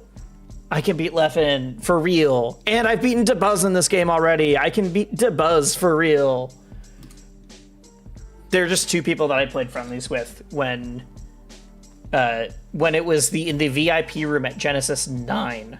I mainly played with like G-Pick and Brosa. Or no, Brosa wasn't there. I mainly played with G-Pick, played with Shiny, thank you. So I played with G-Pick, I played with MSB, I played with a bunch of Rivals people, but then at one point, Leffen and DeBuzz, once other people started realizing that the game was in the VIP room, I was just doing 1v1s. That was before it became like, we only can do doubles or free-for-alls because there's too many people. So I just was doing like 1v1 rotations with Leffen and DeBuzz, and it was very strange, but I won most of the... I think this is not a like friendlies brain. Like, I think I did great. Like, I think I won almost all the games, but it's because I know the characters. I know the mechanics. I know everything. I'm not saying I will beat Leffen when he can put an hour into it, but at 5 minutes, oh yeah, I got Leffen. But yeah, I've beaten Leffen and DeBuzz in friendlies for this. And then I've actually beaten Army, SFAT, and PPU in real brackets. Again, story time later. I can tell how that all happened. B-Bats, another top melee player. Ty, ooh. Dan. Rishi, ooh, okay. Last time I looked at this, none of the melee people had joined in yet. 194, it does cap at 256, so if you're going to Genesis, it's free to add. Sign up now. Sign up right now. Oh, holy crap, we have a hype train. Let's go. I have 3 minutes and 30 seconds to get... I don't know how many more. 2 more, I think. That's a second level 1 hype train. Let's go. I don't know if I've ever gotten a hype train before, let alone a couple in a night. Thank you, Dreamer Arizel. Do you prefer Dreamer or Arizel, by the way? You've been in chat for a while tonight. All right, Bonfire Soke. These are all top melee players. Sheridan runs Genesis. That's funny. Lucius, top Rivals player. I love Card. She's great. I don't know if she's good or not, but level 2. Let's go. Wait, another one? Oh, you gifted a sub. Thank you. Thank you. You gifted, who got that one? PM Evan. Well, thank you so much. I don't recognize all these names. Cake. HKP, top Rivals player. Very good melee player. Very funny name. Bio. Subserial, who I also want to make a video about later. Just the rolling the dice. I wonder if Subsy will roll the dice for this. Wait, I'm sub now? Yeah, someone just gifted you a sub. Like 2 minutes ago. Dreamer did. Say thank you to Dreamer.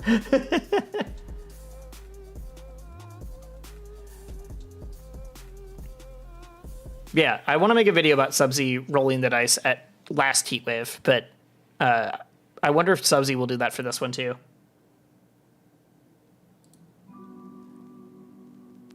MSB. Plushie, me! I'm glad to. I didn't register for Rivals 1 because I was just like, I haven't been able to practice, and I don't super love playing it online, but absolutely. Dude, playing Melee, Street Fighter, and Rivals 2 sounds like so much fun. And I usually do the Exodus PM Shadow Major. I recognize C Sharp's name? Is this Chicago PM C Sharp? Nope, it is not. It's a different C Sharp. Okay. I hope Plushie gets the salty. No, this bracket's so stacked. I hate saying this at what's probably the final Rivals 1 major, at least the finals Rivals 1 major at Genesis, like national championships. I'm so excited to see. Time Bones used to be a top 100 Marth player in Melee. Deer is just a good friend of mine. SBS is SBS. C Sharp is an HDR dev. Okay, got it. Penguin, obviously, she's amazing. Bagel. Elkies, Cheesy, Spiker. And I'm sure a lot of the names that I'm skipping because I'm like, oh, I don't recognize. They're probably like really good in. Yeah, Penguin's in this. Like, I'm so interested to see how this goes. I would never want this to take the spot of Rivals getting a final Genesis, like Sunday top 8 or top 6. But oh my god, if we can have both of them get to top 6, ooh, we're in there.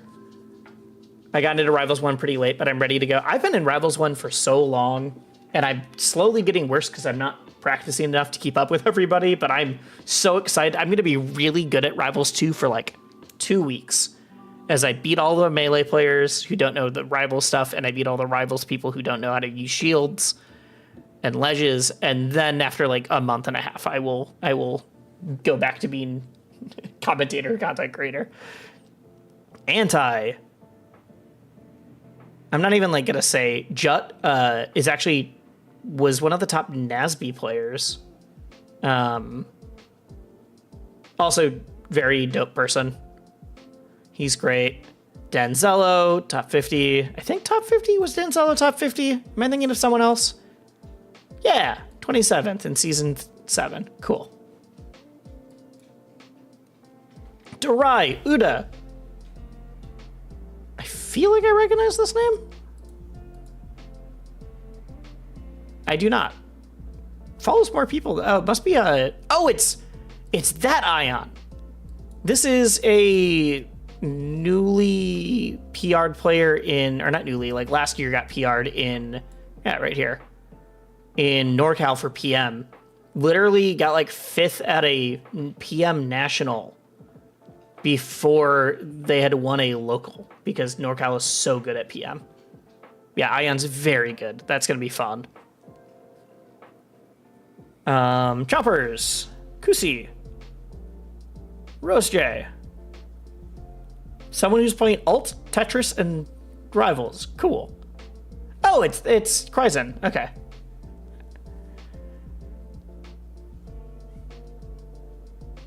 Now we're just curious, how stacked is this going to be? I kind of want to put together there's names that I recognize, but I don't know if they're good or not.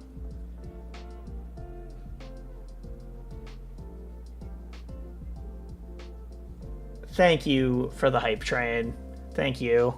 As that has wrapped up. I kind of want to put together a post that's like, between all of these different games, there's 100... There's 50 top 50 players here, but 10 of them are from Rivals, and 10 of them are from PM, and 10 of them are from Melee. Like, I think that'd be really cool to put together. I don't know if that should just be a graphic or a video. I should have been counting this while I was going through. Orbital. I recognize that name. Posture check. All right. You're right. You're right. I've been starting to lean forward more. There we go. We are starting to get to names that I don't know as much, because that's how they do this.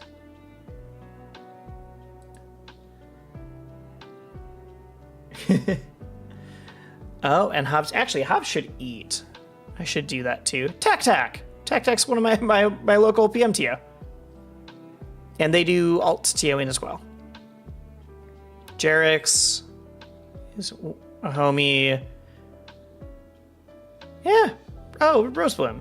Oh, Banjo Zero, also a PR'd PM player. I don't think top 50, but definitely not top 50, but PR'd.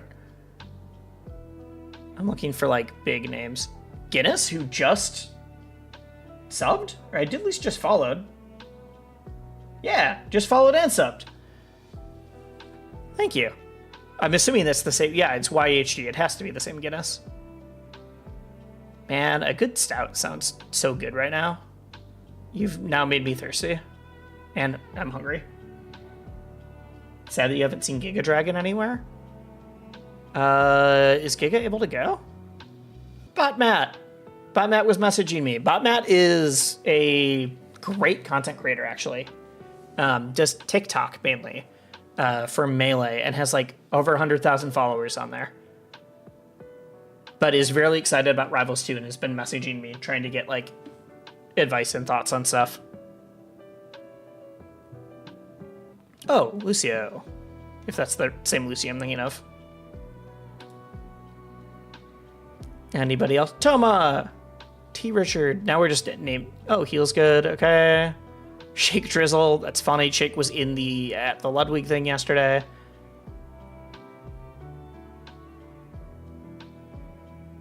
Bob Numbers is I recognize that name from Melee. Interesting. Weird. I don't know why they're not entering Melee. Yes, that one. It's the Shake Assault. Dr. Battle. All right, that's everybody. Is Giga not on here? No. Is Giga on the main list? Giga was there last year. Giga. Nope. I recognize. Yeah, I mean, there's just names from online. I was trying to name like people that are like I'm either friends with or like top 50, that kind of thing. Anyways, yeah, this is going to be wild, and I'm so excited. I really hope that both can get, like, I think they'll for sure be able to make it streamed.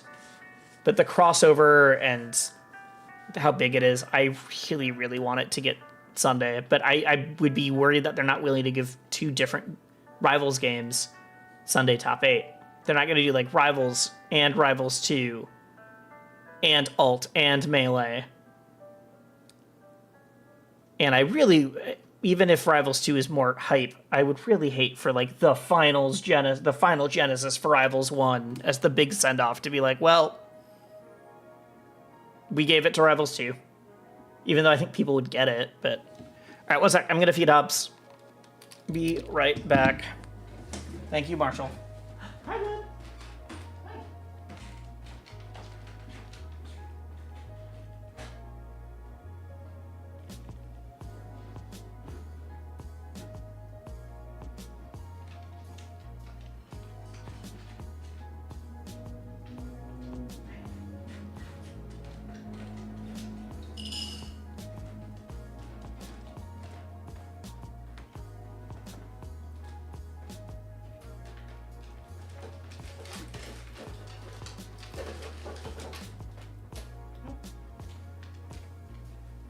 And then because Marshall redeemed to give Hobbs a treat,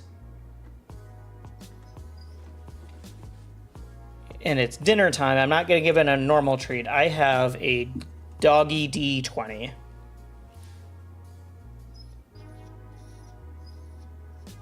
That you just put dog food in. So we're going to watch him roll around a D20.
All right.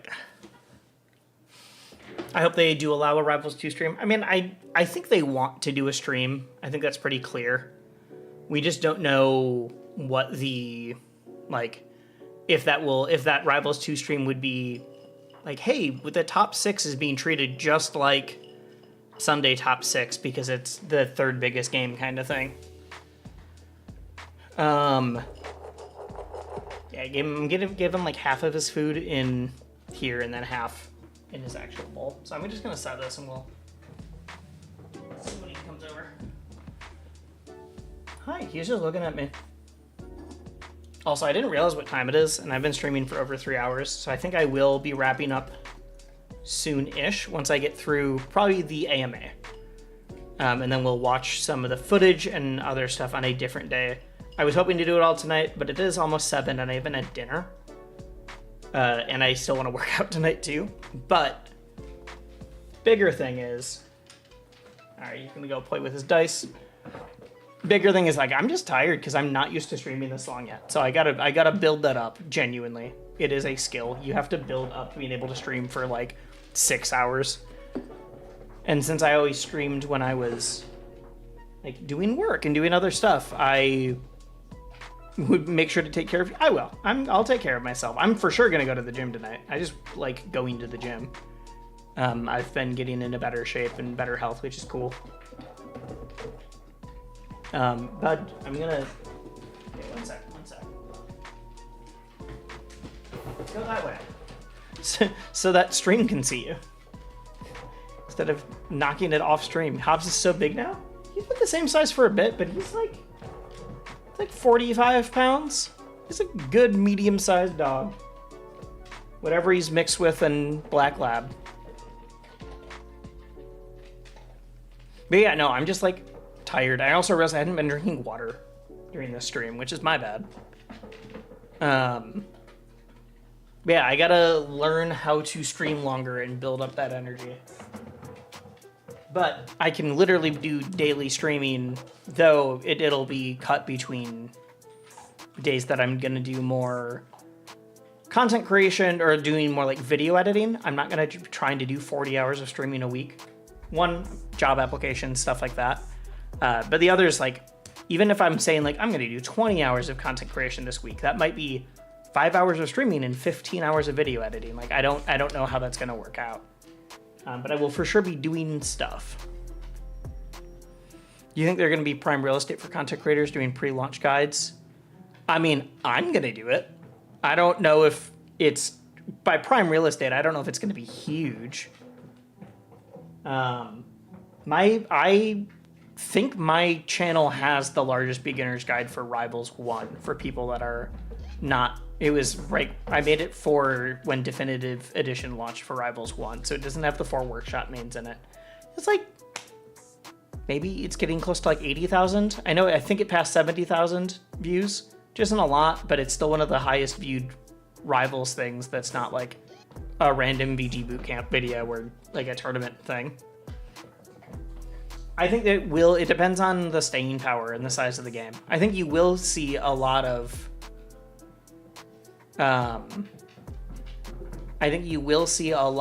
content creators. Like, there's no way like HBox and Mango don't stream the game and make some videos. But as far as like, I'm doing an in-depth guide or more detailed content, I think we just have to see what people do. I'm gonna do some. Like, there's stuff that I'm just not gonna stream that I'm gonna, like, this is just a voiceover with, which I do voiceovers for most of my stuff anyways. Even when it's like, this is a video from a stream, I still add more to it because I want to make it worth it for people that, like, hey, you watch part of the stream. You don't have to, like, there's going to be stuff in here to make it interesting for you too. Hobbs. Hi, bud. Touch. Yes. Hi. You don't get the workshop characters. I mean, so by workshop, I mean like the 4 workshop characters that were added. I don't mean the workshop just as a whole.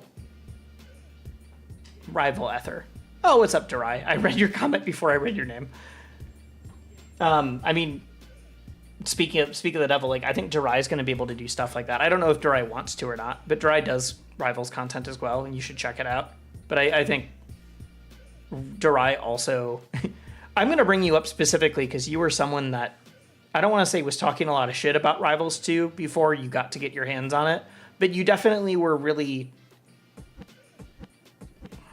not anxious. I don't know what the word is I'm going for. You were like, hey, I really don't trust some of these mechanics decisions. And now you're like, oh my god, this game was... It was anxious? All right, then yes, I'm right. If you don't know, if you're just in here and you don't realize, Durai is a current top 10 Rivals player, the best Rano, and was like kind of one of the people being like, ooh, I don't know if I like the decisions yeah, you still think a lot of the mechanic changes are bad, and that's fair. But I think now that you've got your hands on it, you're like, oh, this feels really good. But also, Durai and I have both done both our own content creation as well as work. Like, Durai's done editing for content creators and done a lot of stuff. And so I think Durai's thoughts on the future of content creation for Rivals 2 will be really interesting, but I think there's at least going to be a lot of launch stuff. Like, I'm going to probably not make character guides, but just like more overviews of like, because I wouldn't want to be like, here's your bread and butter combo for like these situations, but I would do a like, if you're coming from Smash, this character is the Spacey and this character is the like whatever, like, which is what my first, like, my Rivals 1 guide is like. Hobbs, they can only see your butt because that's what you want. You just want me to scratch your butt right now. So that's all that stream can see. I don't remember what I was saying. I totally lost track because I'm petting a dog. Oh yeah, the content creation stuff. I think it just remains to be seen about like the staying power. Not just, I think the staying power is there, but I think does the game break into a larger Smash audience is a whole different topic. Because I can make a bunch of videos that I'm like, the Rivals folks are gonna love this. And they might get a certain amount of, like a certain amount of views. Like I tend to be able to guess pretty well what my Rivals videos will get. I think I know where like the cap of a lot of Rivals 1 videos are, unless you frame it in a like it's not really about the game kind of thing. But I think it really depends on, does the general Smash and even just general gaming audience, do they pick up on Rivals 2 at all, is I think really where you're going to see like real estate for content creators. I think you'll for sure see the pre-launch stuff, but I don't know, and it just will remain to be seen like what other content does. Trevor confessed. Yeah, I remember you talking about that they did not try to keep the current wall jump mechanics. For anybody who doesn't know, you can wall jump well, like going sideways or down into the stage, but you can't like ride up and wall jump and ride up because they were scared of that being overpowered for recovery, and apparently they just never even tried it. Also, thank you, Frito. Thank you, Frito the Demon, both for the follow and for the Prime. That, again, everyone's support tonight has been amazing. Whether that's viewership isn't crazy right now on YouTube, but it's been above a couple for the entire evening for my first time ever streaming on that, and I didn't really promote it at all. It was a few times it was like up to 10. I think viewership has been minimum, like it's been averaging like 20 between the two different platforms, which for me is good. It's good if I'm not doing like a board the platforms game show or that kind, or like a interview with someone or a podcast, that kind of thing. So I'm super happy with tonight. Also, I'm at 14 subs right now, which isn't big, but I started tonight at 2. And so, holy crap, thank you all so much.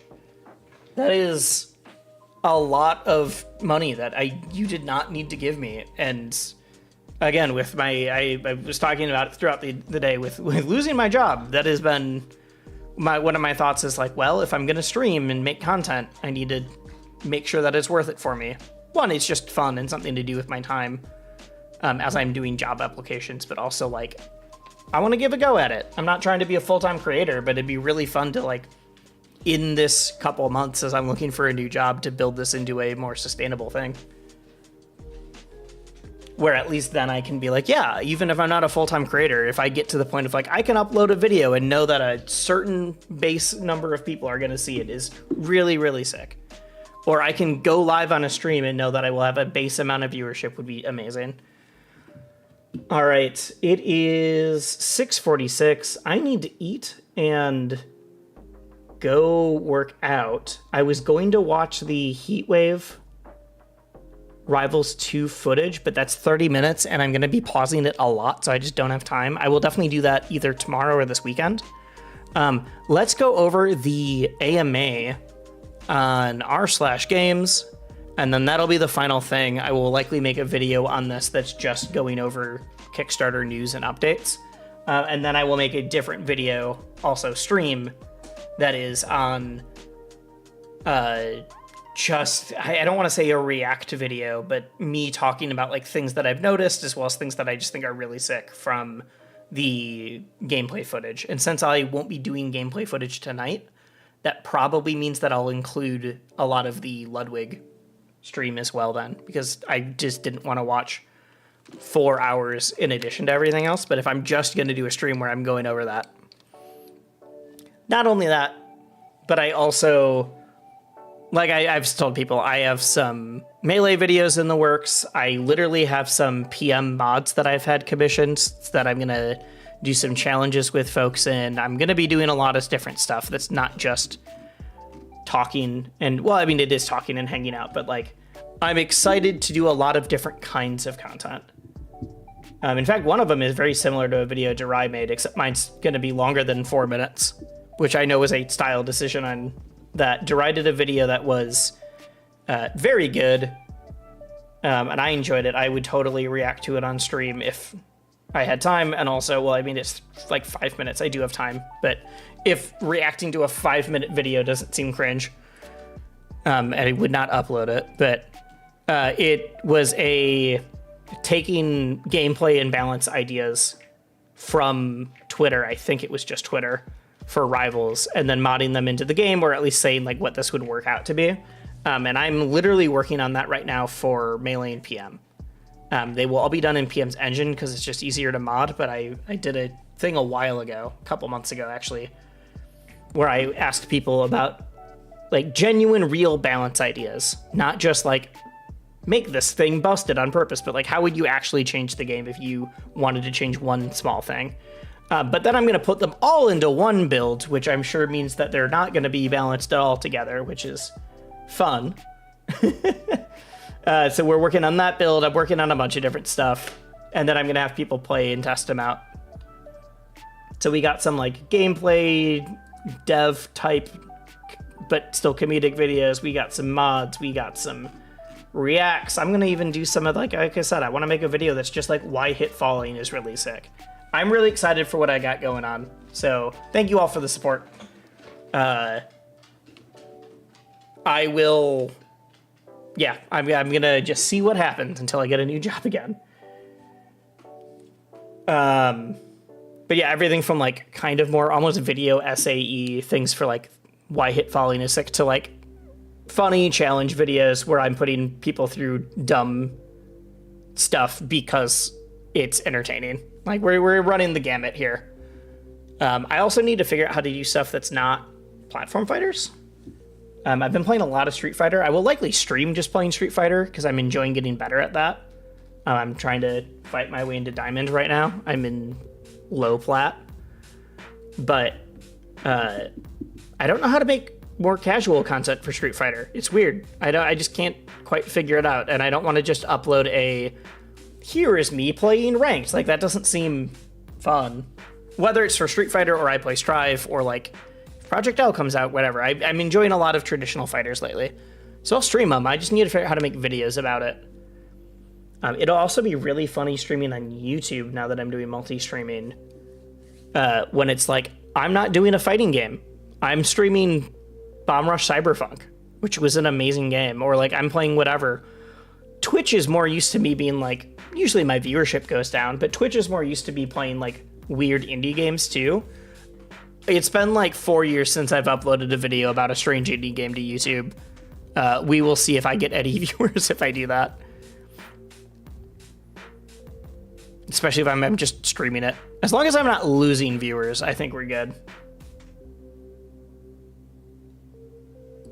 Make up like achievements, like inside, are you saying inside Street Fighter? Like you have to hit a sweep or you have to do whatever? Maybe. Nice. I have gotten a couple of followers on YouTube as well. That's awesome. I was really worried that I was going to open up YouTube and be like, yeah, a bunch of people got your I'm live notification and they all unsubbed. Get this unoptimal but funny setup. Yeah, I'll figure it out. It's a lot easier for me because I've done platform fighters for, I mean, competitively almost a decade. but casually, way longer than that. Like, Smash 64 was literally the first video game I ever bought with my own money. So we'll see. I just think I need to understand, because I feel like a lot of fighting game content is based in like the past and history of like, here's the top 10 most broken moves throughout this entire series or whatever. So I just gotta think it through, because I'm enjoying it a lot. But I would feel a little silly if I'm like, I just streamed 6 hours of just grinding ranked, and that's it, because that's not fun for viewers. All right, let's go over this AMA, and then I will be done. And I need to figure out how to do one mechanic. Yeah, I mean, that's more for an essay. I was thinking for streaming too. I have thought about doing some videos that are about the overlap of platform fighters and fighting games, that are like, here's how grapplers are fundamentally different in a platform fighter versus a fighting game, like that kind of thing. I think could be interesting. But I just might not know enough about fighting games yet to do some of the stuff that I'm thinking. All right, let's look at this AMA, and then I will figure out how to raid when I'm not in my normal OBS, because I don't think I have a way to raid through multi-Twitch right now, or multi-stream, not multi-Twitch. Bam. I gotta zoom so far in. I'm back. What did you miss? I have no idea what you missed. I've just been hanging out. That's a good... Stop. You keep redeeming posture check right as I lean forward. We're about to go over the AMA Saber. One video that I do want to do is puppet characters, but that's just because I really like puppet characters. All right. So who's in it? Dan, Trevor, Diego, who's the lead animator. We've already talked about Dan and Trevor. Kyle, story mode designer. Huh. George, Atlas.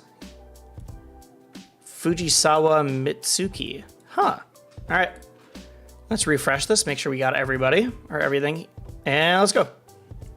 What made you guys decide to add ledge grabbing after being against it for the first one? I was against ledge grabbing in Rivals 1 because I played a game called Brawl competitively, and the ledge was a problem. Yeah, that makes sense.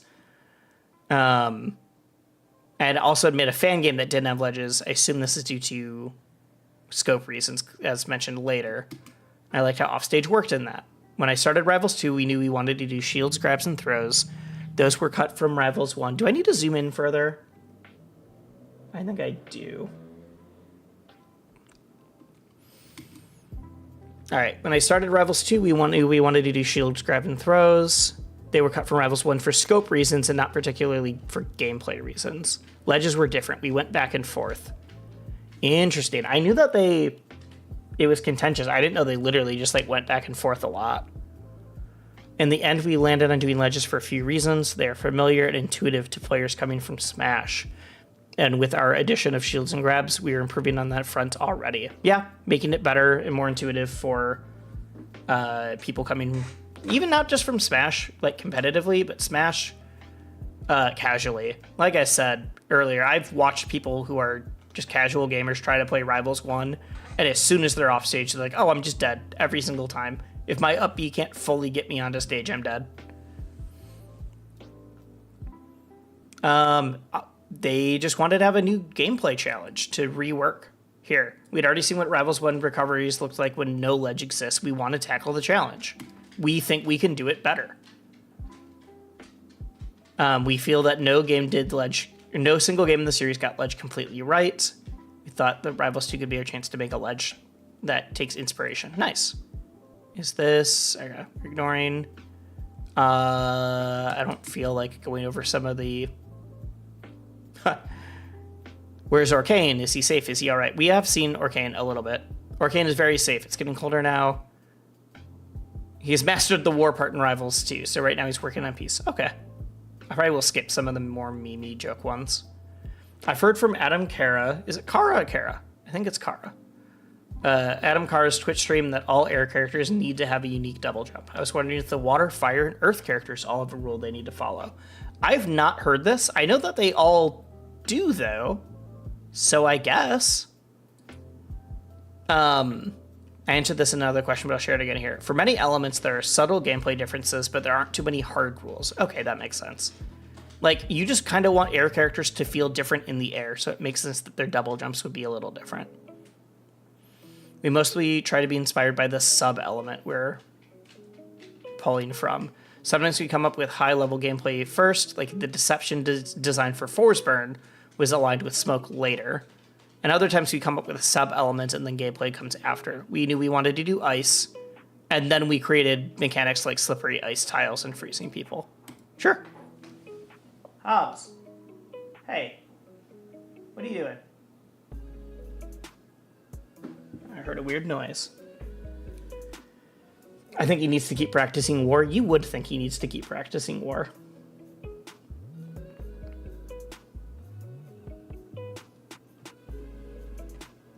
All right. Oh, I read this wrong. I thought this was someone saying the first Rivals of Aether was by all accounts a fan game. And I was like, wow, that's bold. That's, I mean, me responding was just like, no, you would think that as a Arcane player. That's the only thing it was. That's it. I did not react very well. I'll work on my reacting skills.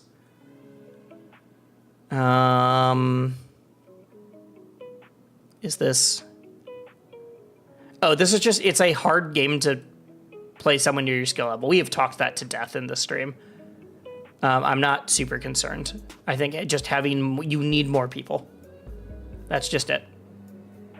And then this is literally the comment before. Oh, here. This is interesting. We'll need to be attracting new players constantly because it's a game that's going to be updated for a very long time. We're going to need to bring back more casual players with updates. Both of that's in rank mode, but the bigger ticket features will be gameplay features spread out through the game's lifespan, even for a short time. Like story mode. I assume that also, like, I would totally love a, like, Apex Legends does mixtape sometimes where it's like straight up an alternate game mode for a week. Imagine if you're like, oh yeah, this one we're only doing, like, this one item is just a special game mode for a week, or like you have to, it's only fire character. Like they're gonna come up with better ideas, but I would love that kind of like alternate game modes that you just play for the week that they're out. So we'll be working to create beats where we bring them back and have more players in the queue at those times. Okay. Yeah, other people are like, yep, that's how fighting games work.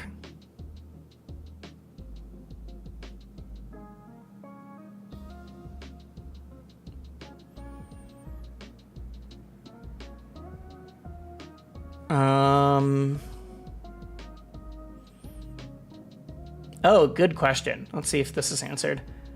I appreciate how Rivals simplified much of the difficult tech for Melee, and I'm looking forward to seeing how you approach balancing techniques like ledge dashing, shield dropping, and jump cancel grabbing. My question is, how do you find the balance between making tech easy enough while still giving people things to practice and grind?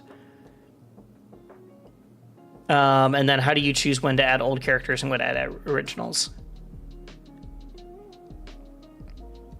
Wait, who's Steel Banana? Is that... Which person is that on the team? That's Trevor, okay. Yeah, you could add game modes like everyone has 3 jumps, parrying creates a clone, crew battle, yeah. Something that I do with friends in Rival, or in PM actually, is we'll do what we call 3-for-alls, which is you play a free-for-all with only 3 people. It doesn't work with more, it gets too chaotic. But you play an all-star random, which is a mode where every time you die, you respawn as a totally random new character. Usually you're still doing 4 stocks, whatever. And we'll do a 3-for-all where if 2 people get the same random character, they immediately are on a team, and they have to start team comboing the one person who's not. And if one of them dies, like, all right, one of them gets killed, then... No, all-star random should just be a permanent mode. But all-star random is in PM. It's one of my favorite game modes in any platform fighter.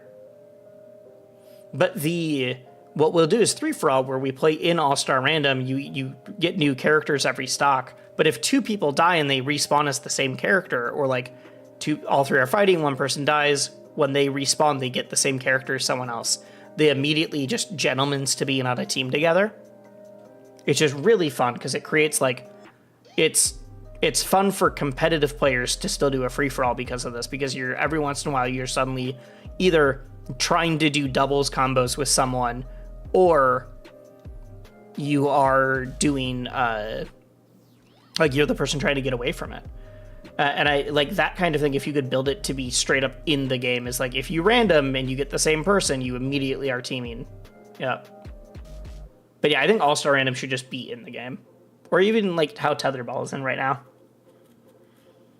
That kind of stuff would be great for a mixtape style thing. Okay, here. Generally, you want players to be able to do cool stuff and have fun without having to spend hours in the lab grinding out tech. This is Trevor or Youngblood for anybody who's not aware. I had to double check that. While also making sure mechanics are deep enough to support players who want to ascend to the next level by practicing and labbing. This also is greatly helped by the super fast pace of the game, since going fast is still hard, even if individual techniques are still more forgiving. I like to think of this as adjusting the arc of the skill curve as opposed to flattening it.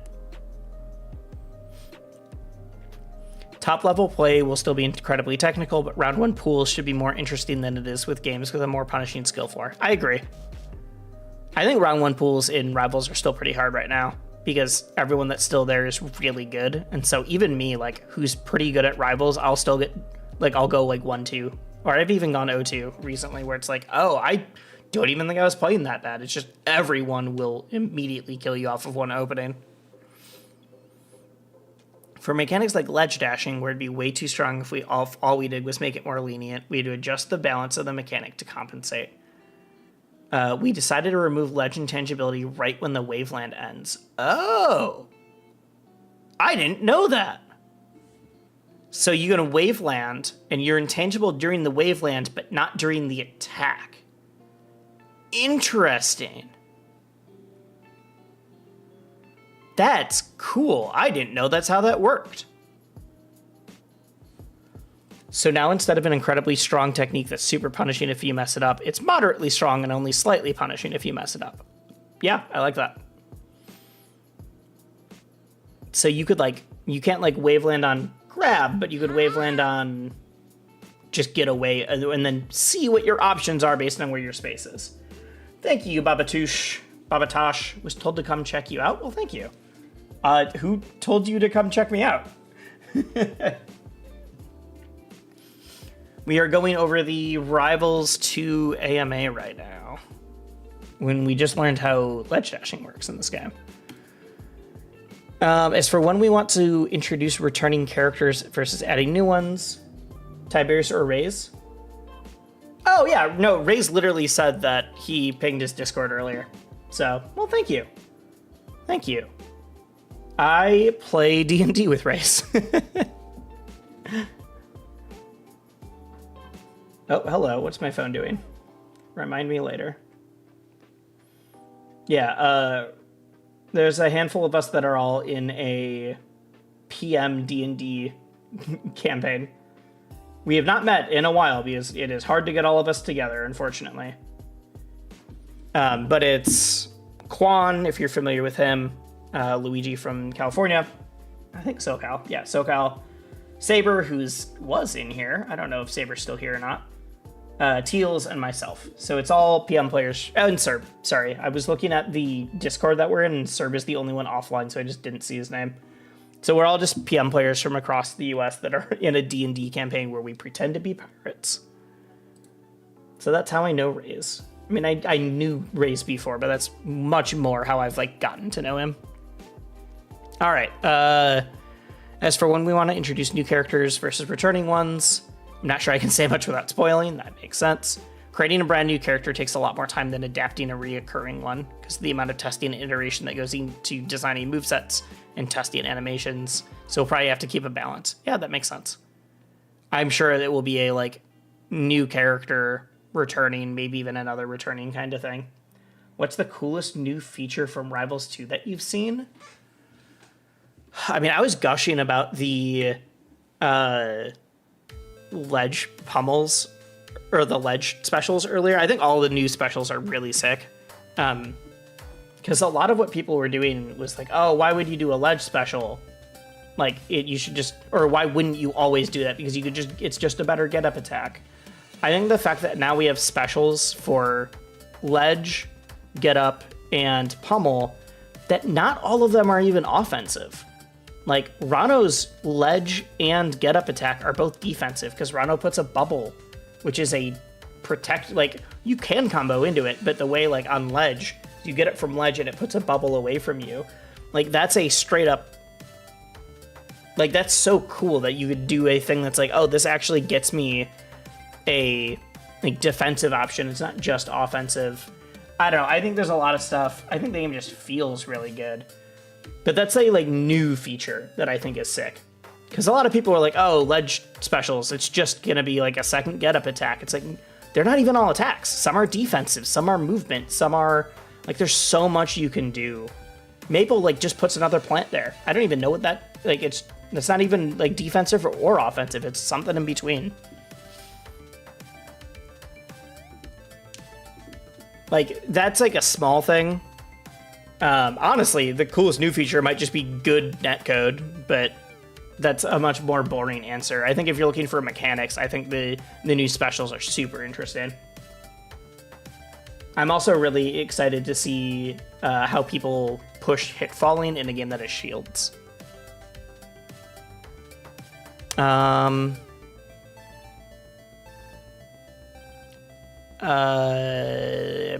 just skipping ones that are memes. Is utility, it's a setup, it's so cool. Exactly, yeah, it's not offensive or defensive, it's just more options. It's utility, like you said. Some are movement, some are, yeah. I think people were so fixated on, like, it's just a better get-up attack. Why wouldn't you always do that? It's like, because they're not. Or it makes you change your spacing, or it makes you, yeah, you have to play around the person on the ledge different. Do you plan on adding the remaining Rivals 1 characters? Oh, we already know this. Even if you reach the 10 character goal, which I frankly believe you guys will. Wait, did we finish that? We didn't. Where are we right now on this? Quick.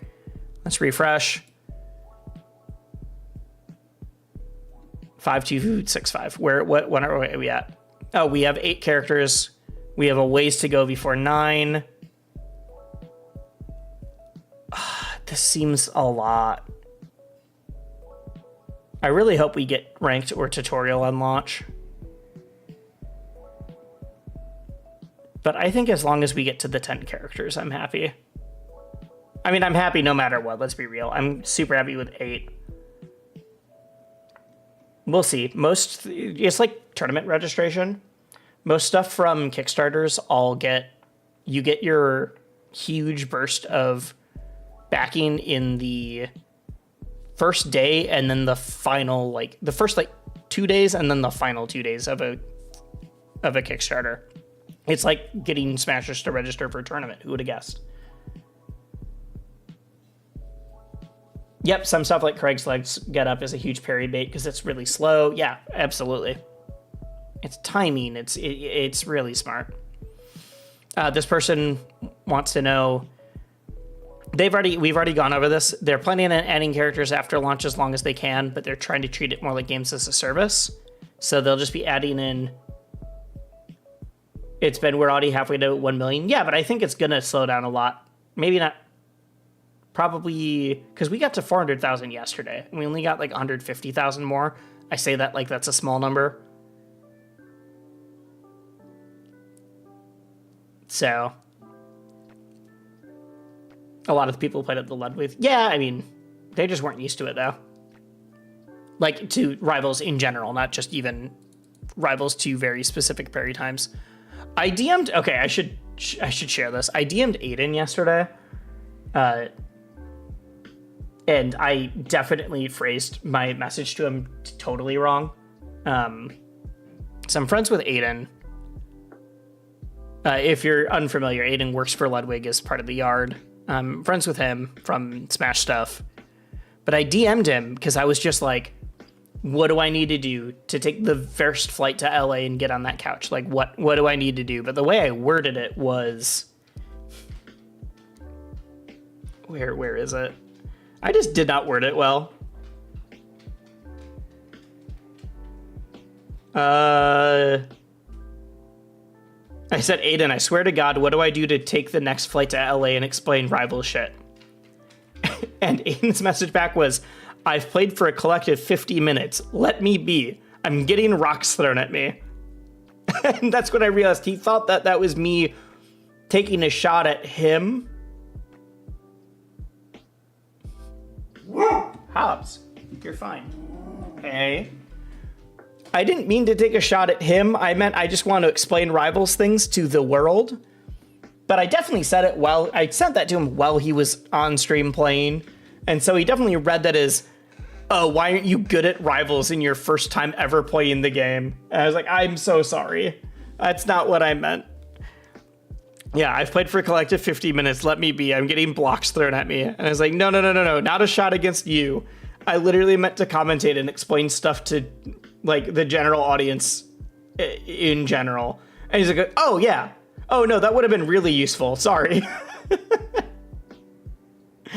I would have tried to recommend something like that, but I didn't work on this project.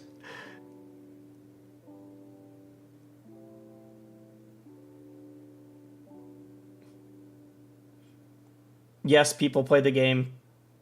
People who say... people who actually play the game are just haters trying to anger. Oh, I don't even know if that's what that person was trying to comment earlier. That was a while ago. We can ignore Piplup. But yes, people actually play Rivals 1, and a lot of people will actually play Rivals 2. I don't think you can be like, Rivals 2 is a dead game. It's not gonna have players when it is at over $500,000 right now in Kickstarter. But I don't even know if that's what that person was trying to say in chat. No reason to get angry. But yes, they will be adding Rivals characters. This could literally be like 6 or 7 years. Maybe everyone from Rivals will be in at that point. And I'm fine with that. There's games like, again, I'll bring it up, like Street Fighter or Mortal Kombat right now that they're getting new characters, but people get really hyped when it's like, oh my god, they're finally bringing Akuma back later. I'm pretty sure, oh god, Dreamer's in both chats now. I'm pretty sure they were talking about Nick All-Star Brawl 2. Yes, people also all play that one. I have a code for it. I'm going to try it out later. Not tonight, but later. But this person wants Clarin, and yes, Clarin has been leaked because with the model.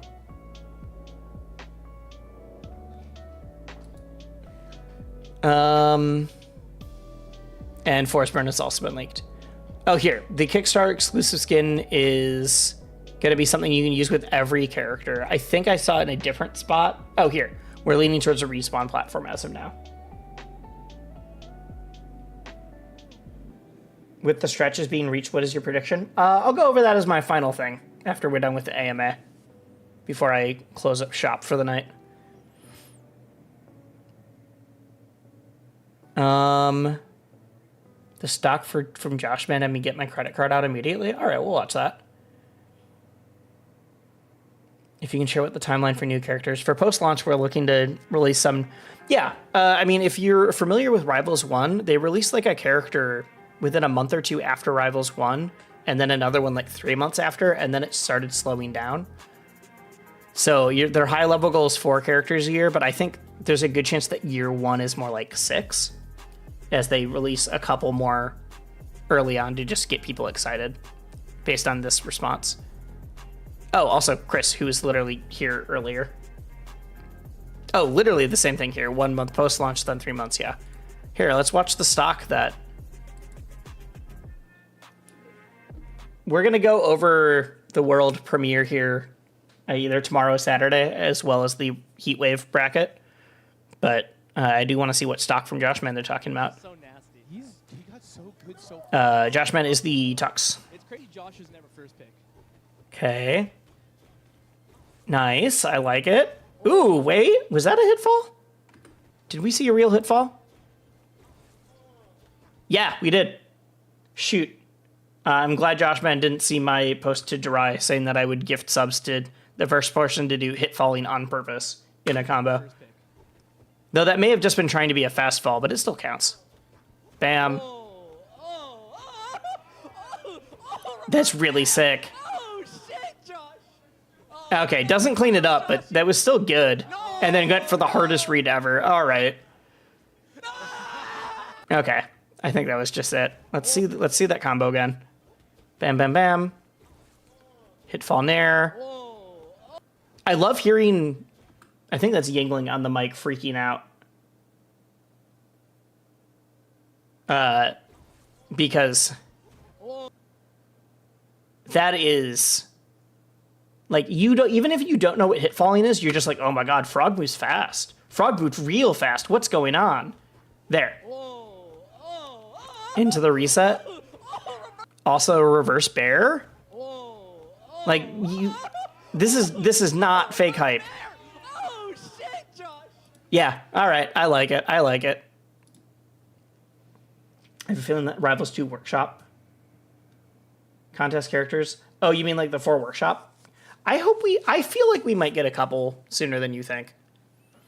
I would not be surprised if we get one of the workshop 4 on launch. My guess, I was going to say Palm because she's the most unique, but Fleet also has a float, a very different float. I wouldn't be surprised if they focus on like a unique mechanic right away. So I could see it being Palm. I could also see it being, oh my god, why am I totally blanking on the character's name?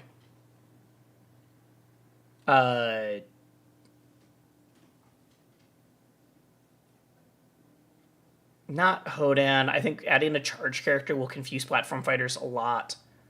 Not Malo. What is the Shoto mouse? What is Shoto Mouse's name? Why am I suddenly blanking so hard? An average guy, 88. Thank you. If you could help me remember what... Olympia, yes. Oh my god, why was that so hard for me to think of? I wouldn't be surprised if we see like Olympia or Palm based on just mechanics. I think the other ones might be a little too complex. And I don't think they want to add a ton of zoners in. But I wouldn't be surprised if, like, out of the 8 characters we have unlocked so far, if one of them is Palm or Ollie. Just to, like, really round out the cast. All right, music. We haven't gone too far. We want to implement some sort of frame data visualizer. Nice. So, like, Street Fighters. Yeah, frame meter doesn't quite work for platform fighters. But yeah, okay, basically he's just saying, yes, we want to do training and stuff. We just don't know how to quite do it.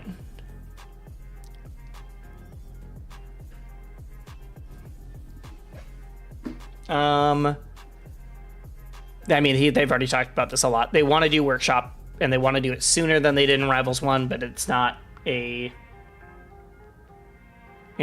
like big thing. There's another workshop contest going on. People are currently creating, submitting workshop characters in Rivals 1 to be... Oh! I knew there was a workshop character or a workshop contest going on. I didn't know that the prize was to be added to Rivals 2.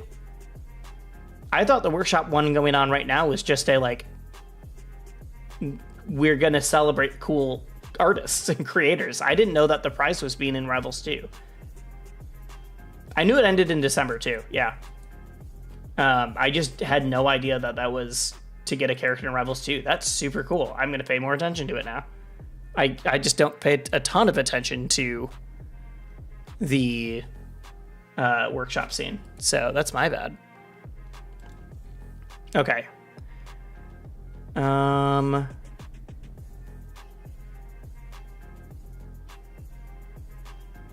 What is... Do you think it's feasible for the game to launch in 2024 if all the stretch goals are... Yeah, we've already talked about this.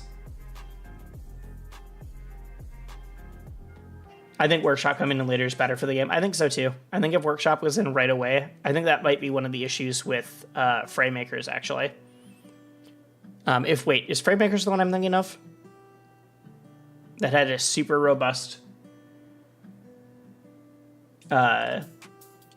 had like a super robust thing, but like if right away your branding is add your own stuff to this, it's a lot of work. You need people to really like the base content before they want to mod it. Okay, we've already talked about this. Things will be added no matter what. They just want to. They're hiring more people so that they can get more stuff added right away. Goodies for backers. Oh wait. What is... Oh, and then like there's always a chance the game has to be delayed, which is super clear. Yep, I've not tried Fraymakers anyways. Yeah, Frey having workshop out of the gate, but not the base game. Exactly, like some of their own characters weren't fully done by the time they were added. Like they didn't have full animations in yet because they were trying so hard to get the workshop audience, which I don't think is awful. I don't think it's a terrible idea, but I think it really splits where your focus is. And so I'm really glad Rivals 2 is just, we are making a very good video game and then we'll figure out the rest. I don't know any of these people, so this doesn't help me. But yeah, Faye Mata is doing Fleet, and she seems cool. She did a really fun stream with Sajam, actually. If you guys should watch that. He put it up on his YouTube, where Sajam taught Faye how to play Street Fighter because she really wants to main Aki, and it was really fun. Because she's played fighting games before, but it had been a long time. She used to go to like Evo and had like gone to locals like years ago. Faye's dope from everything I've seen. There's also just a really great back and forth on Twitter of everyone vouching for Sajam and Faye pretending to have no idea who that was.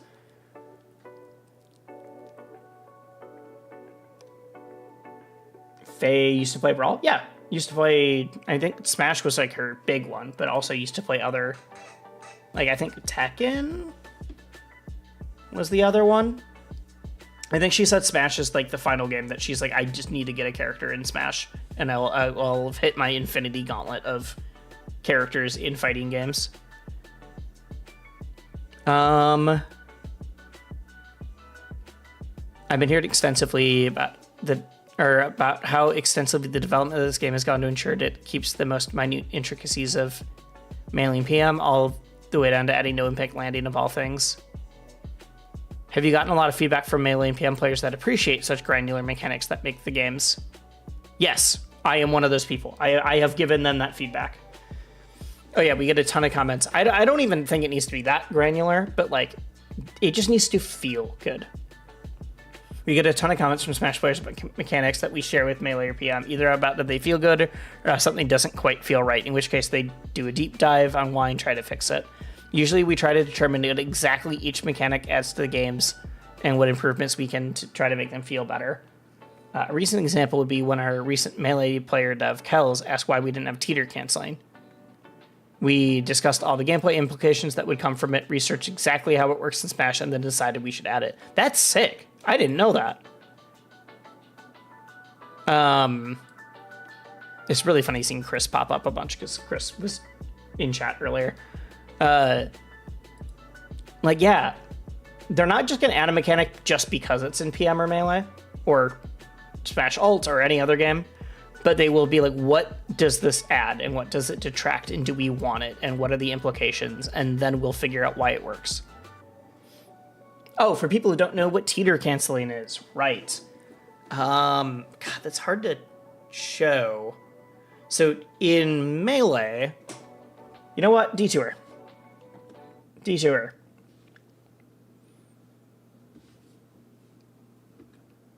I'm literally just going to pull up Melee. It's going to be easier. Okay. So in Melee, when you get to the end of a platform or a ledge, your character starts like teetering. And what is this? Why is T-Mobile trying to get a hold of me? I wonder if that's literally... oh, wait, that's the wrong cable. And so that's what teetering is. And teeter cancels basically let you... If you start a move with the momentum and then go into and then you start a move, so you have momentum and you're still moving forward a bit, and then you go into teeter, it cancels the animation of doing that move. But whatever you had done so far, the hitbox still comes out because you go into the teeter animation. I'll see if I can do it quick. I don't use them a lot in my own gameplay. Because I play ice climbers who just don't do it a lot.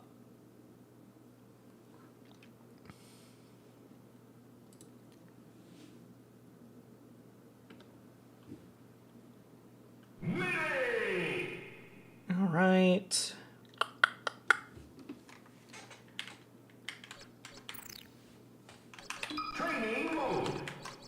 What's gonna be the easiest character to show this with? I mean, probably Fox. So teeter canceling is, so where is it? I'm moving too fast. There.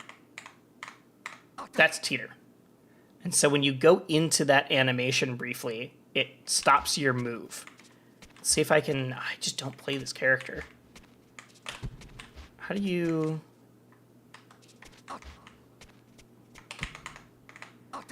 This is not the right character for me to show this. The problem is that it's a tech that I don't do that often, even though I can point it out.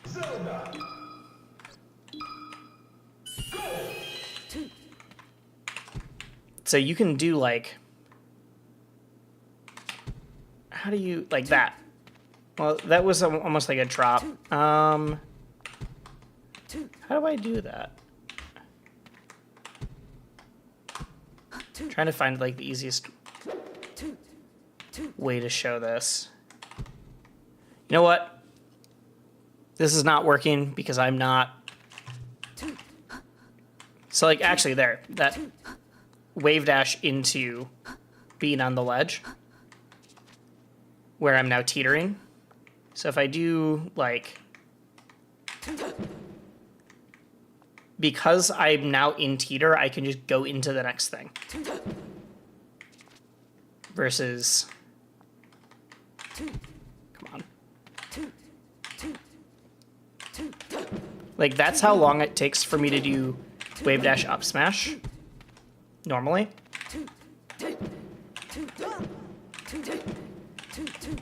And now if I do it because it goes into teeter and it cancels my animation.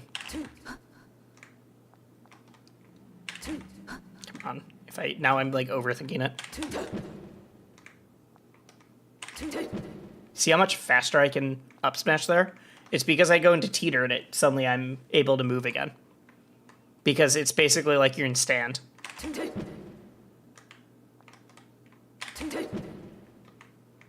Yep. Sorry, I'm just glad I found a good way to show it quick. Yep, anyways, that was a long drawn out way to say that's what teeter cancels are. But yeah, it basically just lets you speed things up because teeter animation is basically the same as like your same options as like when you're walking or when you are standing. But because you can go into teeter from other things, faster characters will be able to do it from like running and doing other stuff too, though. Okay.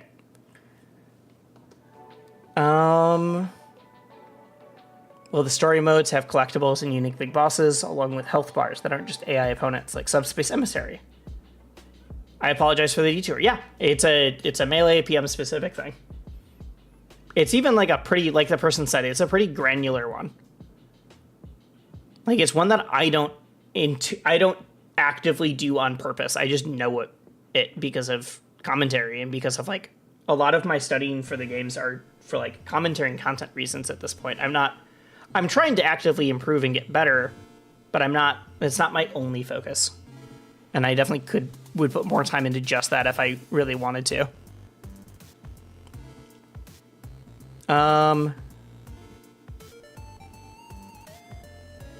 Big bosses. Okay, we're designing story mode content with a lot of different ways to play, so there will be collectibles and rewards for people who want to find secrets.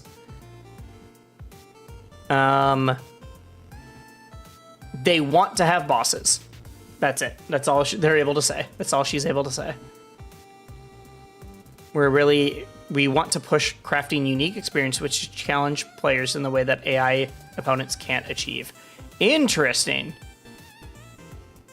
So like they really want to make the bosses be like, oh, this isn't just an AI.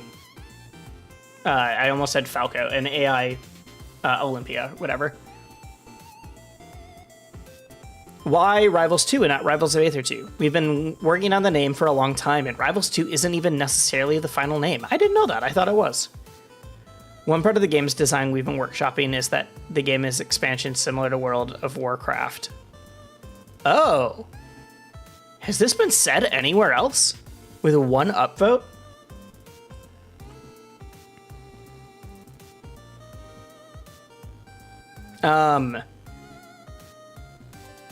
So chapter 1 of story mode has been called Champions of Aether. So it could be Rivals 2 Champions. So it could be like seasons each have a tagline. Huh.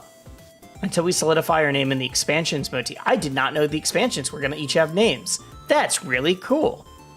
Holy crap. Has this been said at all? I have not seen a single person talk about this on Twitter or on anything else. We thought about calling it something else of Aether 2, but our fans refer to the game as Rivals, so we don't want to lose Rivals. That makes sense. They couldn't call it like Champions of Aether and be like, well, everyone still calls Rivals.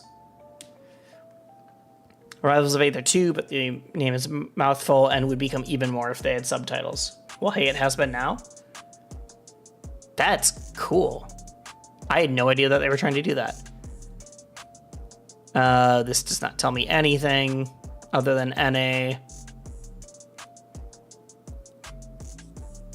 Quarter 2, I mean, that's what's in the thing.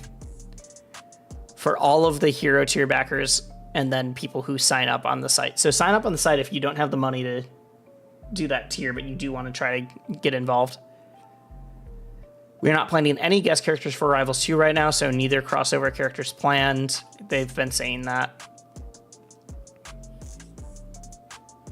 So it could be quite a... Okay, if the game is successful, we want to keep expanding the roster for years to come, but we also want to add new character designs too. So it could be quite a while before every original character from the first game is in Rivals 2. Basically, they want to do crossovers, but it's not a focus right now.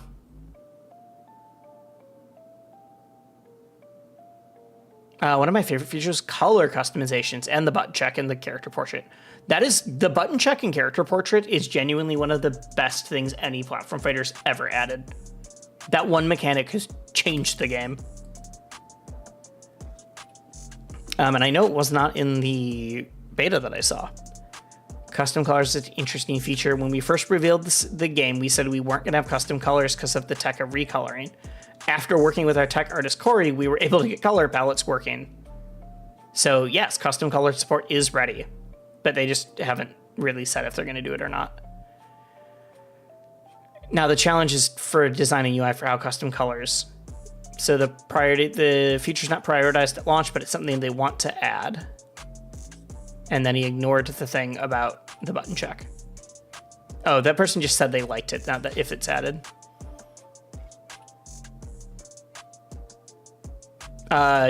Dan says he's going to win the Genesis 10 tournament by training for 2 months when no one else has the game. I love it. I wonder if... Wait, the Genesis 10 tournament, since it's free to enter, what is the prize pool going to be? I don't know. Huh, I wonder. It hasn't been said anywhere.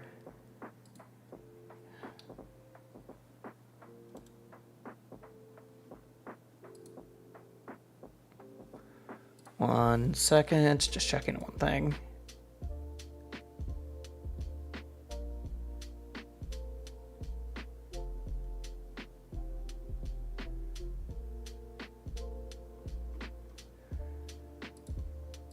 All right. Are we getting to stuff that hasn't been...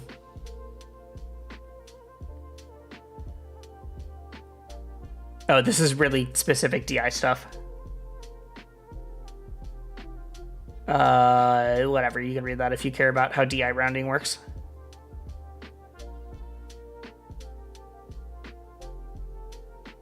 Oh, I didn't know that. Resoforce is actually teaming up with Moonsailor. Resoforce is the flashy goodness / Resoforce is the music. I didn't know that they're doing the whole sound design in VO. Cool, I didn't know that. Are any of the members furries? What's a furry? And then the concept album is very much a furry. Okay. Claire and his DLC, she's like 2 generations after the events of Rival 1. Okay. Yes.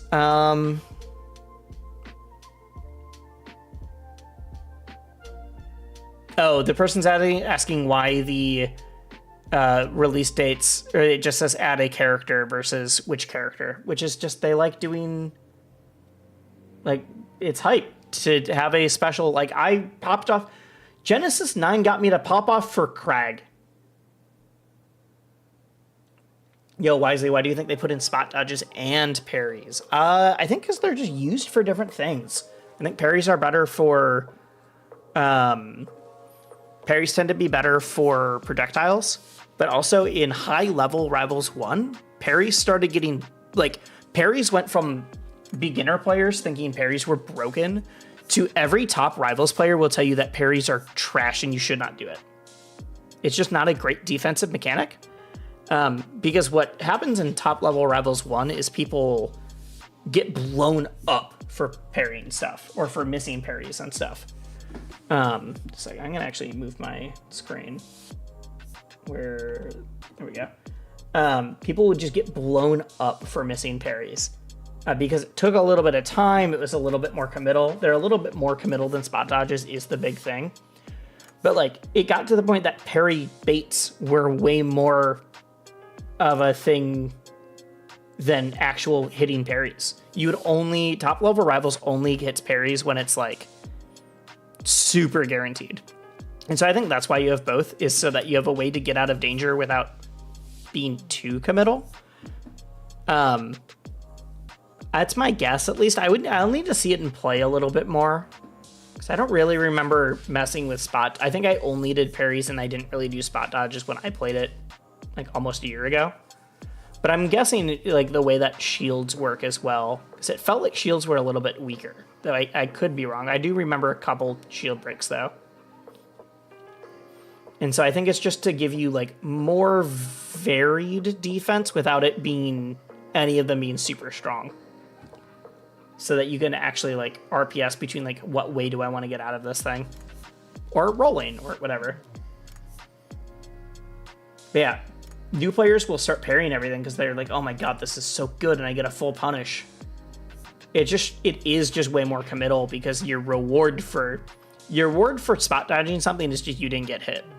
Maybe you got to hit them back slightly. Your reward for hitting a parry is like, I get my full punish, like a full combo starter on them. It's like playing a fighting game where you like, oh, I hit a random jab versus like, oh, I hit a crushing a heavy punch on an opponent that was attacking, so they got set flying, or I got to jump in kind of thing.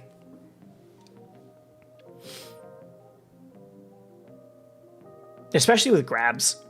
I think if you could just parry into like a great grab combo. Anything else new?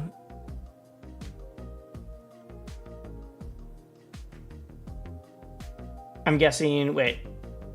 I like that parry is always the solution for... Yeah, I think it is good. The problem is that then you'll see even like top players beat out mid-level players just on, I'm getting spammed by mindless good buttons. Now I'm spamming parry because I assume that they're gonna hit me with mindless good buttons. It gets this weird... Most things get like, oh, it gets more thought as it goes along, and instead parries were just like, really good. Oh, they're pretty bad now. I'm guessing they don't want run-up shield to be the meta. Yeah, maybe. We'll see. I like that parries are still in. I'm glad that they brought it back. I think it'll be good that it's not your only defensive option, that's not just move better. Because that way I can now parry things like, oh, they're just doing really predictable projectile spam, or really predictable, like, they're just going to come in with a giant down air kind of thing. And you can really blow someone up for that. But you're not like locked into, this is my only option. This is all theory though, so. Did you see they have teeter cancel? That's like, yeah, we actually just talked about that. Yep. And then I explained, and I had to show what teeter canceling was.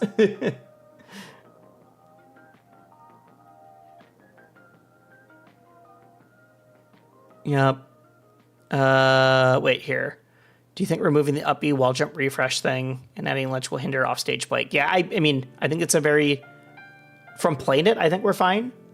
But also, I get why people are worried, because offstage play in Rivals was like one of the coolest things. I found that going offstage for edge guards is even better in Rivals 2 than Rivals 1. Because both players are unable to jump a wall jump out of their up specials. You can wall jump if you like go down, but you can't wall jump if you go up from your up special, if that makes sense. So they can't just instantly wall jump and punish you. Yep, because that was a big thing in Rivals. Is you just go down, you'd prevent them from getting up, and then you'd immediately just wall jump hit them again.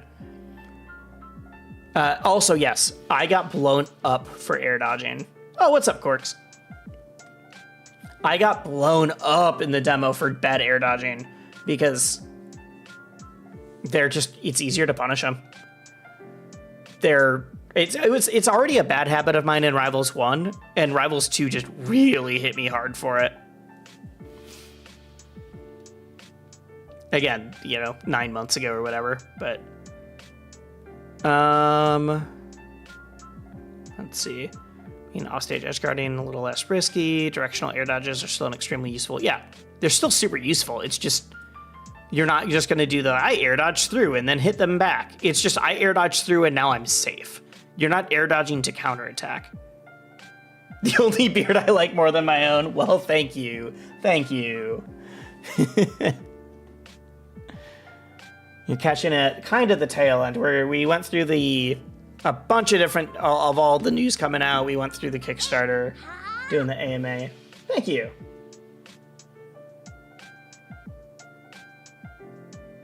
Thank you, textbook. I was gonna go through some of the Ludwig stream footage and then the Heatwave tournament footage, but I've already gone over 4 hours and I'm really tired and I'm not used to streaming that long. I'll get better at it. I'll get used to streaming for a long time. It's just not something I'm used to doing. So most people, okay, whatever. I'm not asking about merch. Is there anything? I had the privilege of meeting Dan at EVA. That means I may have met this person too, because Dan was only there for like 8 hours and I hung out with him for a lot of that. How this was intentional decision due to budget restriction. I think I might have been there when this person asked Dan this. Looking forward to going over the footage. Yeah. No, that stream might have to be tomorrow or it might have to be Saturday or Sunday of just like reacting to it and seeing what new stuff, what people are already finding. I think that's going to be super interesting. But yeah, likely I'll need to do my own editing. Likely there will be a here's everything we learned about Rivals video on YouTube, and then here's what we learned from the footage video as well. So even if you're not going to do I'm going to watch the whole VOD, there should be if you go to YouTube, there should be a edited, here's the 10-minute version of a 4-hour stream kind of thing. Here's the things that were actually important. Yeah, I don't remember who's in from earlier, but I know I've said this to a few people. It's in the stream notes, but was laid off 2 weeks ago. So last week was my last week.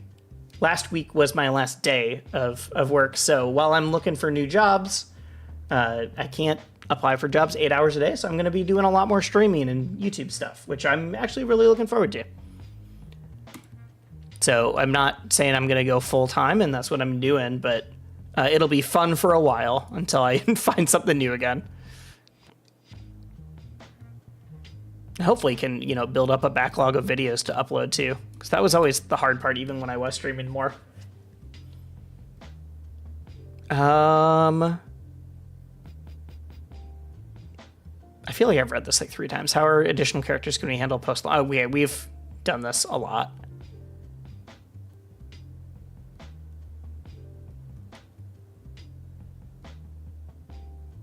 Oh, wait. Oh, interesting. Will the original music from Rivals be selectable in-game? Currently, every stage is planned to have 2 tracks. One is a rearrangement of the track from the first game, which we've seen already, and then the other is a completely new one. That's cool. They're not planning on including Rivals music in the original form, but now they might consider it. That's sick. I didn't know we were getting rearrangement and a totally new track. I really like that. That's dope. What song is this? This is chill as hell. Oh, it's Sarah, the instrumentalist. That's why.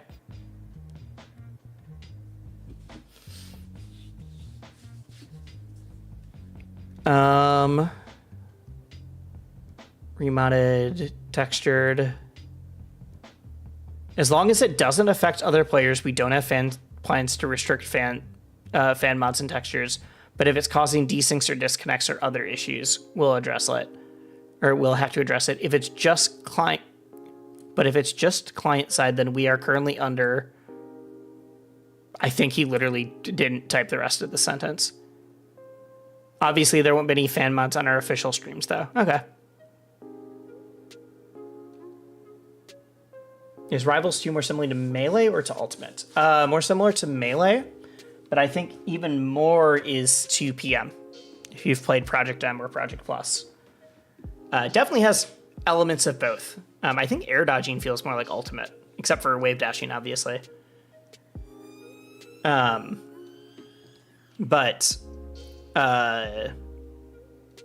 I've been saying I think it feels like a mix of Rivals 1 and Project M is the biggest thing for me.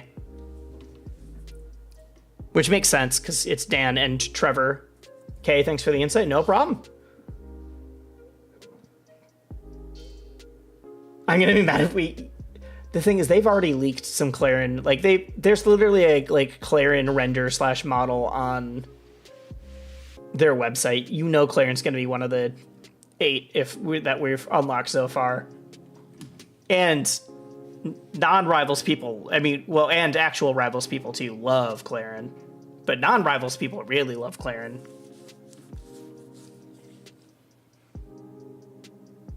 There's a few people who have asked, like, which characters they're looking at, and they've been very clearly not saying anything.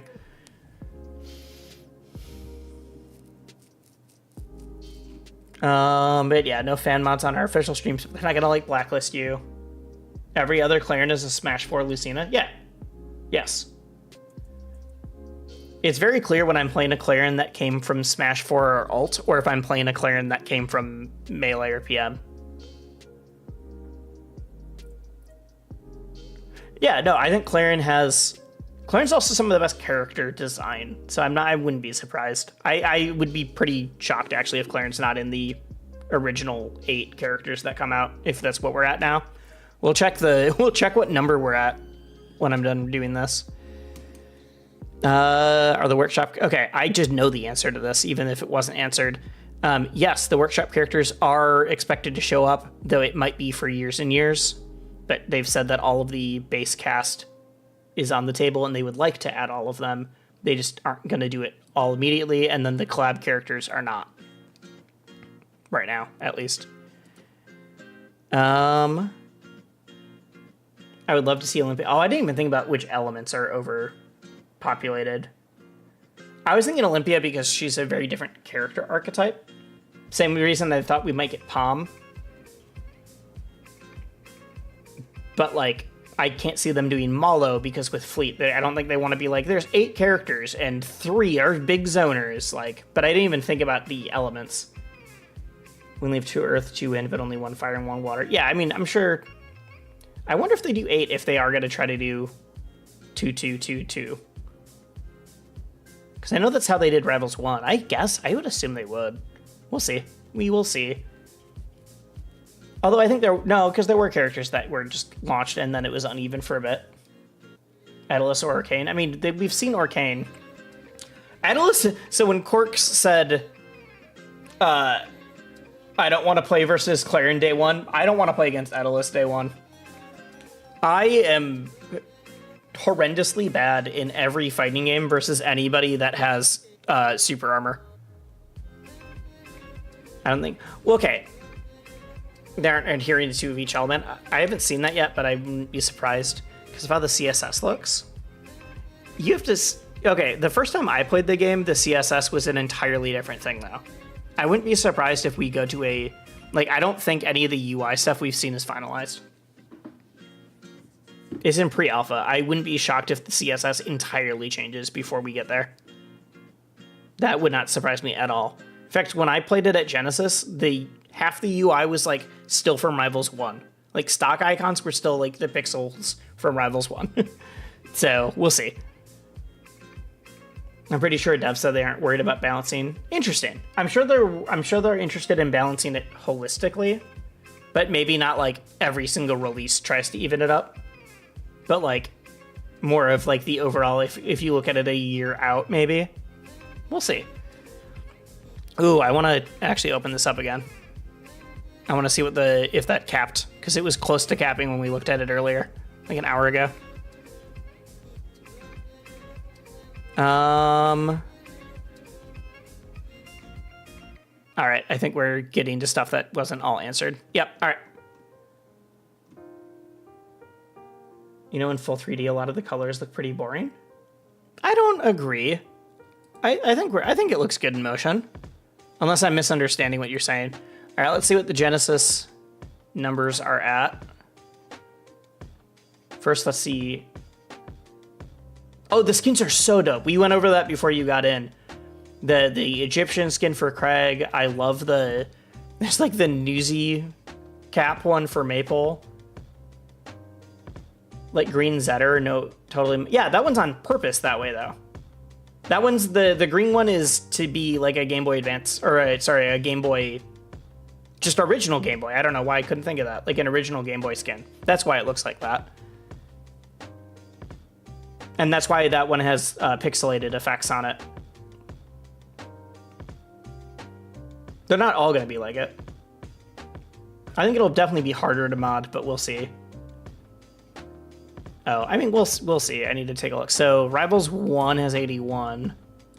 Rivals 2, it's so close to capping. It's gonna cap by the end of the night. Oh no, okay, Rivals 2 has 194. That's actually about what it was last time we looked. So 256 is the cap. It's also stacked as hell. I'm gonna go over this later. I wanna make a list of how many top 100 players we have from each game. Because there's like 10 to 15 top 100 Melee players here, and then also all of the Rivals players. And then there's a ton of really good PM players in it. Like, this bracket's gonna be so much fun. Oh my god, it's gonna be so much fun. But yeah, I mean, you gotta remember, you're looking at pre-alpha still. It's not even in alpha. All right, let's see how much they've raised. They raised another $2,000 while we were going over that. Sick. I was gonna go over this story and the story of playing a bunch of other Melee players. You can buy so many tacos, right? I was gonna go over the random reason I've played so many Melee players in this game, but in bracket, or at least in friendlies, not stream sniping them. I've never stream sniped anybody. But I'm tired, and it's like 8 o'clock here, and I streamed almost an hour and a half longer than I meant to. Like I said, I'm just straight up not used to streaming this long, and it is a skill. It is like actually hard to keep the stamina up. I can do commentary this long. Even then I get tired, but it's just, you gotta work on it. So I will get better at streaming longer.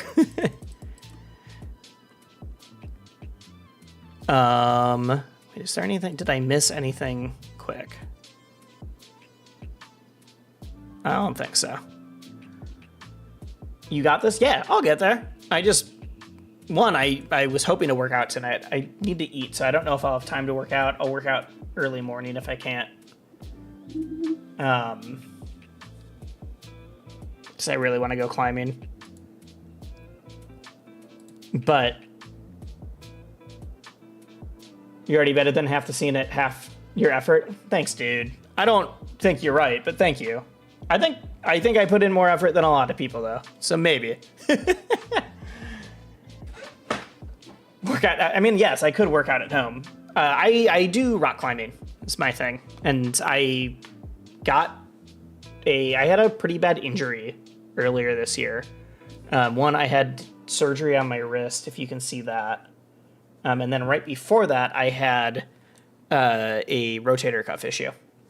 So it was like 10 months without being able to really work out. I probably should have done more just like cardio, like running, but I don't enjoy it as much. Posture check. I'm literally showing you how, okay, whatever. But now that I'm able to climb again, I've been working out and definitely getting a lot stronger again, trying to get into better shape. So I want to look good before Genesis. Or better, or whatever. I lost my train of thought. But yeah, I'll be working on... I'm never going to say like, oh, these streams will for sure turn into videos, but a lot of the stuff I'm doing will specifically be for videos later. But yeah, I'll do my end of the stream spiel. Thanks for hanging out. Was super sick seeing... I think right now I'm still at like 15 between Twitch and YouTube. First multi-stream. Thank you so much for hanging out YouTube. That had 90 views throughout the night, which is crazy. I got a bunch more followers. Oh, holy crap. That hit us over 700 followers. That means, wait, that got a lot of... Because you guys went crazy with subs too, which was amazing. I've never had so many subs in one night. How many followers is that, though? Which for me, when you have 700, if you hit... I got like 15 followers tonight. Saw it on YouTube first thing came here. I saw like 6 different people say that. Which means I am for sure going to keep multi-streaming, even if people don't stay on YouTube. Dude, Dreamer, thank you. Thank you. You do not need to do that. You subbed and did 2 gift subs tonight. That's wild. No, I saw a bunch of people say they saw it on YouTube. And then we also, like, right now we have like 5 viewers on YouTube, but we've had like 10 earlier. I think throughout the night we averaged like almost 20 viewers, which for me is crazy. Like, I usually get like 8. Especially Rivals, I get even fewer. So, yeah, I'm definitely going to be streaming a lot more as while I'm looking for new work. Oh yeah, Rivals 2 feels this. I thought today would be a bigger stream because of Rivals 2, but even when I'm doing Melee or PM or other stuff, oh, I'm for sure going to ride the wave. I'm going to make a lot of Rivals 2 stuff. I'm really excited. Plus, like, just commentary and everything else. I don't know. I love the community and I want to showcase it to more people. But I think the fact that I basically had like 15 to 20 viewers across both platforms at all times, which is like double what I normally get, was amazing. So thank you all. Plus literally like over $50 in subs, which is crazy. Yeah, I'm going to be streaming a lot more. I'm not going to stick to a very strict schedule. It'll likely be like start in afternoons, go into the evenings. Yeah, I'm really excited. As long as I'm applying for jobs and I have more time, I want to make some cool stuff while I'm here. I need to find someone to raid. I almost didn't because of YouTube. But why? Okay, wait. Twitch. Where did you oh, there. The stream manager. It like moved. Who are we gonna raid? Who do I know that's live right now? That's always the big question. I don't like raiding someone I don't know or that I don't think would be like a good fit.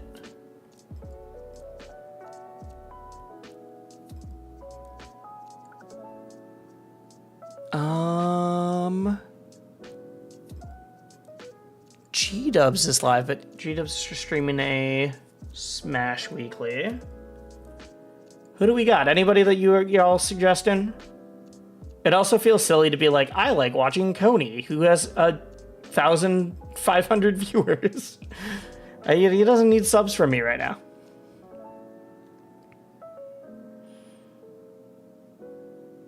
Oh, I know who we're gonna raid. We're gonna raid Vilchippa. Vilchippa was in here earlier, and is playing Risk of Rain Returns, which I've heard is super good. So everyone go say hi. Vale actually said that he was gonna pick up Rivals as well, and is not a Rivals person. So, super dope dude. Does a lot of indie game content, which is how he knows about Rivals, not through Smash. So good night, everybody. Go say hi, say what's up, say that I sent you. And I will see you all later, either tomorrow or later this weekend.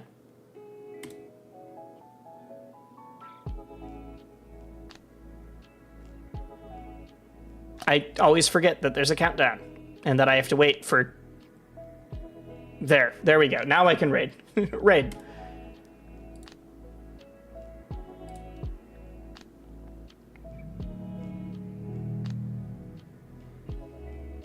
Now. He did more than I did. But I fucking kept dying all the time. Did 128,000. How many kills? 150? Yo, Mr. Wisely. 132.